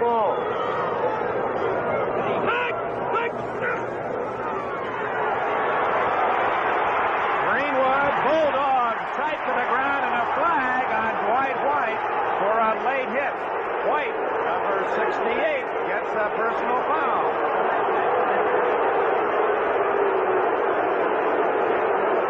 And LC is hot. I don't blame him. You work that hard to get a sack, and then somebody, without thinking, dives on top of a quarterback. You not only lose the sack, you lose the yardage. Watch it again. LC Greenwood, number 68. Coming hard to the outside. Sight trying to get away. LC's just got too much of those long arms. Pulls him to the ground. Now watch number 78, Dwight White, coming from the outside, and he just spears him. Good call by the official. That's not good football. So Dwight White guilty of that personal foul, and the mark-off of 15 yards brings it to the 44 of Cleveland. And White has to be scolding himself now underneath that mask. Let's see how he works this time. You know he's going to be coming hard. Ricky Feature, 83, wide receiver, into the ball game, and he is slotted on the left side.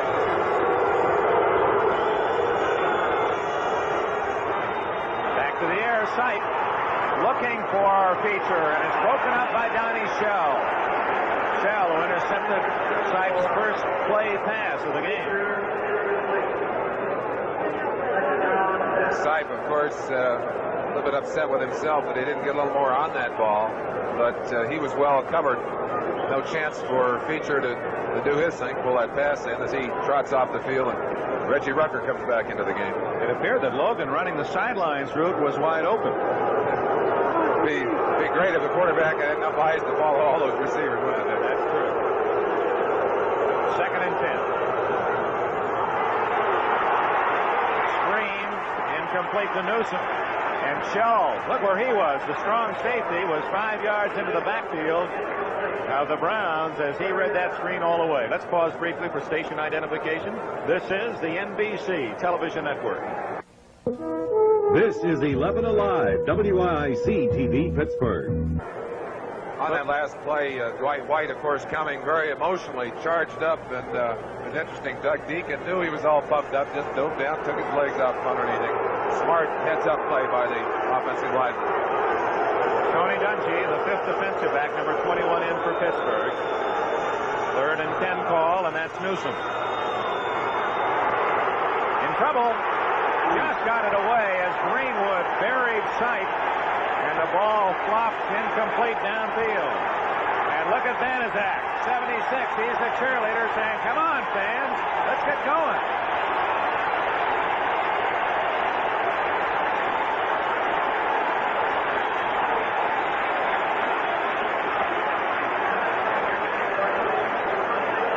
You ever do that? No, but I'd say there's nothing a Cleveland boy would rather do than beat the Browns. Maybe that's what he's saying. 9-man rush against Evans. Now they have the return on. Short kick. Rudersham. And what a tackle by Ricky Feature back at the 22-yard line. Feature, the wide receiver, a good play. 33-yard punt. The Steelers have the ball. The Browns have the lead. That. Look at that guy sitting in the front row there, that Cowboy hat. He looks like he's enjoying this game. He looks like E.J. Hollop, our old linebacker. So from the 23-yard line, Cincinnati after a 48-yard kick by Tom Blanchard.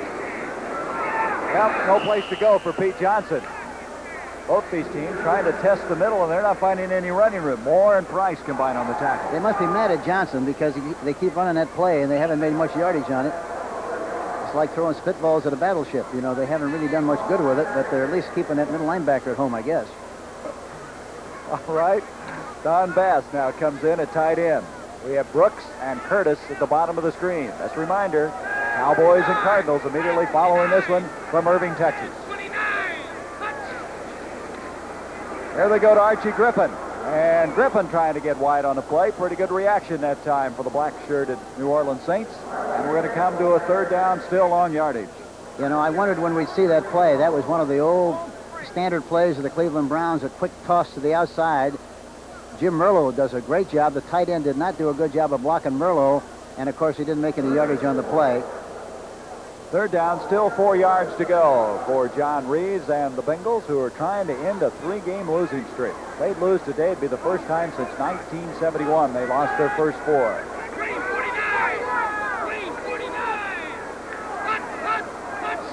On a 3rd and 4. Reeves to Brooks. And Brooks has the first down across the 40-yard line. You know, Brooks has been open all afternoon long. Yes, and it's the same pattern. He goes right at Clarence Chapman, drives him back, and then curls inside of him. And Reeves is throwing the ball right on the numbers. Look at it. Tommy Myers comes in from the inside safety position to help out, but it's way late. And it's really the responsibility of Clarence Chapman to make that play, and it's a tough one to cover. You know, Brooks had caught only 2 passes in the first 3 games, but today he's come back. You see, he was the leading receiver a year ago. And there's Big Pete Johnson hammering ahead. He's been a workhorse in this game.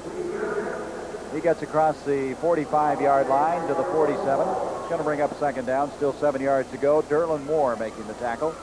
Pete Johnson and Archie Griffin. They call him the Ohio State Connection because, of course, they played for Woody Hayes up in Columbus. Pete Johnson last year had an excellent year in his rookie year. Reeves, quick pitch to Griffin to this side. And Archie across the midfield stripe. Going to be just short of the first down. They used to pitch that to Jim Brown, I suppose. Oh, yeah. Yeah, and it was one of the plays that really epitomized the personality of the Cleveland Browns and even the Cincinnati Bengals in the early development days. They run it again to the left. They ran it to the right the last time. But you know what they do? They have both receivers on the same side, and they try to get a strong rotation, which means they double cover the outside people, and the safety backs off, and as a result, there's a little room there. The key is the tight end's block on the linebacker. So it's 3rd down and a yard to go. Everybody in tight on this play. Archie Griffin trying to get it, and he's got it. Griffin to the 45-yard line of the Saints. Joe Fettersfield, the middle linebacker.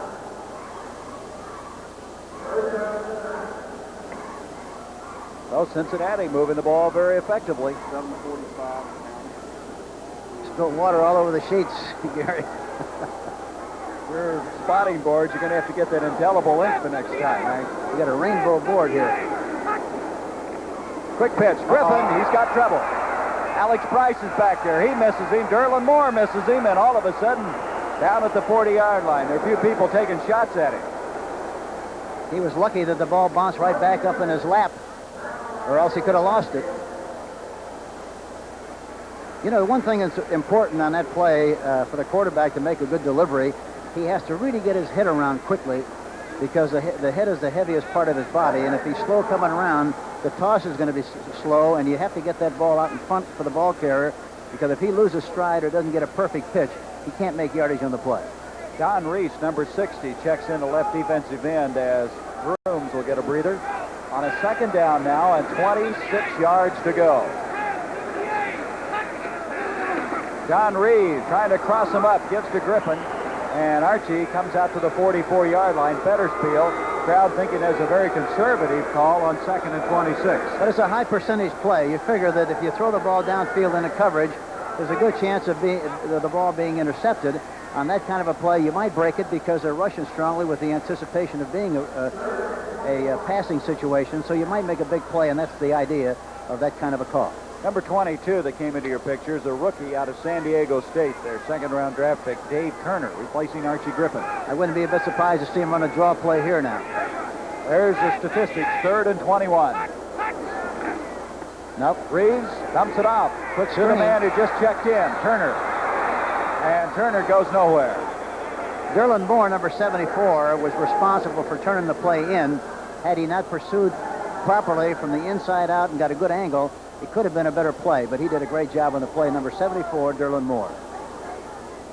So that's going to bring up a 4th down, and you get a drive going, and you have that one mishandled ball, and all of a sudden you come to a grinding halt. Then you get right back to the taffy pull. It's tough to make it go. Once you give up possession and lose yardage any time in the sequence. McAnally to kick. Wes Chandler back at the 10-yard line. 13-10 our score. Cincinnati with the lead. 5:20 to go. 3rd quarter. He's trying to kick it away this time, and he's going to like this one. That ball is going to be marked at the 9-yard line. Very good kick, and you notice that he kicked the ball to his left, which is very wise, being a right-footed kicker, because in the event that it was a bad kick, it would go down the middle of the field to slid off his foot. So it really worked out nicely for him.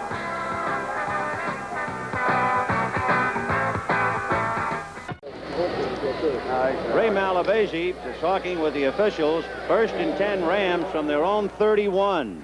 So we'll see if they can take advantage of a poor punt from Cliff Parsley. Rams leading 10-3.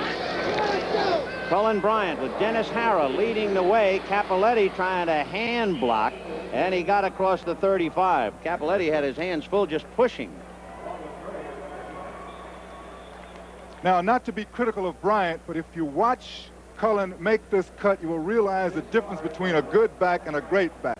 He makes a curve on the corner, which slows him down. He gets low, which is good. But a guy like Cullen has a very difficult time making a cut like an Earl Campbell can make. 2nd and 4 on the Ram 37. Jesse right, Miller left. And it's Capoletti fighting across the 40 and might have fallen forward for the 1st down.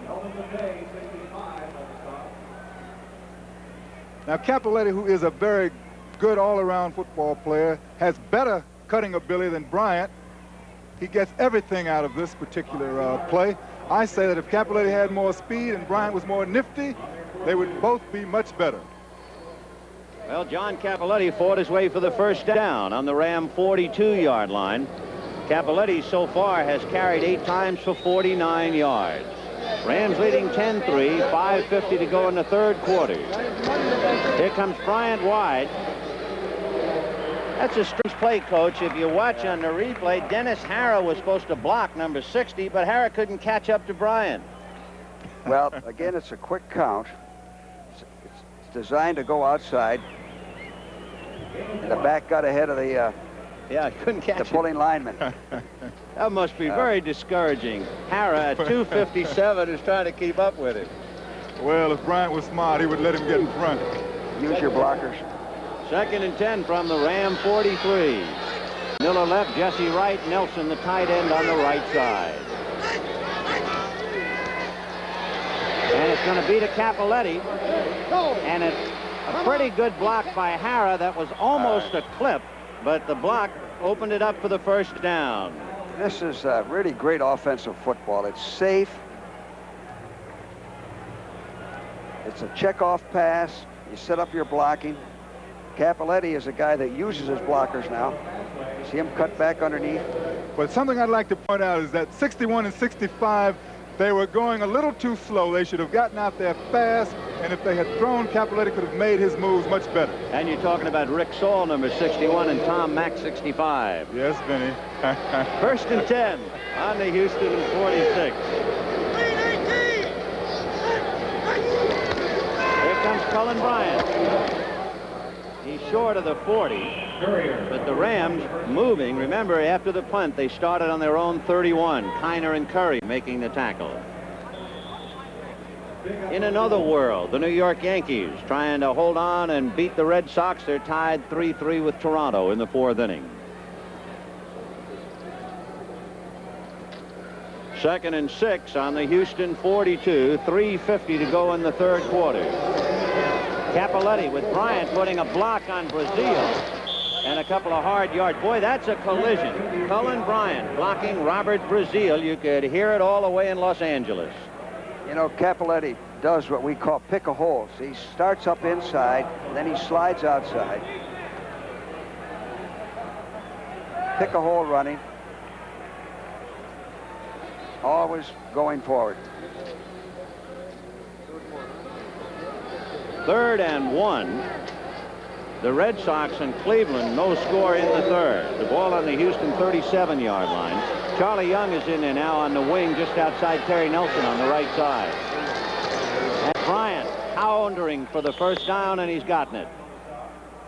So Cullen Bryant grinding it out. Jim, not many clubs have run on the Oilers like this.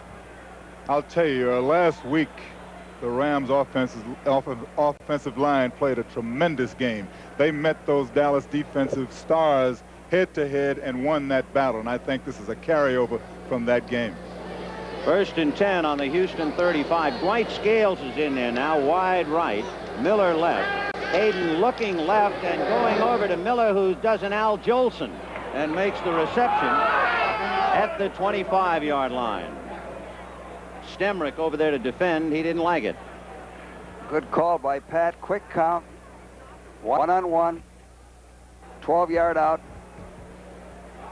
Stemrick is a little angry, a little frustrated at this point.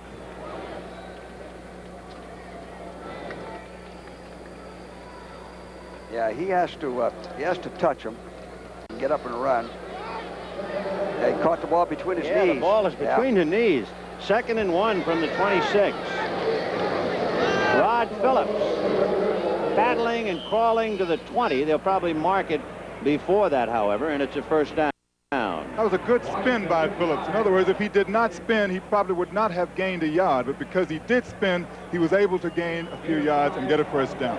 Jackie Slater coming out. Doug France is back in there. 1st and 10 for the Rams on the Houston 21-yard line. And as you can see, 3-1 in first downs, 18-6. Scales wide right, Miller left, Nelson the tight end right side, Phillips and Bryant back of Hayden. Hayden releasing to Phillips. He got a block from Hara, then by Saul, and he fumbles. It is picked up by Sampson, but I believe after the whistle. Yeah, they blew him dead. Sampson first picked it up and gave it to Reinfeldt, but they'll call it back. Now here's the first noise the crowd's made today. Now, that same play. Phillips on this particular play does a good job at contact, but here is where a great back would accelerate. The acceleration might allow him to split the seam. That was a quick whistle. That was a quick whistle. That's a break for the Rams. Because he fumbled as he was going down, as he hit the AstroTurf. And Mike Reinfeldt was away with it, but is blown dead. 2nd and 1 on the Houston 12.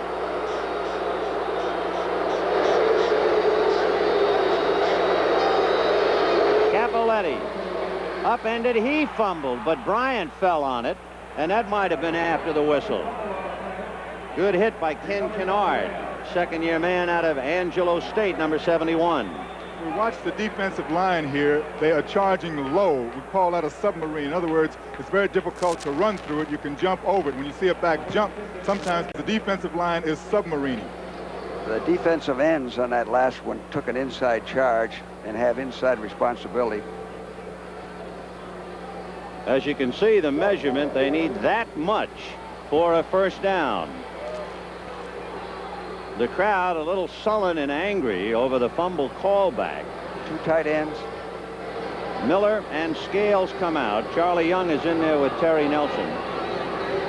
And there's the crowd, mean, sullen, and bordering on mutinous here. 10-3 Rams, 40 seconds to go in the third quarter.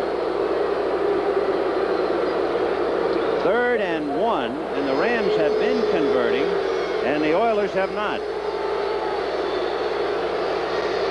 From the 12. That's Capoletti.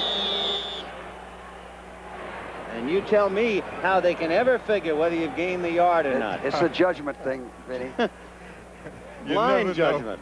The fewer judgment calls you have in pro football, the better. Okay, first down. 1st and 10 on the Houston 11. Remember, this drive started after the poor punt by Cliff Parsley gave the Rams 1st and 10 on their own 31, and they have traveled down to the Houston 11.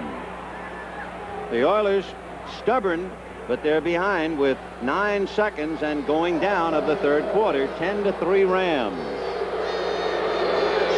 Cappelletti and Bryant behind Hayden, and it's Bryant. Mack is pulled to lead the way, but he goes the other way, and there's nobody there but blue shirts.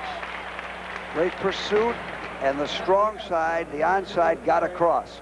Penetration. That's how you stop sweeps. So 3 quarters are history here in Houston, and for the moment, the Rams 10, Houston 3. One of the things that has characterized this Pittsburgh team early in the season, their ability to go for the touchdown on a long drive. We'll show you that statistic again. Their shortest drive has been 50 yards to a touchdown. They're looking for their first score by touchdown today. Bradshaw, great throw to Harris as Bradshaw was hit. Went down in the arms of Mac Mitchell and still threw a strike to Harris. Boy, that's so tough for a quarterback to stand in there that long and drop it over. There's the statistic we talked about. Now that's amazing. The shortest one from 50 yards, drives going all the way up to 80 and 89 yards. Interesting, though, today they have not been able to put those drives together, and that's the difference in the ballgame. 6-3 Cleveland. Steelers have it 2nd and 5.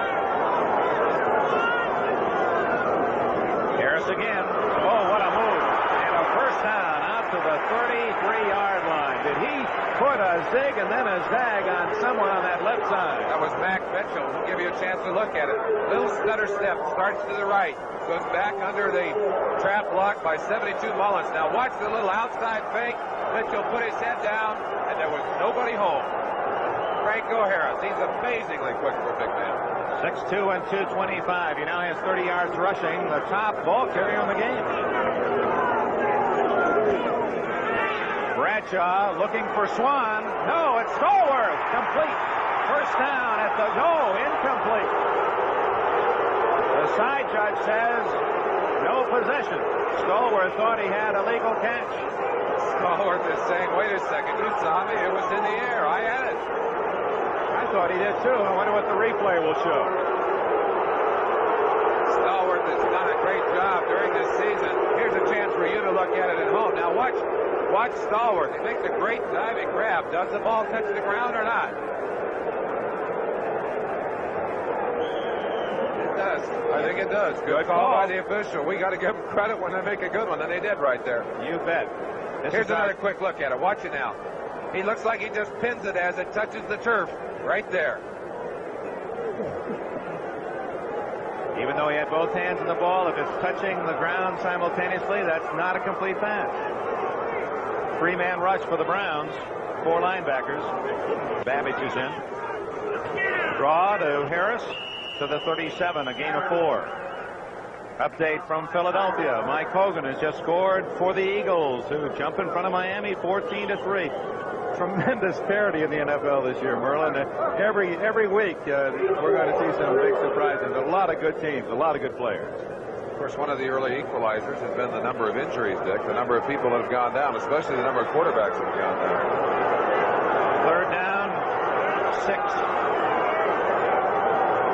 Double wing. Harris stays in to block. Wide open is Lynn Swan. That'll be a first down at the 47 of Pittsburgh. That Swan with one of his graceful, gliding, leaping catches. We're going to give you an isolate. Watch the beauty of Lynn Swan running a pattern. Swan down, cuts hard across the middle. Got his eyes right on the quarterback. Goes up, just gracefully receives that ball, comes down, takes a good shot in there. That's number 40, Tom London, who unloaded on him. Bradshaw doing a fine job of evading the pressure, getting away, and Swan making one of those great catches. Live action first down, and Bradshaw going for the bomb to Swan. Picked off by Darden. 30, 40, and out of bounds at the 45 goes Tom Darden, who leads the National Football League. That is his 4th interception of this young season. Darden's 29th in his Cleveland career, and a big play for the Browns. Darden had it all the way, just like a center fielder. Read it, just waited for it, swept in front, took it away from Swan, and up the sideline he went. Double coverage. Bradshaw had Swan beating the cornerback, but there's Darden playing that deep center. Watch how Darden reads it. See how he just waits, and then at the last second, right up in front of Swan, snacks it right out of his hand. That's a pretty play. Had to be frustrating for Swan. I think he thought he had a touchdown. He didn't see Darden. Cleveland on the turnover has the ball at their own 44. Oh, what a pop. Lambert into Collins. No gain. Lambert's talking a bit down there. He's trying to get him pumped up. People respond to that. That's one of his great values to this team. He's a very emotional player, and one of the reasons that he's so effective in the middle is he plays with emotion. A quarterback in high school before he went to Kent State. Lambert loves to drop that shoulder and pound the ball carrier. 2nd and 9.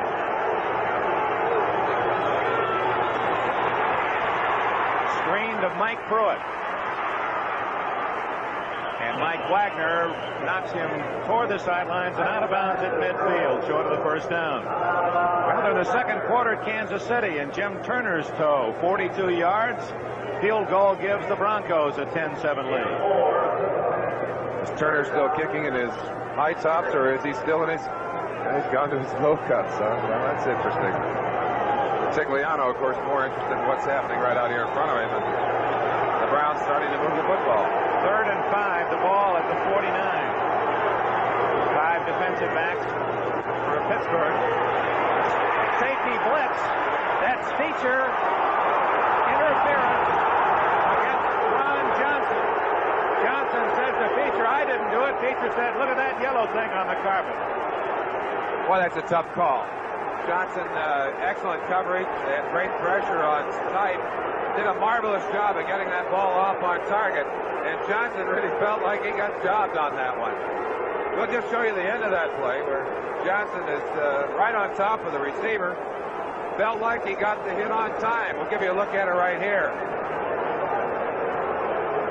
Tough to read from that angle. From that angle, but I think the official who was right there probably made a good call on it. And there you get the word right there. Ricky said, you hit me early.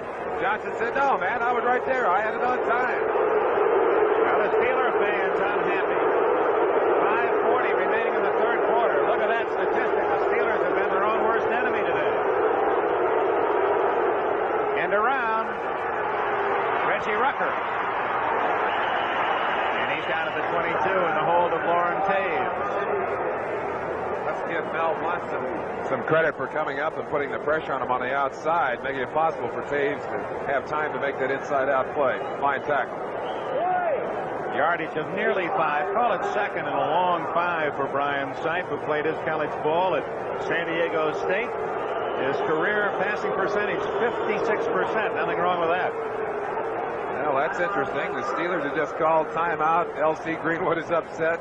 Apparently, Lambert feels they need a little time to regroup down there. So with a break in the action, 5 minutes left in the third quarter. The Browns trying to figure a way to add to their lead. It's 6-3 Cleveland late in the third quarter. The Rams, leading 10-3, have it 2nd and 11 on the Houston 12-yard line. Both clubs appeared to be a little listless walking down the field, George. Benny, I like our players to jog from one section to the other. We have a statement that only the mailman walks. You jog. Well, there was a lot of walking, a lot of mail delivered then. It's 2nd and 11 from the 12. Bryant, the deep back behind Capoletti. Hayden bothered but got away.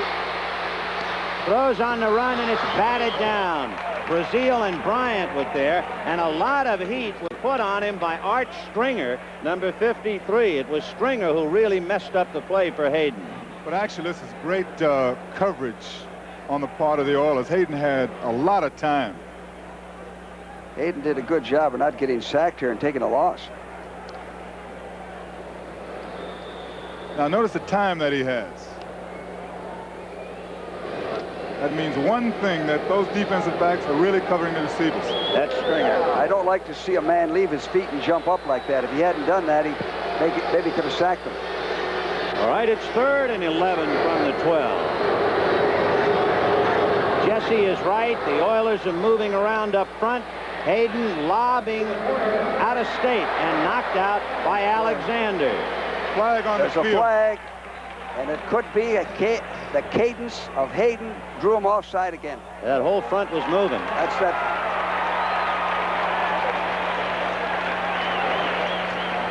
I think it's against the Rams. Good leap by Willie Alexander. He's 6'3" out of Alcorn, and he really climbed a ladder to knock that one away. They were offside, and he got back, but it looks like it is going to be against the Rams. No, it isn't. They're spotting the ball back on the line of scrimmage, which is the 12, so let's listen. Holding, number 75, offense, declined, 4th down. So the dentist, John Williams, was caught holding, and Bum Phillips has seen his club stiffen.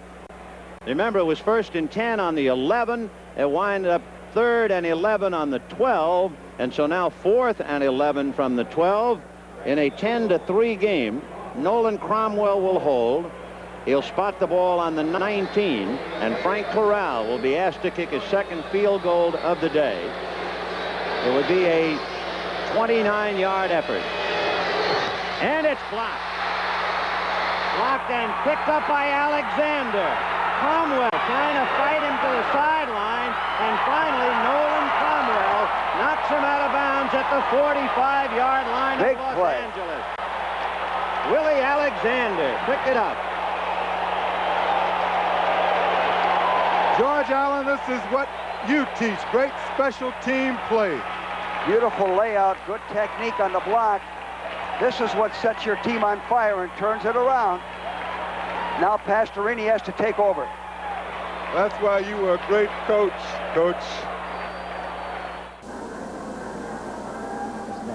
Well, Pat McAnally did quite a job. He kicked that ball 42 yards, and he placed it out at the 10-yard line. So the Saints, who have been battling to get some field position, don't have it. And they have a 3-point deficit to make up. You know, they haven't thrown very much on 1st down at all. Let's see if they do something here in this situation. It's a bad field position, but they might try to do something on Breeden. Archie Manning gives off to Galbraith, and they're going to lose a couple of yards. Tom Dinkle, the rookie out of Kansas, a 5th-round draft pick, getting the starting call for the first time, reacting very well, and the same story prevails here. New Orleans just can't establish a running game. I tell you that the Cincinnati defense is playing with a very high intensity level at this stage of the game. They're playing with a lot of enthusiasm, and it's tough for the New Orleans Saints offensive line to block these people the way they're playing right now. 2nd down, 12. The ball just inside the 8-yard line. Tinker Owens and Ike Harris are wide receivers.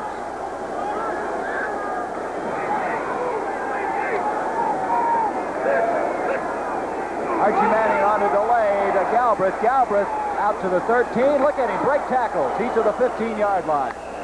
It's still going to be about 5 yards short of the 1st down, but he had no way, it didn't look like, to make that kind of yardage. No, he just somehow gets extra yardage on everything that he runs. Watch him. So he reads the block so well of Mike Strong that time. Mike knocked the linebacker out. Dinkle ran inside, and he's still struggling to make extra yardage. He picked up an extra 2 yards before he's finally tackled. He almost had that ball knocked loose. So from the 15-yard line, it's 3rd down still. 5 yards to go. On 4.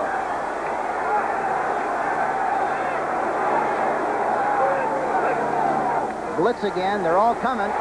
Manning tried to get rid of it to Ike Harris. He can't do it. If he'd had another second, you never know what would have happened on a play like that. You know, another illustration of Archie Manning. See, the one guy that he had to throw the ball to because of a total blitz was a split end, Ike Harris.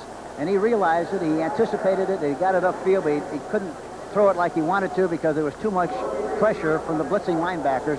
But it goes back again to what I've said earlier.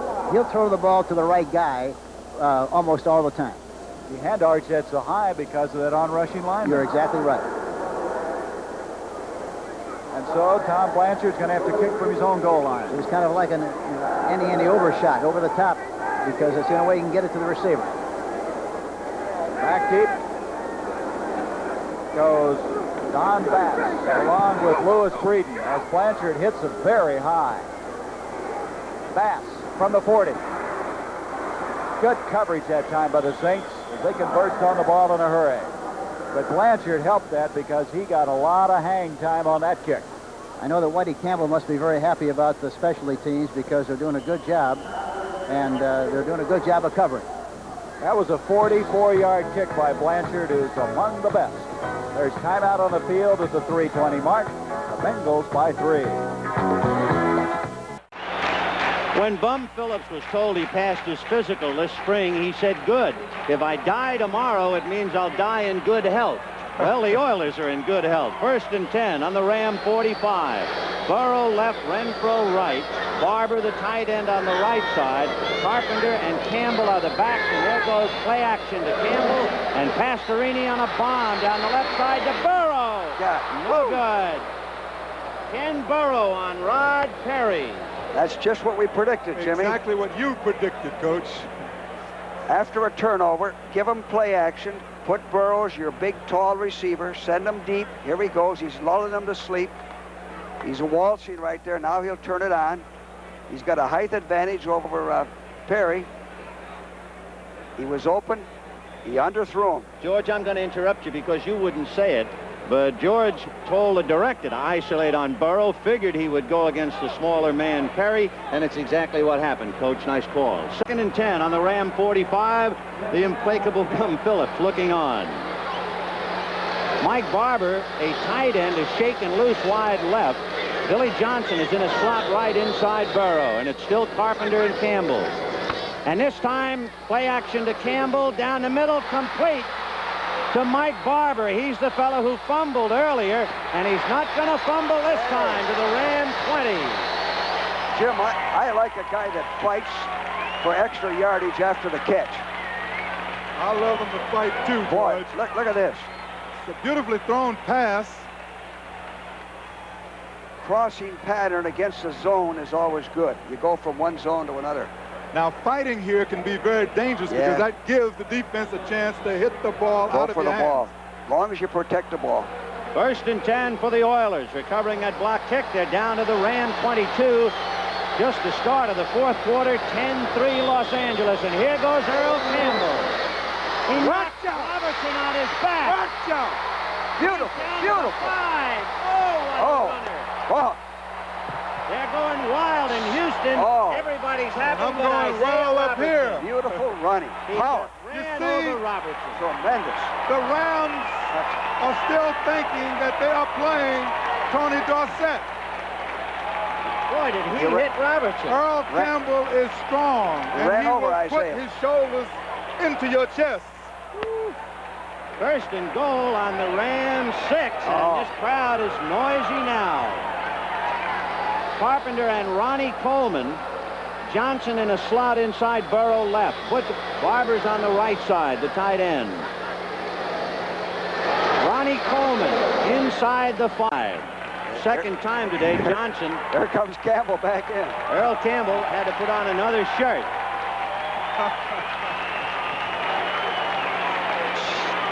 Sledgehammer running. Boy, what a runner. He, so far today, has carried 12 times for 75 yards, and he leads the NFL in torn shirts. 2nd down. And goal from the 3. 10-3 Rams, and they are hanging on now. Carpenter and Campbell. Castor is the tight end on the wing, just outside Barber. Castor in motion. Earl Campbell running around Elmendorf, and he can't get around him. Elmendorf gave him a pretty good shove to keep him there. Yeah, he didn't have a chance on that. Here he's coming right at you. The Rams' defensive line did a great job because they strung it out. They kept Campbell going wide, wide, wide. He could not make that cut. Elmendorf made the play. He turned him in, got across, which is... However, down on the field in that collision would appear to be Earl Campbell on that play. So it's a quiet moment in Houston. We'll return after this word from your local station. Franchise, Earl Campbell shaken up as Elmendorf pushed him out of bounds. Jack Reynolds landed rolling over on top of him. So it's 3rd and goal from the 3.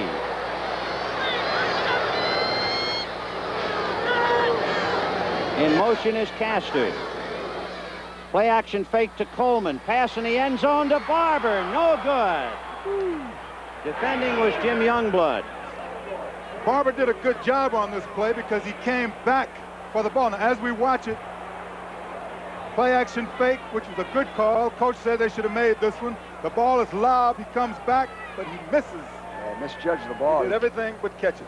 It is 4th and goal from the 3. Tony Fritsch is in there, but Dan Pastorini is the holder. Coach, you wouldn't be surprised if Pastorini came up out of the hole to pass, or would you think they'd go for the field goal? 12 minutes, Vinny, I'd go for the 3 points. All right, Pastorini will spot it on the 10. It's a 20-yard field goal attempt by Tony Fritsch.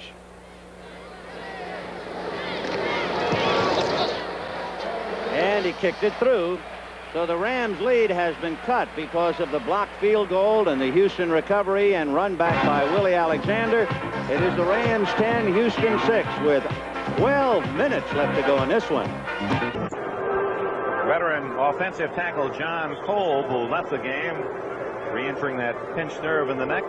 We do not know if he will play anymore this afternoon. Looks like he's in pain, doesn't it? It does indeed. Pittsburgh, 153 yards of work on their own on offense, and then minus 118 penalties. Bad statistic. Sipe on 2nd and 5 has a man open. Good recovery by Johnson, the rookie, as Rucker, and now it's Johnson saying he interfered with me. Well, Rucker doing what a good receiver must do. If he can't get that football, he's got to keep that defensive back from getting it. Smart call again. Sipe calling a good game. Goes deep, tries to get him, tried a little hard inside move, going back outside. Johnson right on it. Now watch the reaction as he gets up off the ground. He said, come on, you call it on me, call it on him. For heaven's sake. The young man is very upset. He's on a pogo stick. 3rd and 5 at the Pittsburgh 22.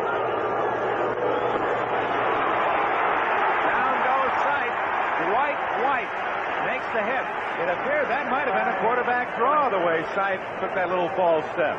Either that, Dick, or he may have seen the pressure breaking in on the outside with both of those defensive ends coming hard and knew he had nowhere to go. They're going to call it a sack. That would be the 4th of the game for the Steelers, their 11th of the year. And Sipe holding that left hand awkwardly as he leaves the field. We'll keep our eyes on him. Tucking to score, Tony Fritsch, 4th quarter field goal to cut the Rams lead to 10-6. Houston's 2 scores on field goals. We've had nothing but field goals here. A 41-yard attempt by Cockrov. Right down the middle. Cleveland 9, Pittsburgh 3. 4.5 minutes remaining. Sipe may be hurt. We'll have that report when we return. Rams leading Houston 10-6, 12 minutes and 9 seconds left in the game. Tony Fritsch kicking off. Jerry Latin is deep on the goal line with Joe Dad and Phillips back there to help out. Latin on the 4. To the 25, 30, and almost got away. J.C. Wilson, number 33, just did get him at the ankles. A question. Going into this game, the story would be the Rams would suffer a letdown. Have they let down, do you think? And if so, in what area? They're playing well. They haven't let down. In fact, the Oilers, I think, are quite fortunate that they're still in because the Rams have controlled the ball. Well, George, I don't think they're fortunate. I think they're playing great football. They are close because they are playing good football. Well, they got to stop them on the ground if they're going to give their offense some field position. Capoletti into a crowd. And the last man we saw disappearing after Brazil went under was Alvin Bethea on top, number 65. Capoletti has carried the ball a dozen times. Cullen Bryant has carried it 15. Capoletti has picked up 59 yards, and Bryant 38. 2nd and 8 on the 36. These Oiler linebackers hit you from all sides. They pursue well. They're very physical.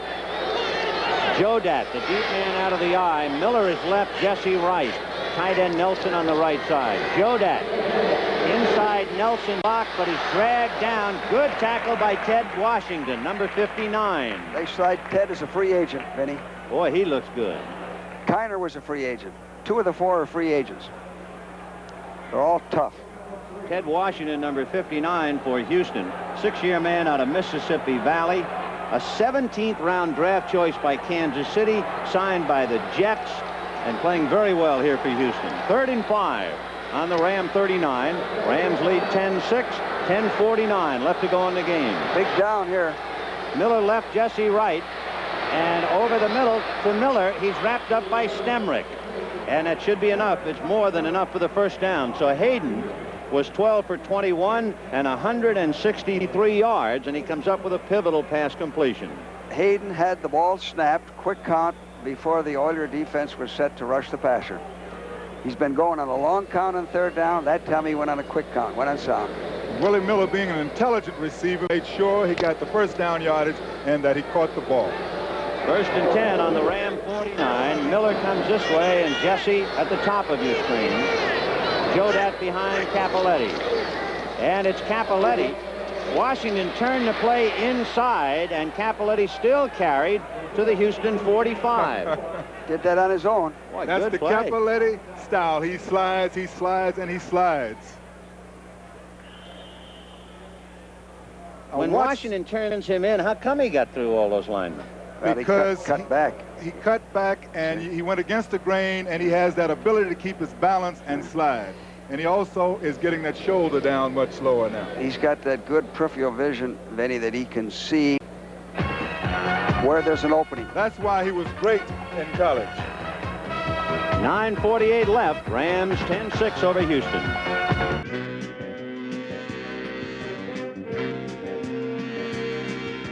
Tees it up. His 3 field goals from 46, 30, and 43 yards. The difference, 9-3, as Pittsburgh trails, and Larry Anderson waits at the 4-yard line for the Steelers. Sun breaking through here at Three Rivers Stadium.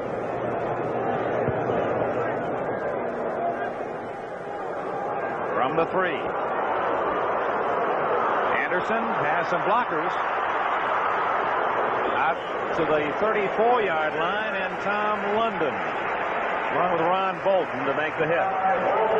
Sipe apparently not injured badly. That would be a real shocker if he was. He was hurt in both Pittsburgh games last year. Early, he hurt his shoulder, and took him a while to get over an arm and shoulder injury. I believe Steve Burness hit him. And, of course, the one we talked about at the lead of the show, where he was badly banged up and missed a number of games at the end of the season after the second game against Pittsburgh. Good news for the Steelers. John Cole, 55, is in there at left tackle. Inside handoff on the trap, and that's Franco. Harris, first down at the 46. Tony Peters from strong safety to make the hit.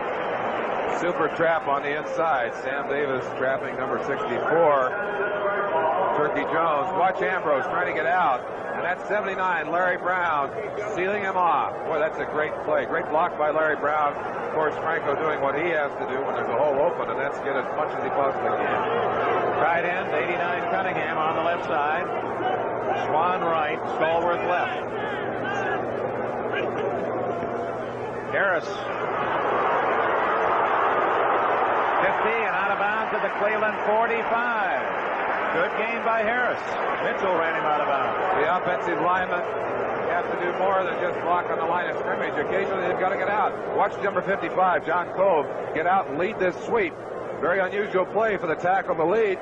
Cove gets out to the outside, shields off Tony Peters, keeps his feet, gets up, shields again. That's Ron Bolton. He's going after number 27, Tom Dart.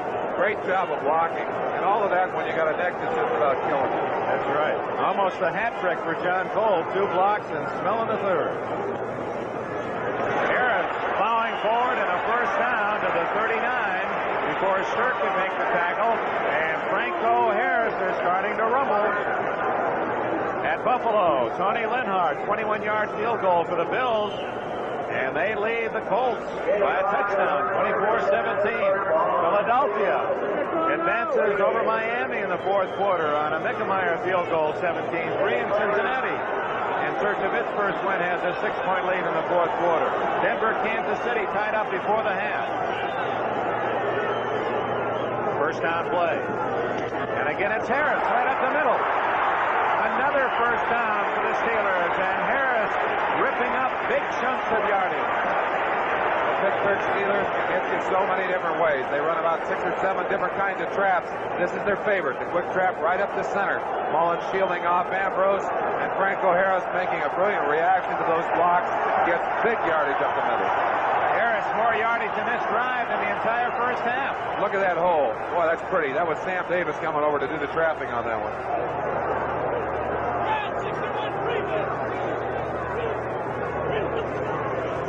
Harris again. Inside the 25, a gain of about 4. Charlie Hall made the stop, number 59. Earl Edwards on the assist. So Harris, a slow first half, but this has been a big drive for him, and he's moving toward that 100-yard game that is so familiar to his pattern. We're going to give you another look at that trap from the ground level where we get right down where the action is. Now watch the trap coming from the inside. That's Sam Davis, 67, coming over. Right here, he's going to trap 64, Turkey Jones. You see 79, Larry moving in, Barry Brown moving to the inside. And boy, they opened the hole between the two of them. Quick toss to Blyer, but Mitchell just as quick to get out there and drag him down. Mac Mitchell, number 70, 6'7.5" from Houston. This Cleveland Brown front wall of Jones, Edwards, Shirk, and Mitchell, their average height is 6'6.25", tallest line in football. That's taller than the University of Kentucky basketball team that won the NCAA championship. He used all of that height and those long arms to get a hold of Rocky Blyer and pull him down for a loss. Very big play down there right now. 3rd and 8. Both wide receivers to the right. It appeared that Jones was offside. No matter. First down at the 14 to Swan. In heavy traffic, Tom London made the tackle. We got Ron Bolton. In talking to the Cleveland Browns, of course, they knew that Swan was the favorite receiver and that's the guy they would like to go to. There's the call. Offside, of course, refused because of the big gain on the play. But even though they know who Bradshaw wants to go to on those big downs, pretty hard to stop a combination like that when the timing is so perfect and when Swan is just so elusive. Number 38, Sidney Thornton, ducking his head into the Pittsburgh huddle. He's 5'11", 230. Swan and Stallworth to the right with Stallworth in the slot. Thornton and Harris, the running backs. First down. Harris breaks 2 tackles, but down at the 16 as Clarence Scott comes up from the corner to make the stop. Interesting. That's one of the things the Browns said they hoped they could do defensively, was force Franco Harris to run laterally to the line of scrimmage. They said if we can make him run laterally, we can stop him. And boy, I'll tell you, earlier in this drive when he got up the field, they couldn't stop him. They got him to go laterally on that one, and they finally got him stopped. Now, we talked about Pittsburgh's ability to develop a long touchdown drive, and they've got one brewing. But a loss on first down makes it 2nd and 12. Bradshaw. Right through the arms of the Cleveland defender and then right down the basket of Cunningham, the tight end, number 89. It appeared to have interception written all over it. Let's let you look at it. Ground level. Terry Bradshaw, I'm sure, not very happy with the way he threw that pass. As Charlie Hall just misjudged it slightly. And I think Tom Darden had a shot at it, too. Cunningham, the third man to have a chance at it. Boy, you wouldn't want it to be in that order. You'd like your guy to have a shot first. Rocky Blyer returns. Thornton in for that one play. Ball at the 16, 3rd and 12. Bradshaw leading the NFL in passing going into this game. Lots of time. His way open, but by that time Bradshaw didn't have time to patiently search him out. He had to get rid of it as the Browns are closing in on him. Swan, of course, one of the great receivers. You give him that much time, he's going to find an open spot. When we return for the start of the 4th quarter, the Steelers will see if they go for the field goal. 9-3, Cleveland after 3. Baseball score, the Yankees 2, Cleveland 0 in the 3rd inning. And the Red Sox tied with Toronto 3-3 in the 5th. It's 2nd and 5 for the Rams on the Houston 45. 9.5 minutes left to go in the game. The Rams leading 10-6. Second man, Jim Jodak, with Dennis Harrah throwing the block, and he's a fumble. Houston has recovered. It was picked up by Greg Bingham, number 54, a 6-year man out of Purdue. Well, that's quite a break. Quite a break for the Oilers. All right, watch Harrah on this play as he pulls out. Kicks the block out. Jodak accelerates, moves through the hole. Helmet on the ball. You said it was a helmet on the ball, George? That's what knocked it loose, huh? It's unfortunate. You know, a lot of football left, as the numbers tell you, 9:24. James Young went out of the game, Vinny. Yes, he hurt his leg. It appeared to be a muscle cramp in the back of the right leg. In this instance, another shakeup, and that's Elvin Bethea going out for the second time today, being hurt. What a fine defensive end he is. He can do it all. Bum Phillips standing on the sidelines. Bum's has done a heck of a job here. You know, Bum Phillips made an interesting quote. He said, "I don't coach the players. I coach the coaches, and the coaches coach the players." Is that the way you ran things? No, not quite, but that's all right. You mean there's room, George? Yeah. You know, this James Young, Jim, 2 years ago, he tried out for the Redskins as a fullback. Now he's a defensive end. Must be a great athlete, George. He is. 1st and 10, Houston on their own 33. Ronnie Coleman is the deep back. In there with him is Tim Wilson, and here's Ronnie Coleman spinning to the 40, and then the Rams gang up on him, and there's a few angry people down there. Pat Thomas, and he was annoyed with Conway Heyman. He shouldn't be. Pat Thomas compared, well, he looks like something that fell out of Heyman's pocket. As we watch this is a good move. Different style than Campbell, of course, but a good move. Gave him an elbow. Pat Thomas is 180 pounds. Conway Heyman is at least 260. All right, 2nd and 2 from the 41 of Houston. 8:45 left in the game. 10-6 Rams. Wilson didn't get it. He appeared not to have any traction at all. One of the reasons that they run to the Rams' right and their left is that their best linemen are over there. In other words, it's not a Ram weakness. Right. Sampson and Reiner are their 2 best offensive linemen. That's their strength.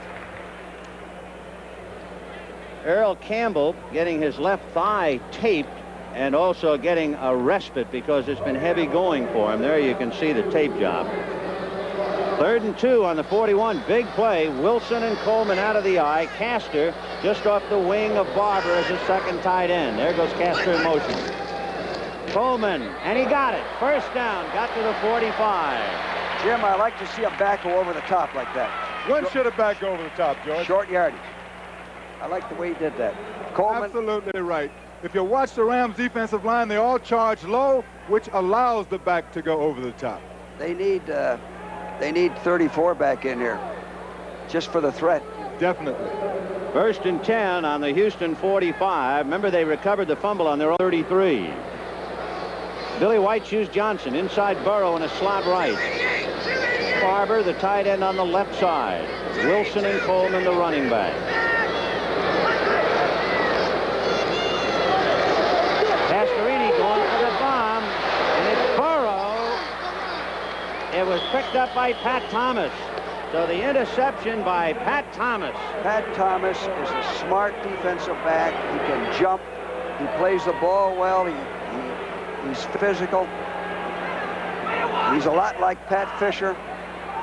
Real tough competitor. So the Rams get over their own fumble and come back to lead 10-6. 4th quarter opens in Pittsburgh. Roy Girella, whose three-pointer in the early minutes of the game, the only Pittsburgh scoring, will try to root home a 33-yard attempt.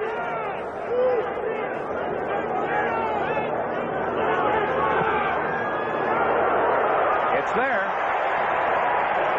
Now the first play of the 4th quarter, Roy Girella makes it 3-2 Cleveland in field goals as the Browns have a 9-6 lead. Let's go back to a near touchdown pass, and again the timing. Bradshaw had to unload just a fraction before he wanted to, and just missed Swan on the last play of the third quarter. As Swan was breaking open and just out of his reach, only because Bradshaw didn't have time. If he had one more step, that's 6 points. That picture just about tells it all, except the Ram possession. 1st and 10 on their 10. Cullen Bryant, the deep man, and Cullen's carrying. Cappelletti tried to lead the way, but in that 3-4 defense, all of a sudden there are a lot of people coming at you. Well, they're stunning on every play. There's a linebacker coming, Vinny. It's a difficult defense to block because you never know who's coming. And deep in their own territory, Cullen Bryant was playing it safe then. Sometimes the back don't run as hard when they're deep in their own territory. And he had 2 hands on the ball, Jim. Yes, he did. They don't fumble much, which is great. 2nd and 7 from the 13. Cullen Bryant, and what a play by Bob Brazil. What a play by number 52. Oh. It was predetermined. Now watch 52, Brazil. He's dogging. It's predetermined. Puts him right in the hole. But he took a pretty good block on his own side and still made the tackle. It's very difficult for a back to do anything in a situation like that because the defense is on you so fast. The defense is on offense on that type of play. That's right. They're all in the backfield. 6'4", 238, 4-year man out of Jackson State, Robert Brazil. Tremendous player. 3rd and 11 from the 9. Quick cop. Hayden cranking up, throwing to Miller, and he goes down, but he made the first down, and that's the key at the 25-yard line. No pass rush, great pass protection. Either way you want to look at it. You know, when you talk about Pat Hayden, in this game he has made some very key 3rd down plays, and that's the sign of a good quarterback. That usually ends up the name of the game, 3rd down. Yes, it does. Well, 1st and 10. The ball on the Ram 25-yard line as they move it out from the interception that had it on the 10. Ray Malavasi watching his horde, trying to keep a perfect record intact. Cappelletti with Bryant, and some pretty good moves by Big John. He was dazzling there with a couple of sharp footsteps. Big John has been reading the papers. He has been criticized because of his speed. Today, I believe he is faster. Great cut. He had nice hold of the read there. In fact, he went in the air, sidestepped a man, and gained about 4 more yards. He's got good balance, good footwork. 2nd and 2 on the 28 before standing room only. 49,216 here at Dome. Jim Jodat into a pile. You know, in honor of Bum Phillips and the change here in Houston, we should mention with 4:28 left, this is the 15th time they've had a sellout here since Phillips took over. Before then, it was an empty village. That's great. He's given them an exciting football and winning football. They say he wears cowboy boots on the golf course with spikes on them. But he doesn't wear his cowboy hat because he said, my mama told me never to wear my hat indoors. Indoors. Clock's ticking away. 4 minutes left. It's 1st and 10 on the Ram 36. Rams leading by 4, 10-6. Jesse in the slot inside Miller. There goes Cappelletti trying to get around Terry Nelson. But Nelson is one man, and there were 5 over there. What's great about this drive is that they're running out the clock, Vinny. This is very key right now. They're 4 points ahead. It's going to take a touchdown, so it's great that they have good runners, solid runners who can hold the ball. They won't throw unless they have to. They're putting the pressure on Pastorini. Just about back to the line of scrimmage, so it's 2nd and 10 on the Ram 36. 3:22 left in the game. Jesse right, Miller left, Jodat and Cappelletti split behind Hayden. And he's going to throw, but just a little release to Cappelletti. And that play that you call safe, George, gets it out to the 40. Very safe. You don't get sacked on that, even if your protection breaks down. 3rd and 6 from the 40. 2:50, as you can see in the upper right-hand corner. Well, the Oilers have 1-2 coming from behind. It looked like they were going to tie it up, but they had to settle for a field goal with 12 minutes left. And now, because they had to settle, that might be the difference. There it is. 36 from the 40. There it is. Miller left, Jesse right. Nelson on the right side. And Hayden to Capoletti. And Capoletti is taken down in Houston territory. You see, and that puts a lot. Houston's playing great football in this series on 1st and 2nd down. On 3rd down, the protection is giving Hayden the time to throw, and there's Hayden somebody open. Is definitely throwing. So they're going to have to dog if that situation comes up again. Pat Hayden is telling offensive captain Tom Mack and telling the coach to take him out and give him a breather. So Ed Fulton will take over for the 13-year veteran Tom Mack out of Michigan. Ed Fulton, a first-year man from Maryland, is number 68, taking his place. 1st and 10 from the Houston 47. Capoletti, boy, what a workhorse he's been today. That'll be his 16th carry, and he had 73 yards prior to it. There's Tom Mack, and evidently just taking a breather. He's all right. He's 34 years old. He could use a breather. By the way, Capoletti has carried for 75 yards in 16 carries, and Campbell 77 yards in 13 carries. So the Heisman Award winners are neck and neck. That's right. The Oilers did something that's smart. They took a timeout, which will make the Rams put the ball in play one more time before the 2-minute period. The key situation in this last quarter is the fact that Earl Campbell was hurt and not in that particular drive. That's a good point, Jim. Of course, I think the key situation as far as the Oilers' defense is concerned is that Hayden has had the time to throw and pick up these crucial 3rd down passes, Benny. 2nd and 8 from the 45 of Houston. Hayden has been very hot. 16 for 25, 207 yards, no touchdowns, but no interceptions. Here's where you get a lot of suggestions. I always like to, after we get all the suggestions, I always like to ask the quarterback, what do you like here? What do you feel that you have confidence in? And then most of the time I'll go with that because he has the feel of the game. Unless we have something real positive that we know has a chance to be successful. Well, George, they say that the Ram team represents the Father, the Son, and the Holy Ghost, meaning that there's a little bit of George Allen, Chuck Knox, and Malavasi. There's Earl Campbell, and you can see that left thigh heavily taped. And without Campbell, of course, they don't get that inspirational lift. And, of course, right now they don't get the ball. It's 2nd and 8 on the Houston 45. 2 minutes and 10 seconds left. 10-6 Rams. Hayden on a roll, being chased by Brazil. Bob Brazil, he's everywhere, number 52. Now, what kind of a play call was that, Coach? Well, I think he figured he's got what we call a bootleg type of pass or run, and they were dogging. 52 was coming in there, and it didn't fool him. Does Hayden throw particularly well running to his left? Not as well to his left, but he can. He can throw either way.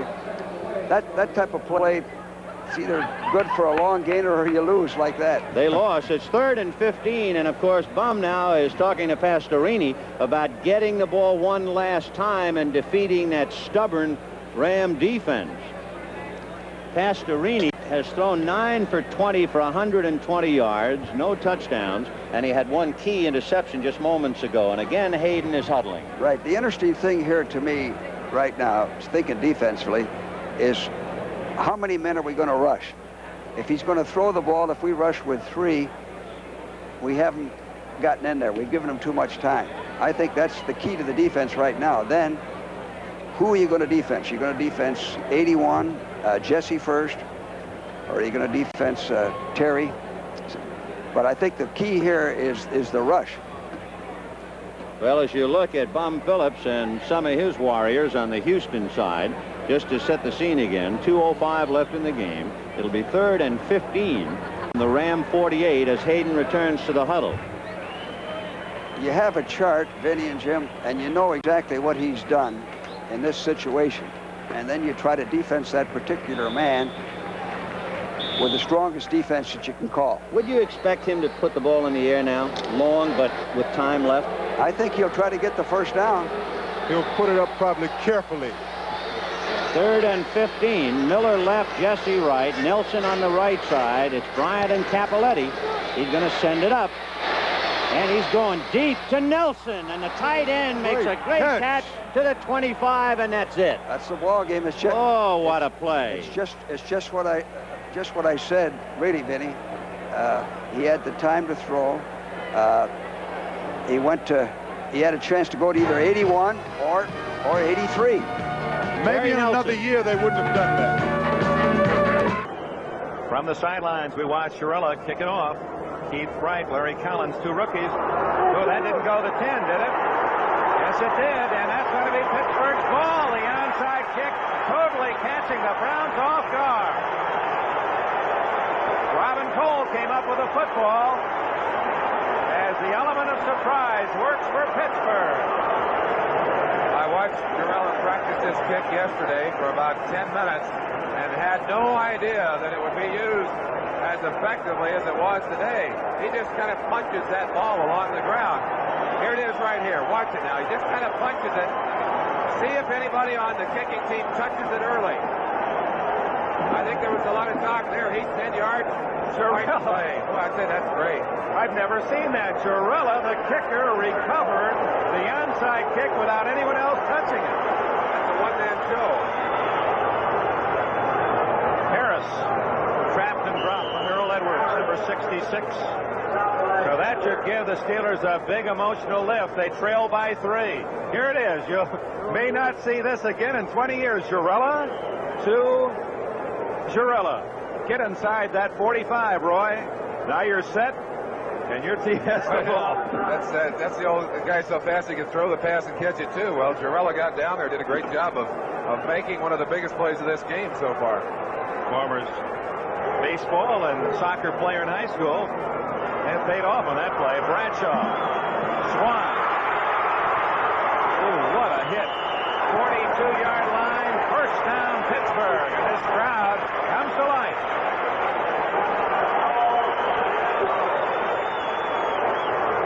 Swan, of course, with his great speed, has got to scare those defensive backs. And he gave him a little ripple like he was going deep. Stopped short, cut back to the inside. He was all by himself. Swan's hand looked like it bothered him. I think he took a rap on it. That hit. Number 83, Theo Bell, has replaced him with 5 catches today. Swan has 19 for the year. He leads the Steelers. Harris straight ahead to the 38-yard line. Dick Ambrose, another tackle for Cleveland. He's played a fine game. Gerald Irons, assistant. A couple of very physical linebackers. This is a well-balanced defensive team for Cleveland, and they have played extremely fine football today. I think, as much as anything, they are responsible for shutting down the very potent offense that the Steelers had showed earlier. Yeah, the Bengals have an 8-point lead. Yeah, safety. Bradshaw down the middle.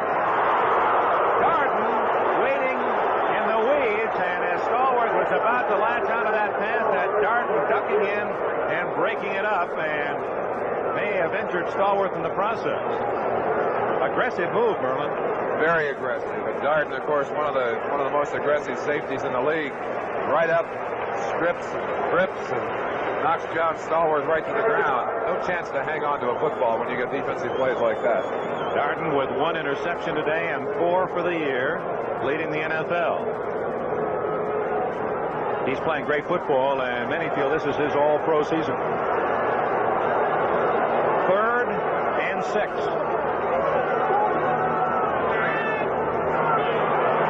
Bradshaw deep.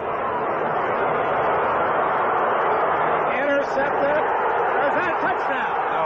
It touched the ground. Incredibly, that ball juggling between Clarence Scott and Lynn Swan, and almost a freak touchdown. Well, you want to watch some heart-stopping action. It looks like Scott is going to have that ball. It hits on the ground. It If that had hit on Scott's hands instead of on the ground, Lynn Swann would have had a touchdown. Well, Lynn Swann's going to debut as a radio commentator, sports commentator on a local radio station in Pittsburgh. He's going to have a lot to talk about tomorrow in his first show. He sure is. But the Steelers, after the onside kick, are unable to move the ball, and now Colquitt kicking it to Keith Wright, and Ozzie Newsome is back. Way in the air.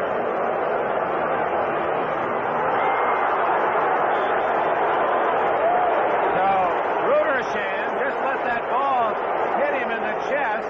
Then it was down at the 7-yard line. Now that's interesting. He played that one like a goalie.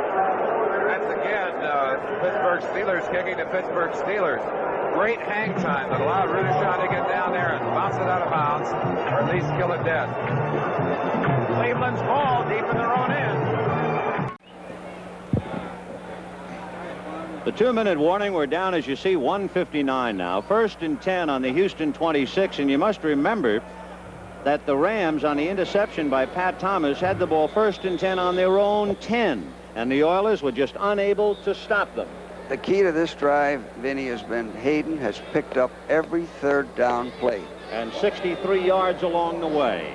So 1st and 10 on the Houston 26. Miller is left, Jesse right, and you have Bryant and Cappelletti. It'll be John Cappelletti dragged down, but he got away from Elvin Bethea. Willie Alexander can't get him, and Steve Kiner does. It was just that simple.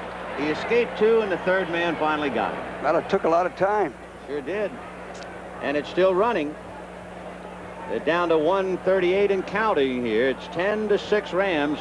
They don't look like they're going to give up the ball. Here's where the Oilers have to think about using their timeouts. 2nd and 10 on the Houston 26. 1:21 left. 10-6 Rams. Miller in a slot inside Jesse Wright. Nelson's on the left side. Cappelletti with Bryant blocking. And he got across the 20-yard line. Pretty good block by Terry Nelson, who is somewhat of an unsung hero. The tight end, number 83, Terry Nelson, has caught 6 passes for 110 yards. Big catches. Now, here's where the Oilers have to gamble. Come in with 6, 7, 8-man rush and go for the football, tackle the ball, try to force a fumble. Elvin Bethea. The Oilers took a timeout there, Vinny. And Bethea, for the 3rd time at least, has been shaken up today. It's been a long day for the 11-year veteran out of North Carolina A&T.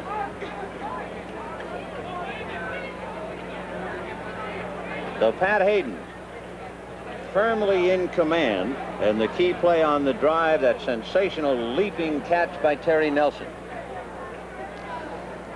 Well, all these third down plays have been big plays. He's had good protection, good execution on the pass pattern. And yet, when you think about it, the Oilers, the underdog, had a fumble on a pass reception by Mike Barber that could have tied up the game at halftime. Exactly. Then they had this heartbreaking interception. So the Oilers have stayed close all day, but it looks like they're going to be a buck or two short. It's 10-6 Rams. Their defense has been on the field a little too long. Last week, the Oiler offensive team kept the ball long enough. They went something like 73 yards basically on the ground against San Francisco, and the defense saying that set a record for time rested. Well, they've had to pay for it today with the Rams holding on to the ball. What we like to tell our offense right here now is 2 hands on the ball. Whatever play you call, 2 hands on the ball. Don't hold, don't commit a foul. Just play safe, run the clock out. 55 seconds left in the game, as you see. The Rams, having knocked off Dallas, playing Houston today, they go to New Orleans next week. So it's 3rd and 3 from the 20, 55 seconds left. Hayden to Cullen Bryant, big hole. And Bryant is across the 15, and finally Bill Courier had to get him at the ankles before getting some help up on top. Cullen had 2 hands on the ball. He protected that football. The Oilers dogged on that.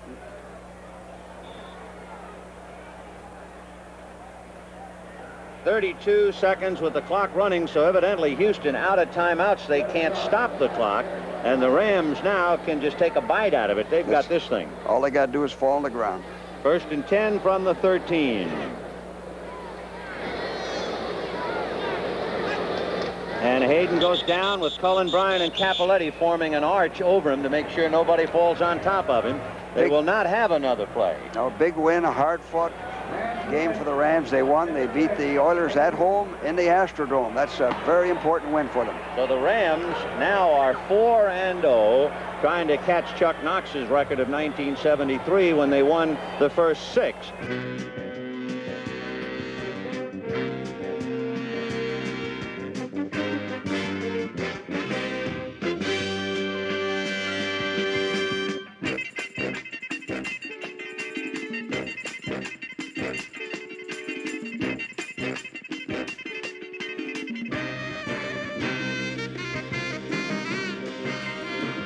Most interesting coverage on that punt. One, can a man catch the ball when it's his team that has punted it? Rudershan couldn't. I've asked the question myself of the officials, and apparently it's not illegal if there's not a member of the receiving team anywhere near the ball. In other words, you can't take the opportunity away from them. If they're not there, the answer is yes.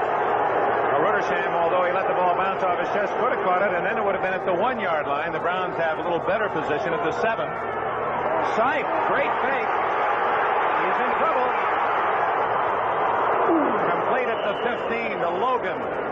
Dave Logan from Colorado, where he was drafted by 3 different pro teams in 3 different sports. The Reds liked him in baseball, Kansas City Kings in the NBA, and of course the Browns in the NFL. Sipe showing us a lot of cool standing back in there, Dick. He had pressure, although it was late pressure, scampered a little bit, finally spotted the open receiver, and did what he's done all day. Got him the football. 2nd down and 2 on a gamble throw, deep in your own end, leading 9-6. And Pruitt, the running backs. That's Larry Collins. And a flag is down in the backfield as Collins ducks out of bounds at the 21 with a 1st down, but let's see if there's a penalty against Pittsburgh. Or against Cleveland. It's a hold against the Browns. It looks like they may have called one of the backside linemen for holding on Joe Green. Let's give the official a chance to mark it off. But again, I referred to that earlier, the fact that these Pittsburgh linemen had complained violently over the past couple of years that the way they were being held by the Cleveland Browns offensive line. Let's take a look at Joe Green here. That's 79 coming in to Jerry Sullivan coming in on the back of his legs. Now maybe they're calling it on Tom DeLeon on the outside. I don't know. Green, 32 years old today. This is Joe's birthday. It's not much of a present we took from him. Good move by Pruitt to get back to the 15-16-yard line. And again, Sipe throwing out of his own end zone. Sam Rutigliano indicating that he'll roll the dice. Boy, he's not afraid to take him out anywhere. Interesting call there. Let's look on the inside of Joe Green. Again, playing that familiar spot in the gap. Trying to shoot up through the inside. Sullivan doing a good job of getting the hands out on him, which is legal now. Holding him off to the inside. Not much of an effective rush. And again, credit the offensive line of Cleveland with giving him time to play. And Big Joe doing the other thing he does very well. Great pursuit, in on the tackle. That was the very first move Chuck Noll made when he became the head coach here at Pittsburgh, was to draft Joe Green. He showed good wisdom from the very start. Reverse to Newsom. He's got running room. 1st down at the 31. Great ball handling by Sipe, and they completely fooled the Pittsburgh defense on short yardage. Sipe is showing us the courage of a real gambler here. Makes the toss outside. Newsom coming back, and as we said earlier, Newsom has the speed of an outside receiver, along with a great build to go with it. Scampers up the field. He's getting a great block by Jackson, 68, 73, Doug Deacon coming inside, and they were lucky to bring him down after a very healthy game. 15 yards, and Newsom has 25 yards and 2 end arounds. We're in the 4th quarter, 10 minutes remaining. The toss is to Pruitt. draws a bunch of those black and gold bumblebees on defense for Pittsburgh. Blood and Banaszak. One of the differences in this Pittsburgh team that is apparent to us is that they aren't making the turnovers that were so common for them in the past. They have not dominated on defense as they once did. In fact, you notice the length of those drives, Dick. One of the reasons they had to be so long was because of the fact that they aren't getting the turnovers in opponents' territory. We have our first final of the day. Philadelphia upsets Miami 17-3. We'll have all the scores and highlights following this action on NFL Report. Sipe over the middle, and Newsome with a catch at the 46-yard line.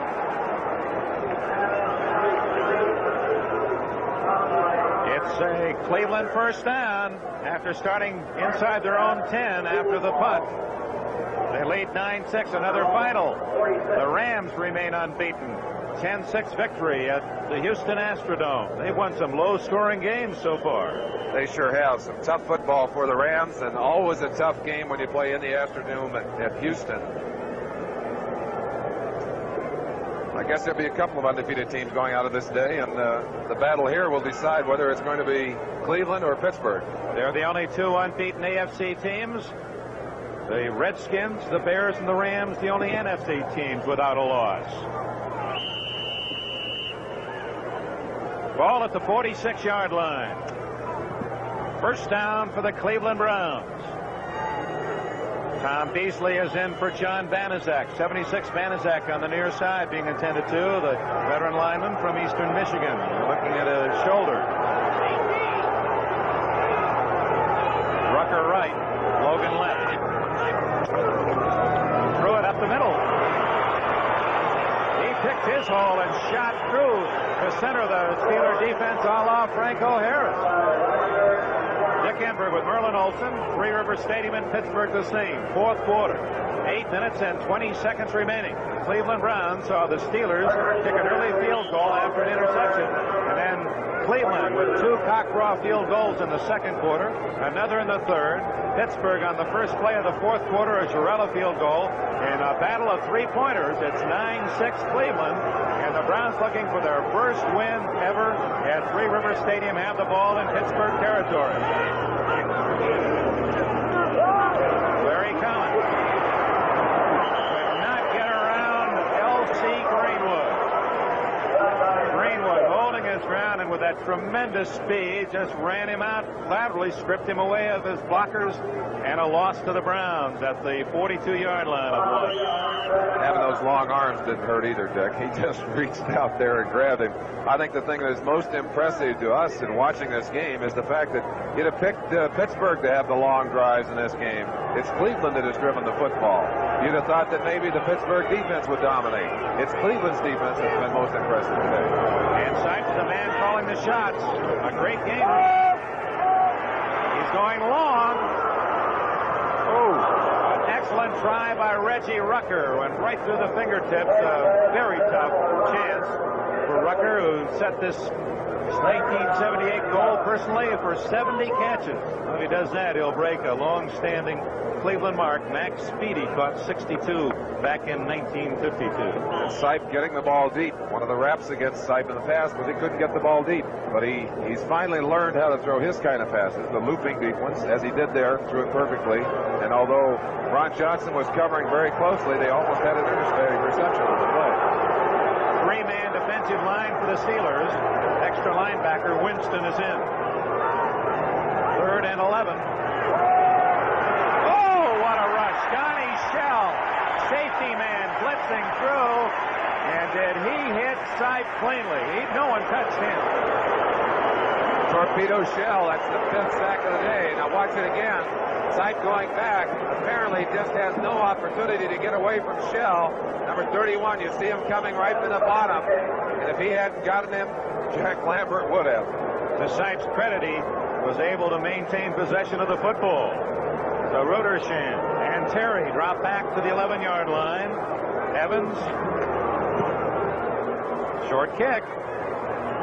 At the 20, Terry. And And a solid hit made by the Cleveland Browns, number 40, Tom London, the cornerback. Tom London, one of the players that particularly auto-drafted to work on his special teams.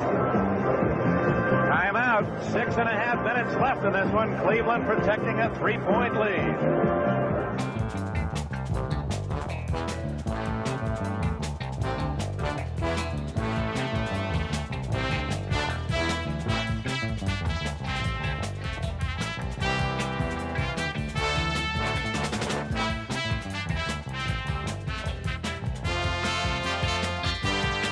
The Saints keep the difference at Cincinnati, where the Bengals have their lead cut to 1. New Orleans scored on a Mike Strawn run, his second touchdown of the game.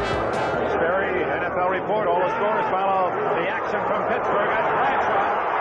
Chased from behind. Eyes in the back of his head. Jones couldn't catch him. 44-yard line before Gerald Irons can make the tackle. Almost knocked the shoes right off Bradshaw's feet. Terry Bradshaw, of course, with the ability to run, has 4.7 speed. It's amazing. I've always accused some of these guys. There's no way he knows Turkey's there, but I think he feels him back there. And he just turns it on. Gets away from Ambrose there, gets to the outside, would like to get on the ground there, doesn't have a chance to before he takes quite a shot. That was Gerald Irons, 86, who laid it to him.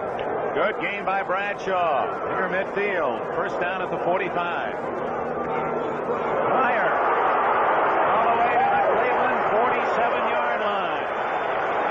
This one's developing. We might see an extra 15-minute period if it stays true to form the way they've been kicking field goals. Jerry Shirt came in on that last play, and Bradshaw handed off, and Shirt just leveled it. Just took him right to the ground. Boy, I tell you, that had to hurt. Just in case he had any time in running again. He said, I think that's saying, listen, glad you handed it off. If you had kept the ball, I really would have made it hard on you.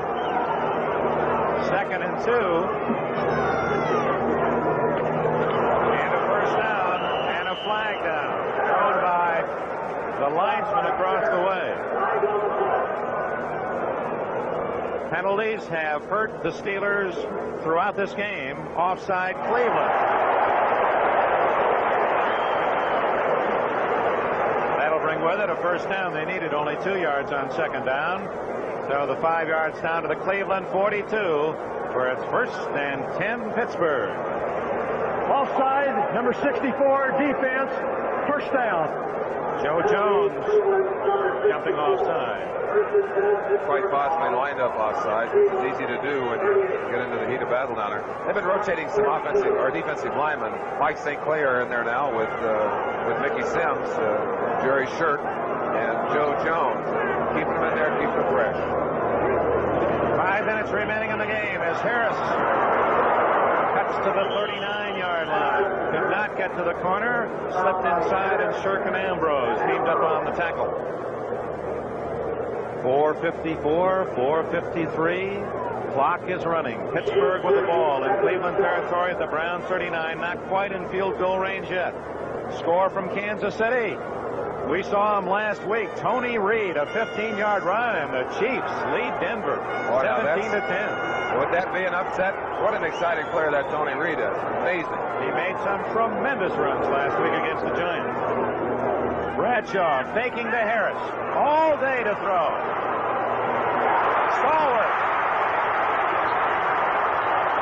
First down at the 16-yard line, and Pittsburgh pounding on the door.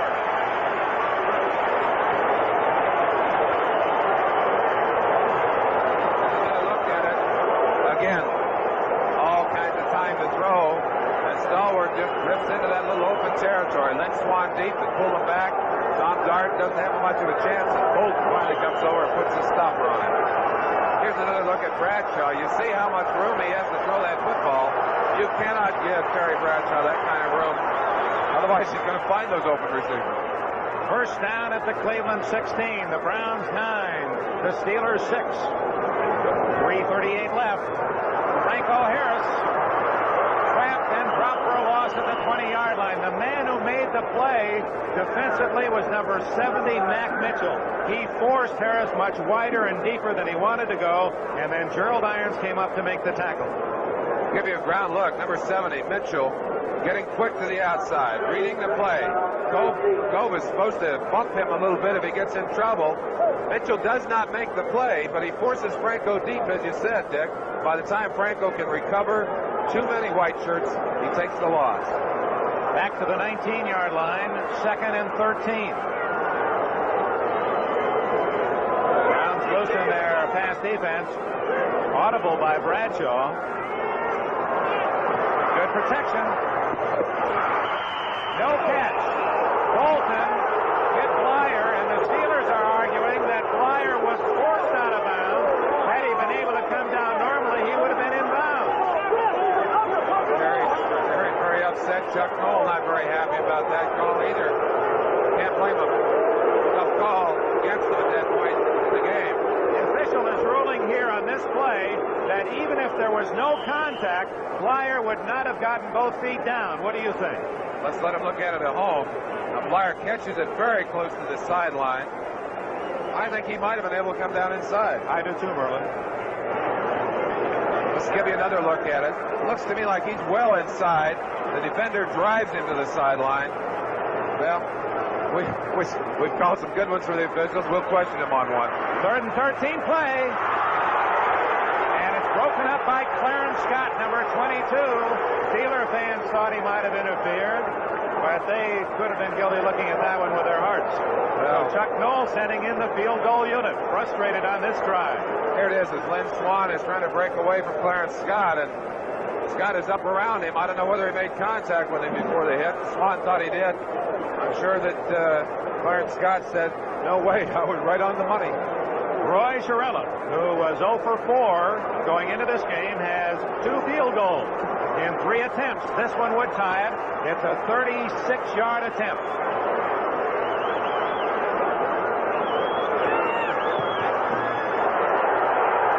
Good. And with 2:35 left in the game, each side has connected on 3 field goals. Oh, my. For a no-touchdown game, we've got some real drama going at Three Rivers. And we'll be back. Samantha Agar for the 1979 color track by RCA. Remember this Into another Don Cockraw field goal try. And look at those Steelers up on the line of scrimmage. 8 men on the line of scrimmage. Too much time. Ooh, I don't believe that's a play. That was a delay of game. No, it's a delay of game. 2:09. It's not the 2-minute warning. But the Steeler defense, they're trying to lift a sluggish offense with their spirited play. There's a little emotion pumping out there right now, Dick.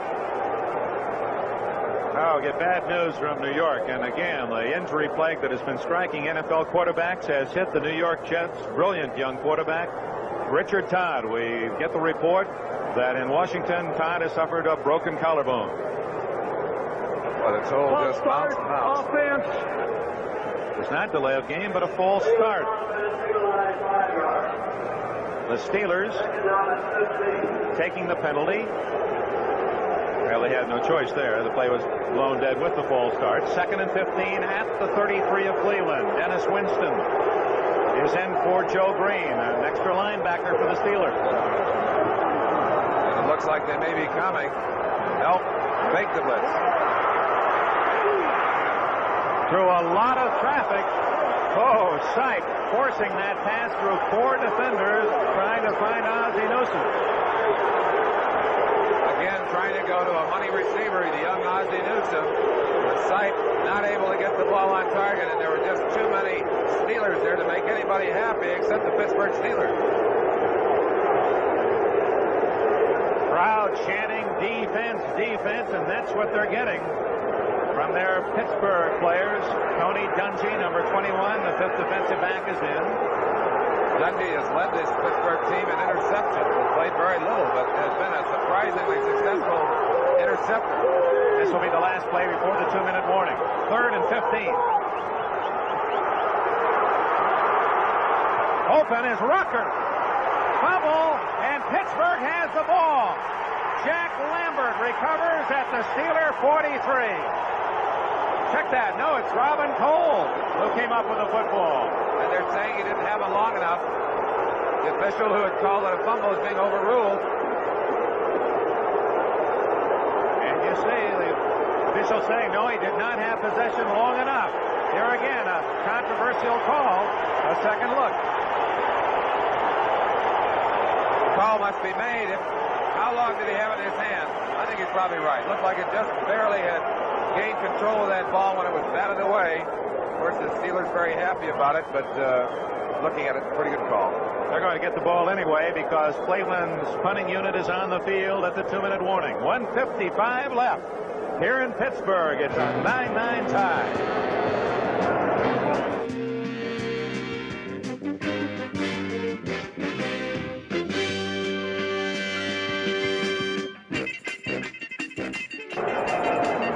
It's been Cockcroft versus Shirella. Each man has made 3 field goals. 9-9 tie, and we have less than 2 minutes left in regulation play. Evans to kick, Ruder, Shan, and Terry to rookie stand at the Pittsburgh 22. It's his best punt of the day. Whoa, what a kick. Ruder, Shan fumbles and recovers at the 15-yard line. Oh, my. Ruderchan, great second reaction to recover his own fumble. The rookie from Pittsburgh grew up here in the Steel City and now playing his pro ball here in Three Rivers. We welcome those of you who are watching the Jet-Washington game. Get a final score on that one for those of us who do not know here in Pittsburgh, where it's 9-9. Dick Enberg with Merlin Olsen. All field goals. Cleveland saw Pittsburgh get the first one. Cleveland led 6-3 at the half, 9-3 after 3. And Roy Jarrella's hit 2 here in the fourth quarter. Franco Harris gets 3. Head into the arms of Earl Edwards, number 66. Fine job by the defense of stringing it out, forcing Franco to run parallel to the line of scrimmage. And then when he had to come back inside, they had great pursuit and were able to tackle him for a short gain. Time 1:20 left in regulation play. Bradshaw going to the air. Lots of time. Going to be intercepted. Tom Darden has his second interception of the game down at the 44, and it's Cleveland's chance to cheer. Tom Darden has made a couple of great plays for the Browns today, and certainly that was one of the biggest of the day. Bradshaw very unhappy with himself. That was a poor pass, and Terry doesn't usually throw that many poor passes. At least hasn't done in the early going this year. Watch this one. Doesn't seem to be thrown anywhere near Lynn Swann. Had he thrown it deep enough, Swann might have had it. As it was, Tom Darden had it. Darden's second interception. He has 5 for the season to lead the NFL. Now Cleveland try to get in field goal range for Don Cockcroft. 1:09 left. Cleveland has all 3 timeouts left. Mike Pruitt for the injured Greg Pruitt. No gain. Pruitt, number 43 from Purdue, held in check most of this day by the Pittsburgh tough defense against the run. Dwight White led that charge. Sam Rutigliano's Browns have been one of the surprises of this new NFL year. 48 seconds left. Cockcroft, the most accurate active field goal kicker in the NFL, anticipating a possible game-winning chance. Ozzie Newsome out of bounds at the 36 of Pittsburgh. Still probably outside Cockcroft's range. 37 seconds left. Interesting to watch the Browns working down that clock. Plenty of time yet to get inside the range of Cockcroft, and I can't think of anyone, Dick, that I would rather have kicking a field goal under a pressure situation than Don Cockcroft. Veteran from Adams State, who was second in Cleveland history to the immortal Lou Groza. In fact, he joined Cleveland in '67. Groza was still on the team. 37 seconds left. Third and about 2.5. Oh, my. Pruitt dragged down by Jack Lambert, the All-Pro.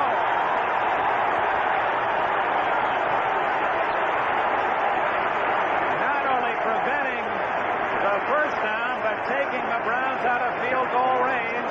The clock is running. 15-14. We may have seen the last play of regulation. Browns aren't going to kick it unless Pittsburgh calls time. They don't want a chance of a long punt return. Well, it looks like both teams satisfied to take it into overtime, Nick. Now time called by Cleveland. So what Sipe is going to do on 4th down, he's going to go for one bomb, maybe a tip play. We'll have that for you when we return.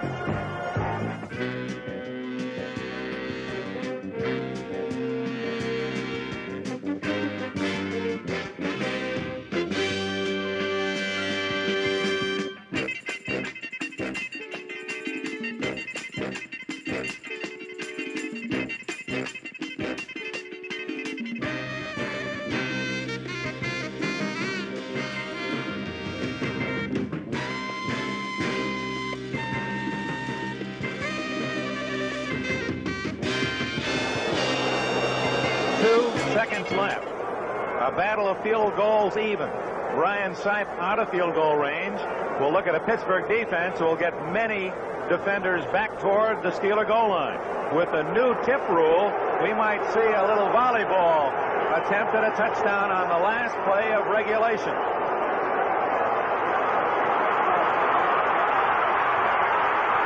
He's going to unwind, and here it goes. That's Rucker and Newsom. Intercepted. Tony Dungy. The 20. The 30. Now he's got running room. 50. Finally tackled at the 37-yard line. What an exciting finish of regulation play.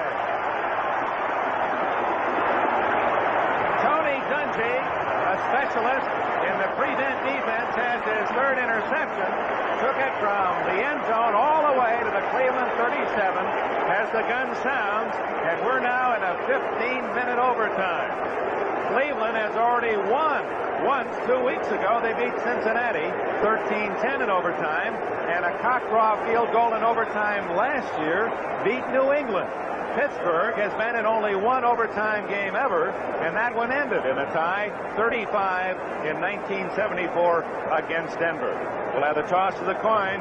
Now, in this case, would you like to have the ball first or not? You bet. I want that ball right now. And, of course, the first chance to get it, to move down the field, if you're confident in your offense, you take it either way. Pittsburgh is confident that they've got a good offense and good defense. They'll take it either way. Of course, on the other side of the line, the Browns have played better than Pittsburgh has today. I don't think the toss with these two teams is that critical. Now Green, Lambert, Davis, the tri-captains for the Steelers, Cockcroft, Irons, Cleo Miller out there for Cleveland. Now Reggie Rucker, 33. I think Coach Rutigliano and Sipe felt they had a pretty safe play there. Didn't think there was much risk. Dungy almost turned it around on him. Boy, that's an exciting way to finish the regular time of the game. Dungy, a former quarterback at Minnesota and a running quarterback, and almost ran one back more than 100. He said that one of the reasons he's been so successful at intercepting the ball is because he played quarterback, has a feeling for it. There you see the cut. There you see the acceptance of the toss. Steelers will take the ball from left to right when we return.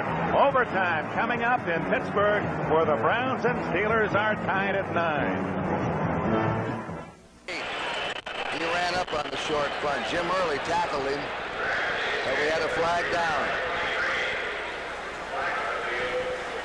This is not only, unless a miracle happens, a Jet loss, but an even more severe loss because they have lost their quarterback, Richard Todd, with a broken left clavicle. As we said, 3 first-string quarterbacks now out in the Eastern Division of the American Conference. Jones, Greasy, and Todd. All 3 of them good ones. And you know how this game has changed around, Kurt. When New York came out, they just ran the ball at will. The first 2 series, they got nothing to show for it but a 3-point field goal. Since that time, they haven't moved the ball. They've looked a little lackluster, and the Redskins are just doing anything they want to. This penalty. Illegal procedure, 12 men on a defense, 12 men. The Redskins had 12 men back there to run that kick back. Makes it easier to go.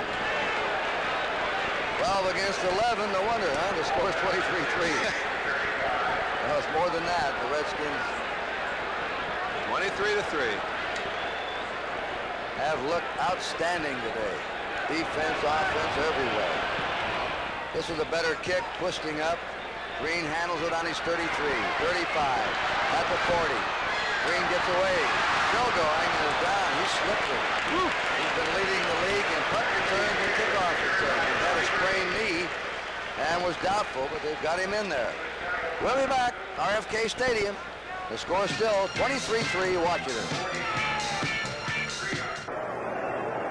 The Cleveland Browns and the Pittsburgh Steelers, the only two unbeaten teams in the AFC, both reluctant to accept that first loss, are in overtime. Sudden death, any score, safety, field goal, touchdown, it's over. Cockcroft kicks it off. That's the rookie Larry Anderson at the 11-yard line. Good coverage by Cleveland. Fumble! Cleveland recovers at the 25-yard line. Anderson's second fumble is covered by Ricky Feature, the wide receiver from Mississippi Valley.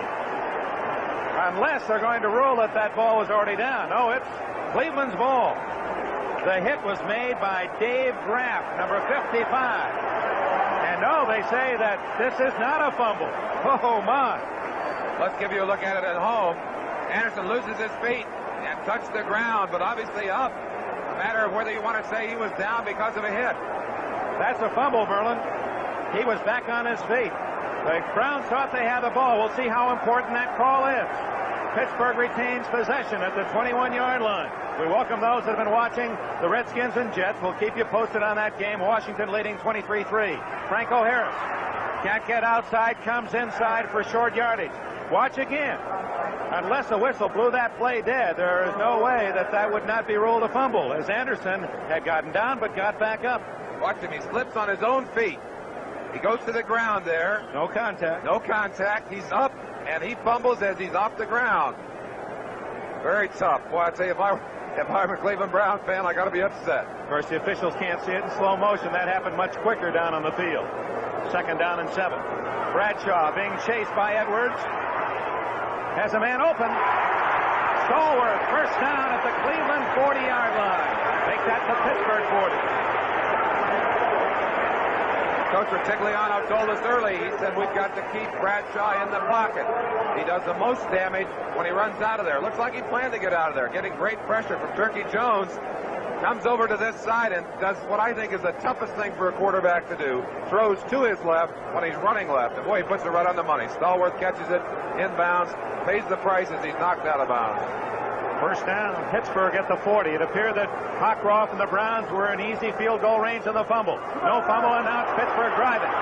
Blyer gets 4, maybe 5. Former Notre Dame star, 16th round draft pick of Frank Merriwell's story. And his story is going to be in your motion picture house sometime early next year, as they will do his book, Fighting Back, into a motion picture. And it's a story almost hard to believe. Almost too good to be true. But he is, as a player and an athlete, almost too good to be true. He's one great human being, too, Dick. 2nd down and 5. Blyer and Harris split behind Bradshaw. Blyer finds a hole and close to a first down at midfield. For Edwards and Hall can collaborate on the stop. We're in the 15-minute sudden death. 13:20 left. Cleveland and Pittsburgh tied at 9. Pittsburgh with a kickoff to start the overtime period. An apparent fumble ruled no fumble. Pittsburgh maintained possession. Randy Grossman, number 84 in the ball game for the Steelers at tight end. They've gone to short yardage offense with just a little over a yard to go on this one. And Bradshaw going to throw. He short hops it, incomplete. Oh, an interesting call. The Steelers apparently going to go for the bundle. Instead, Bradshaw pressured out of the pocket, throws short, and now will the Steelers punt? The crowd wants them to go for it. How would you like to have to call that one? I've got to punt it. Well, you punt yours. They're going to run theirs. That's why they won't let me near the field. Boy, that's a vote of confidence to an offense. Let's see what they do with it. Meanwhile, in the nation's capital, the Redskins still lead the Jets 23-3. This is Three River Stadium in Pittsburgh, 4th and 1. Harris. I believe that second effort, he lunged forward for the first down. Dick Enberg with Merlin Olsen. We're in sudden death overtime. 12:47 left in this 15-minute period. Cleveland and Pittsburgh, a battle of field goals. 3-0 Pittsburgh in the first period. Then Cleveland got 2 in the second, another in the third. But Roy Chiarella tied it with a pair of field goals in the fourth quarter. We've had some very interesting calls. It's been a tough game for the officials, a very physical game, and some borderline calls, and I don't think either side is very happy at this point. Very emotional game, too. A lot of penalties. I don't think I've ever seen a team hurt worse by penalties than Pittsburgh has hurt themselves in this one. And I think the great surprise to those of you who've watched the game all the way through has been the strength of this Cleveland team. The Browns have played well offensively and defensively, and it has not been an outstanding day at all for Pittsburgh. Until late in the fourth quarter, it looked like it was the Browns game all the way. Easily a first down. So the gamble pays off. At the Cleveland 49-yard line, Franco Harris again. He's been the bull in the backfield for Pittsburgh. 84 yards rushing, only 24 of those in the first half. Redskins leading the Jets 23-3 fourth quarter. We're going to stay with the action here in overtime. And Bradshaw to throw.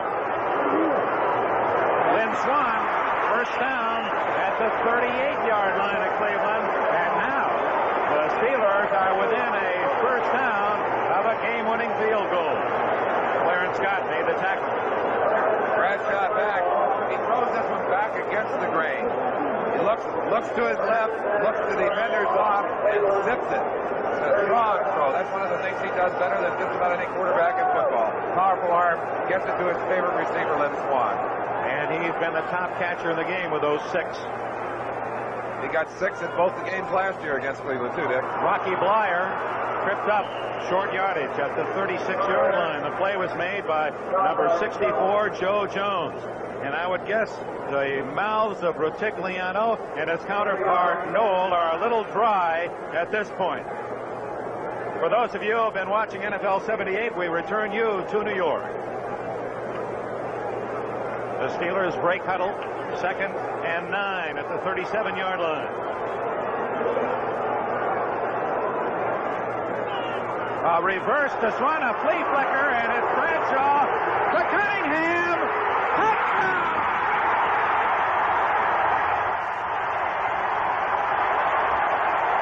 And they're shaking Three Rivers Stadium right off its foundation. The old flea flicker, and Bradshaw hits his 6'5" tight end Cunningham. The Steelers win 15-9.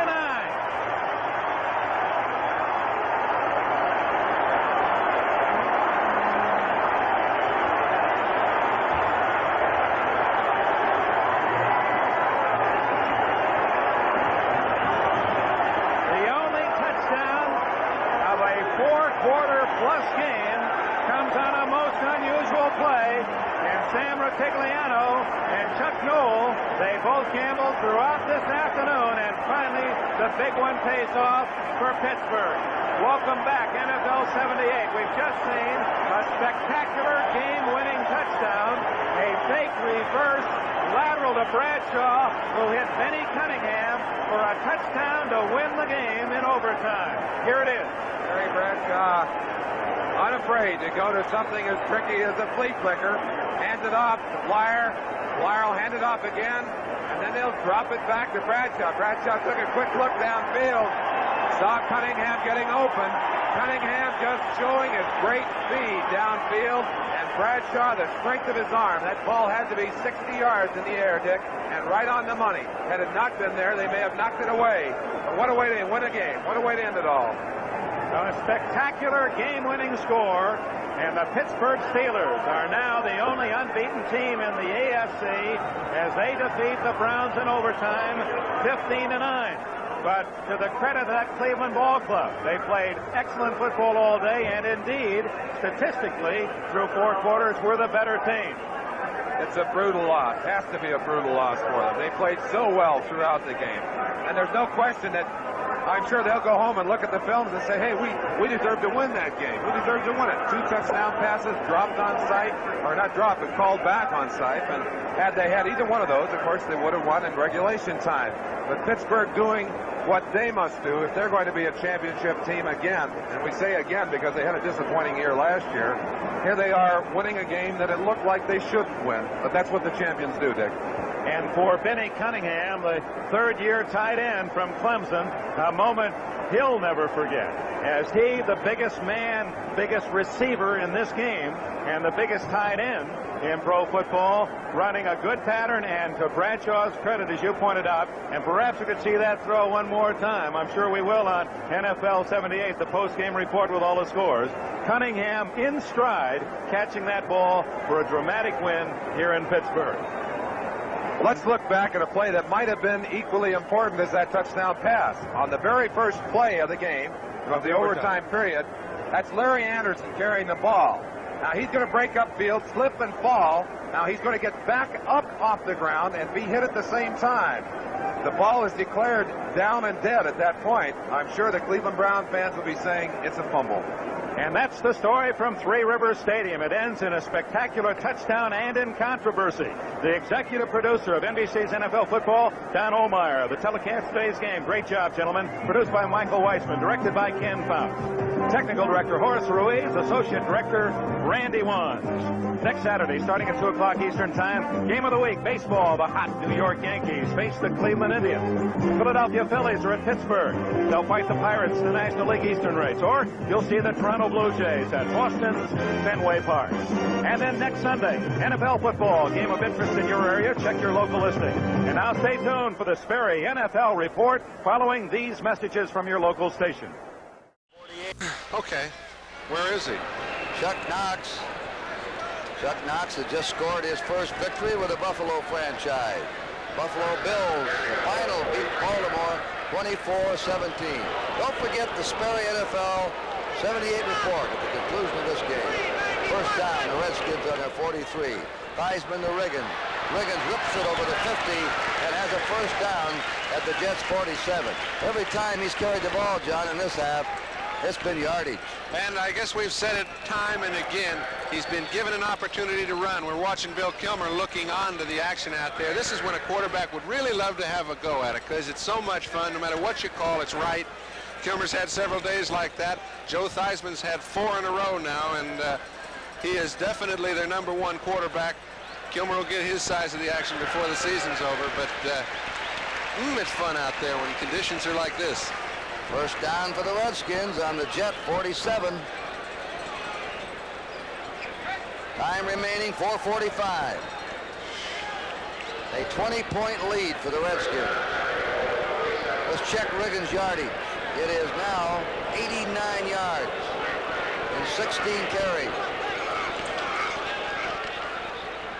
That time, he sort of slipped as he slid off to his right. Stopped by Lawrence Pillars. He got 2 yards.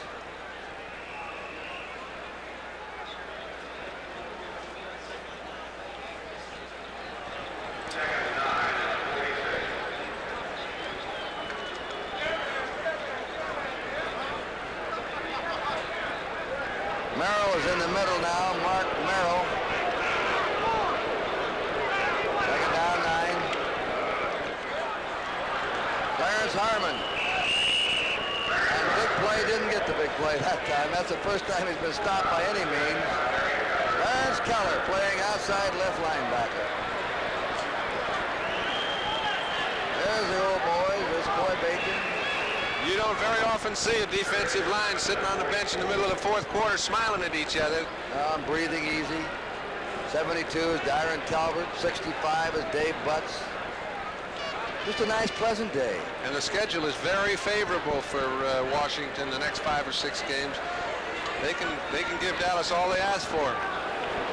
3rd down and 7. They play Dallas next week. A deep pattern. The receiver fell down. The flag goes down. That's Rick Thompson. Was he knocked down? It's a right call. He made the turn and down he went. An illegal chuck against the Jets. Klecko arguing. When it goes wrong, it all goes wrong. Well, players get a little bit frustrated when nothing they do seems right, and that's the way it's been all day for New York. 5 yards. Illegal contact on a defense. That's a first down. It's the new rule this year. The receiver from the line of scrimmage and 5 yards away can be chucked once. And after that, hands off, no contact. The idea is to let him go free, unmolested, and open the game up and get more scoring. Reggie Haynes now in a tight end. Riggins over the 35 to the 33. He's driving for that 100 yards. He had 108 last Sunday. He's getting close to it. And all in the second half. He had only 12 in the first half. He's got about 2 yards to go, and I'm sure they'll give him the ball again because it would be a nice little present against your former teammates. Second down 2. There's McClinton, the middle linebacker, and the left cornerback, Lamar Perry. Klecko nearly offside. Riggins over the 20 is hauled down by number 52, Mike Hennigan. Flag is down. Many penalty flags dropped today with 2:20 to go. John and I will be in Chicago next Sunday. All penalties against the Redskins for the Bears and the Oakland Raiders. Should be a good one. This season's really is sort of like the old one, just offensive holding number 60. You know, the first week would have been out of the way last year. Right. Starting now, they're past their 4th game this weekend. Long ways to go. This is the undefeated Redskins. They'll leave the field still undefeated. And sort of a gasser here today before the home folks. Walt Michaels, been no laugher for him. He's losing the game and he's lost his quarterback. Theismann looked to the flare man and throws deep down there, and this one is incomplete. 2 Jets scrambling for it in the end zone. Ken Schroy is number 48. That just epitomizes the whole day, Kurt, about as well as any play can. Theismann threw the ball, a little miscommunication with his wide receiver. As he did so, Schroy is all the way down in the end zone. He was intending it for Reggie Haynes. Haynes stopped. Schroy, looks like Schroy's got the ball. Both of them are kind of anxious to get it. Suggs is trying to get it from him. Now watch the reaction. This ought to just about tell you the story. It does. Ken Schroy, second-year player from Maryland. 3rd down, 12. John Riggins, 18 carries for 97 yards. Will he get his 100? Theismann calls time. Now, this is something I've never seen. 3 timeouts before the 2-minute warning. They took 2 in the 3rd period. Of course, with the score 23-3, there's not much concern about it, but if this was in a different status, there would be some concern. It's not the sort of thing you want to make a practice of when they get into a 10-7 game or a tie football game and a timeout can save you a victory. They better have one. Sperry ran NFL report right after we leave Washington. You'll have all the scores and highlights. Remember, Major League Baseball next Saturday, final weekend of the season. Could go right into that last Saturday and Sunday. The Red Sox, do we get any finals? Baseball? Red Sox were 1 game in back of the Yankees. Red Sox were winning, so were the Yankees. You get them all on the Sperry report, they tell me. Phillies play at Pittsburgh the last weekend of the season. John Riggins' official statistics. Looks like, unless he gets hurt, John, a big year for him. He should be, with that offensive line doing a job that to me is a more effective job than the Redskin offensive line has done in 3 or 4 years. He could have a big year. 3rd down 13. They got him. In there is Joe Klecko getting to the passer. He's had at least one sack in his last 10 games at the end of last season and into this 1978 year. Long yardage now on 4th down. Mike Bragg will punt. The clock is running down with a 2-minute warning. Joe Klecko's played very well in the second half, even though his team hasn't done as well. He's made 4 big plays defensively. That's as many as anybody makes in a whole game. We'll be back with the last 2 minutes of this game right after this message.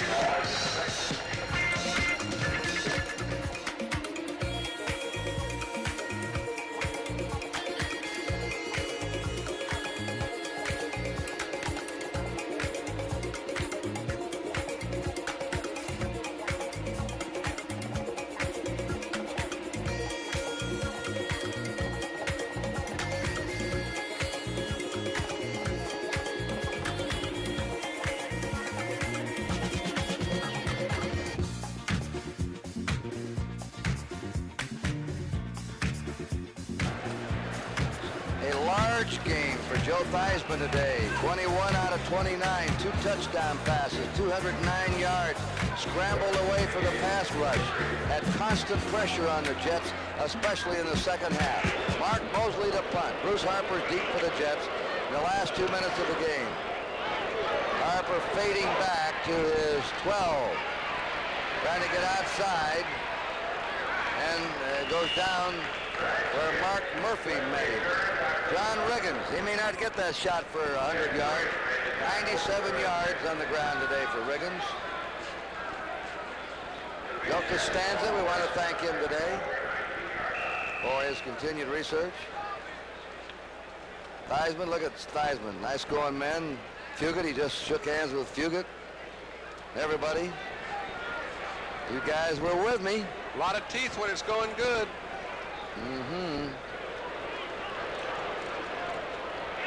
Matt Robinson throws over the head of Gaffney, who is cutting across the middle. Jason Shrinsky been working the Washington boards here for us and does a little working along communication row for the FCC. Keep us happy. 2nd down 10. Jets and Pittsburgh at Shea Stadium next week. Cowboys and the Redskins will probably be the featured attraction in the National Conference next week. On 2nd down. That pass intercepted over the head of Wesley Walker. Coming back with the ball, Jake Scott. That's 2 he's intercepted in the game. Jake Scott, who became famous, he and Dick Anderson as the deep men. They were all pros, both of them, in the no-name defense of the Super Bowl champs twice in a row, the Miami Dolphins.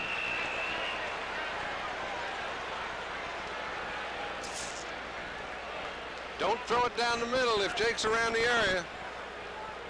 Riggins is back on the field now. He's got a shot for 100. He needs 3 more yards. 1st down. Theismann's going all the way. 1:34 to go. There goes Riggins. Outside. And a couple of yards. That's all. He's probably a yard officially short of 100. Bob Martin, the outside linebacker, stopped him. The Jets have not been in it since the first period. Riggins against his old teammates. I don't care what sport it is, when you're traded away, you come back to play that old ball club, you want to put on a show against them. It's human nature. And he's doing it. 99 yards for John Riggins and 19 carries. There he is. He's got his 100. John Riggins to the 25 of the Jets. Well, that'll give him around 101, 102 yards. Time moving out. 2nd 100-yard game in a row for Riggins. 13 times in his NFL career. One season with the Jets, 1,000 yards. Another time in the 900. He averaged 776 yards a year with the Jets. And he just rushed for over 5,000 yards. that is a real indicator. We're in the last 10 seconds.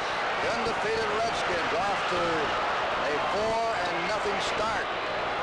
Riggins again. Outside to the 20, 15, piling it on. He's to the 12, and there's the gun. The game is over. The Washington Redskins. The Washington Redskins under Jack Pardee are undefeated, and they're doing it impressively.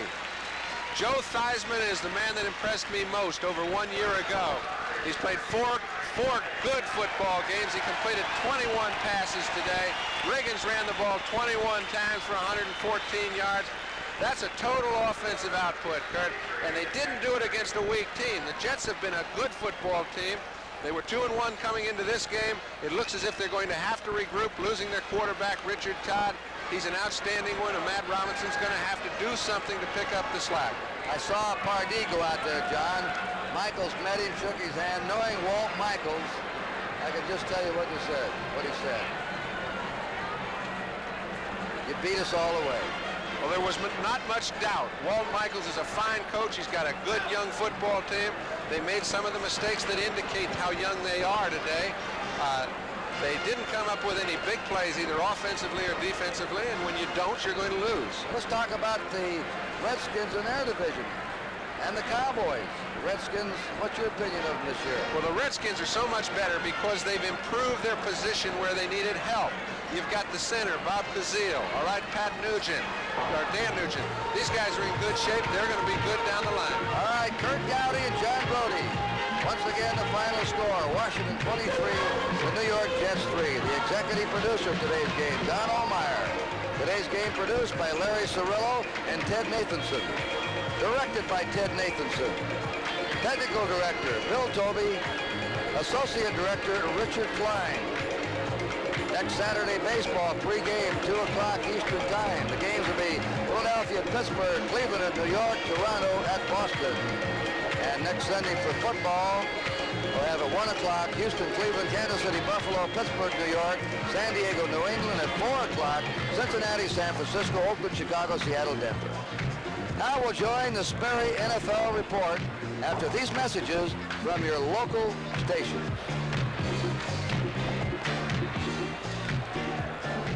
And welcome back to our New York studios. I'm Brian Gumble. Mike Adamley is in our Highlights Center, and this is the Sperry NFL Report, brought to you by Sperry Rand Corporation, whose commitment to the future is making machines do more so man can do more. They just finished a thriller in Pittsburgh. In overtime, the Steelers beat the Browns 15-9 to go 4-0 on the year and take sole possession of first in the AFC Central. Let's go to Dick Enberg and Merlin Olsen. Here at Three Rivers Stadium, a sellout crowd, and they're making their way toward the parking lots, and they're all buzzing about a most unusual ending to a great football game, hard-hitting game, as the Steelers in overtime beat the Cleveland Browns 15-9. 2 big plays. You kick it off to start the overtime. A fumble, and it was a fumble. And then the flea flicker touchdown play. Let's go back to the fumble, because Cleveland and other fans in Ohio can be grumbling about this call. Cockcroft kicked it short, but he kicked it very high. And Larry Anderson, who had fumbled one earlier in the game, Dick, picked it up on his 10 and starts upfield. Now you'll see Anderson slip on his own, fall to the ground, and apparently start to get back up. We can't see him touch there. Gets down to the ground, and he's hit just as he comes up off the ground. The ball bounces loose. Pittsburgh is sure that they've lost it, I think. And Cleveland is sure they've got it. Would have been the biggest break of the game, a chance to get quick 3 points, and in sudden death, of course, it's all over. The officials did not call it a fumble. And, of course, Pittsburgh retained the ball, drove up the field, and that leads us to another play. When's the last time you saw the flea flicker? We're going to have time to show that? Yeah, there it is. Here it is, the flea flicker. It goes Blyer to Swan to Bradshaw, and Bradshaw almost fumbles this lateral. Bradshaw has trouble. Watch, he barely maintains control of a lateral from Swan, and then the rest is a perfect throw. Bradshaw showing the great strength in his arm, and Benny Cunningham showing us some great speed downfield as he just takes this one in stride. Has to be 60, 65 yards in the air. Cunningham takes it over his shoulder beautifully, waltzes on through the end zone. Well, that's an amazing way to end an overtime game, isn't it, Dick? So that's the exciting climax here at Three River Stadium in Pittsburgh, as the Steelers are now 4-0. Cleveland, a tough loss, but they remain 3-1 and obviously will be a factor in the AFC Central Division race. A win for the Steelers, 15-9 in overtime. Merlin Olsen, Dick Enberg, we return you to New York. Okay, Dick, thank you much. And don't you think the people will be talking about that fumble? There's another one for the officials to think about, and makes you think of our pregame show when John Brody sat there talking about an official upstairs who maybe could take a look at that replay to take a second look at plays that might decide the outcomes of the game. Certainly that is little solace now to Cleveland Browns fans everywhere. In Washington today at RFK Stadium, the Redskins camp a winner over the Jets. That final 23-3. Richard Todd, the fine young Jets quarterback, broke his clavicle in that ball game. We don't know for how long he'll be out, but certainly it is a blow to the Jets' hopes. We'll come back with more right after this word from Sperry.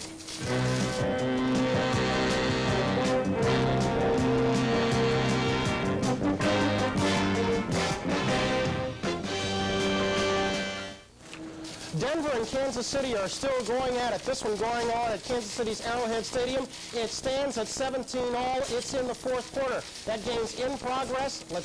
Okay, we are not going to go there live. We had thought we were going to. The Broncos actually fell behind in this one at 17-10 in the third quarter. They have now climbed back to 17-17. Larry Canada's 3-yard run has tied it up. Let's go to Baltimore-Buffalo game. In this one, Chuck Knox posted his first win of the year as the coach of the Buffalo Bills. The final in that one, 24-17. He got a big helping hand from Terry Miller, 25 carries, 97 yards. Let's go to Mike Adamle, who had a ringside seat for that game. Michael, an awful lot of defense, awful lot of offense, very little defense. A lot of offense, especially by Joe Ferguson right away. He threw 2 quick touchdown passes, one to Reuben Gant and one to Frank Lewis. Lewis had a big week last week against when they were playing, 92-yard touchdown reception from Ferguson, and it looked for a while that neither team's defense could stop anybody. We had all kinds of crazy events like blocked punts, kickoff returns, and we're going to see one right here. It was 14-7 at this point in the game when Rusty Jackson gets his punt blocked by Don Hardiman, and Reese McCall, the #1 draft choice at Auburn, recovers to make it 14-14. But the fireworks were not over. 47, Curtis Brown, the second-year man from Missouri, is going to ramble. Now, it looks like he's down on the 20-yard line. McCall makes the stop, but his forward progress was not stopped. He's on his way. And watch #2, Tony Linhart. A skate save that misses, and Brown is on his way. 102 yards, an all-time Buffalo Bills record. Now, it was 24-17 in the fourth quarter when on a 4th down and 1 inch to go, 15-yard line on the Bills. Troop had a chance to get his Colts back in the game, but he fumbled the ball. They didn't make the first down. Buffalo took over. It made it 24-17 a final score. A tough loss again for Marchibroda, and Knox has got to be happy because he finally got his Bills in the win column. Okay, Michael. Miami versus Philadelphia. The Eagles put on a great show today. They finally put their offense together with their defense. They came up a winner 17-3 over the Dolphins. Big day for Robert Montgomery. He carried 25 times for 111 yards. And Mike Adamle, you were talking before the game that Vermeil felt his team had to play a great game to beat the Dolphins. Evidently they did. They did, and what they did was they did it defensively. Offensively, we know the Eagles can score with Jaworski and Carmichael.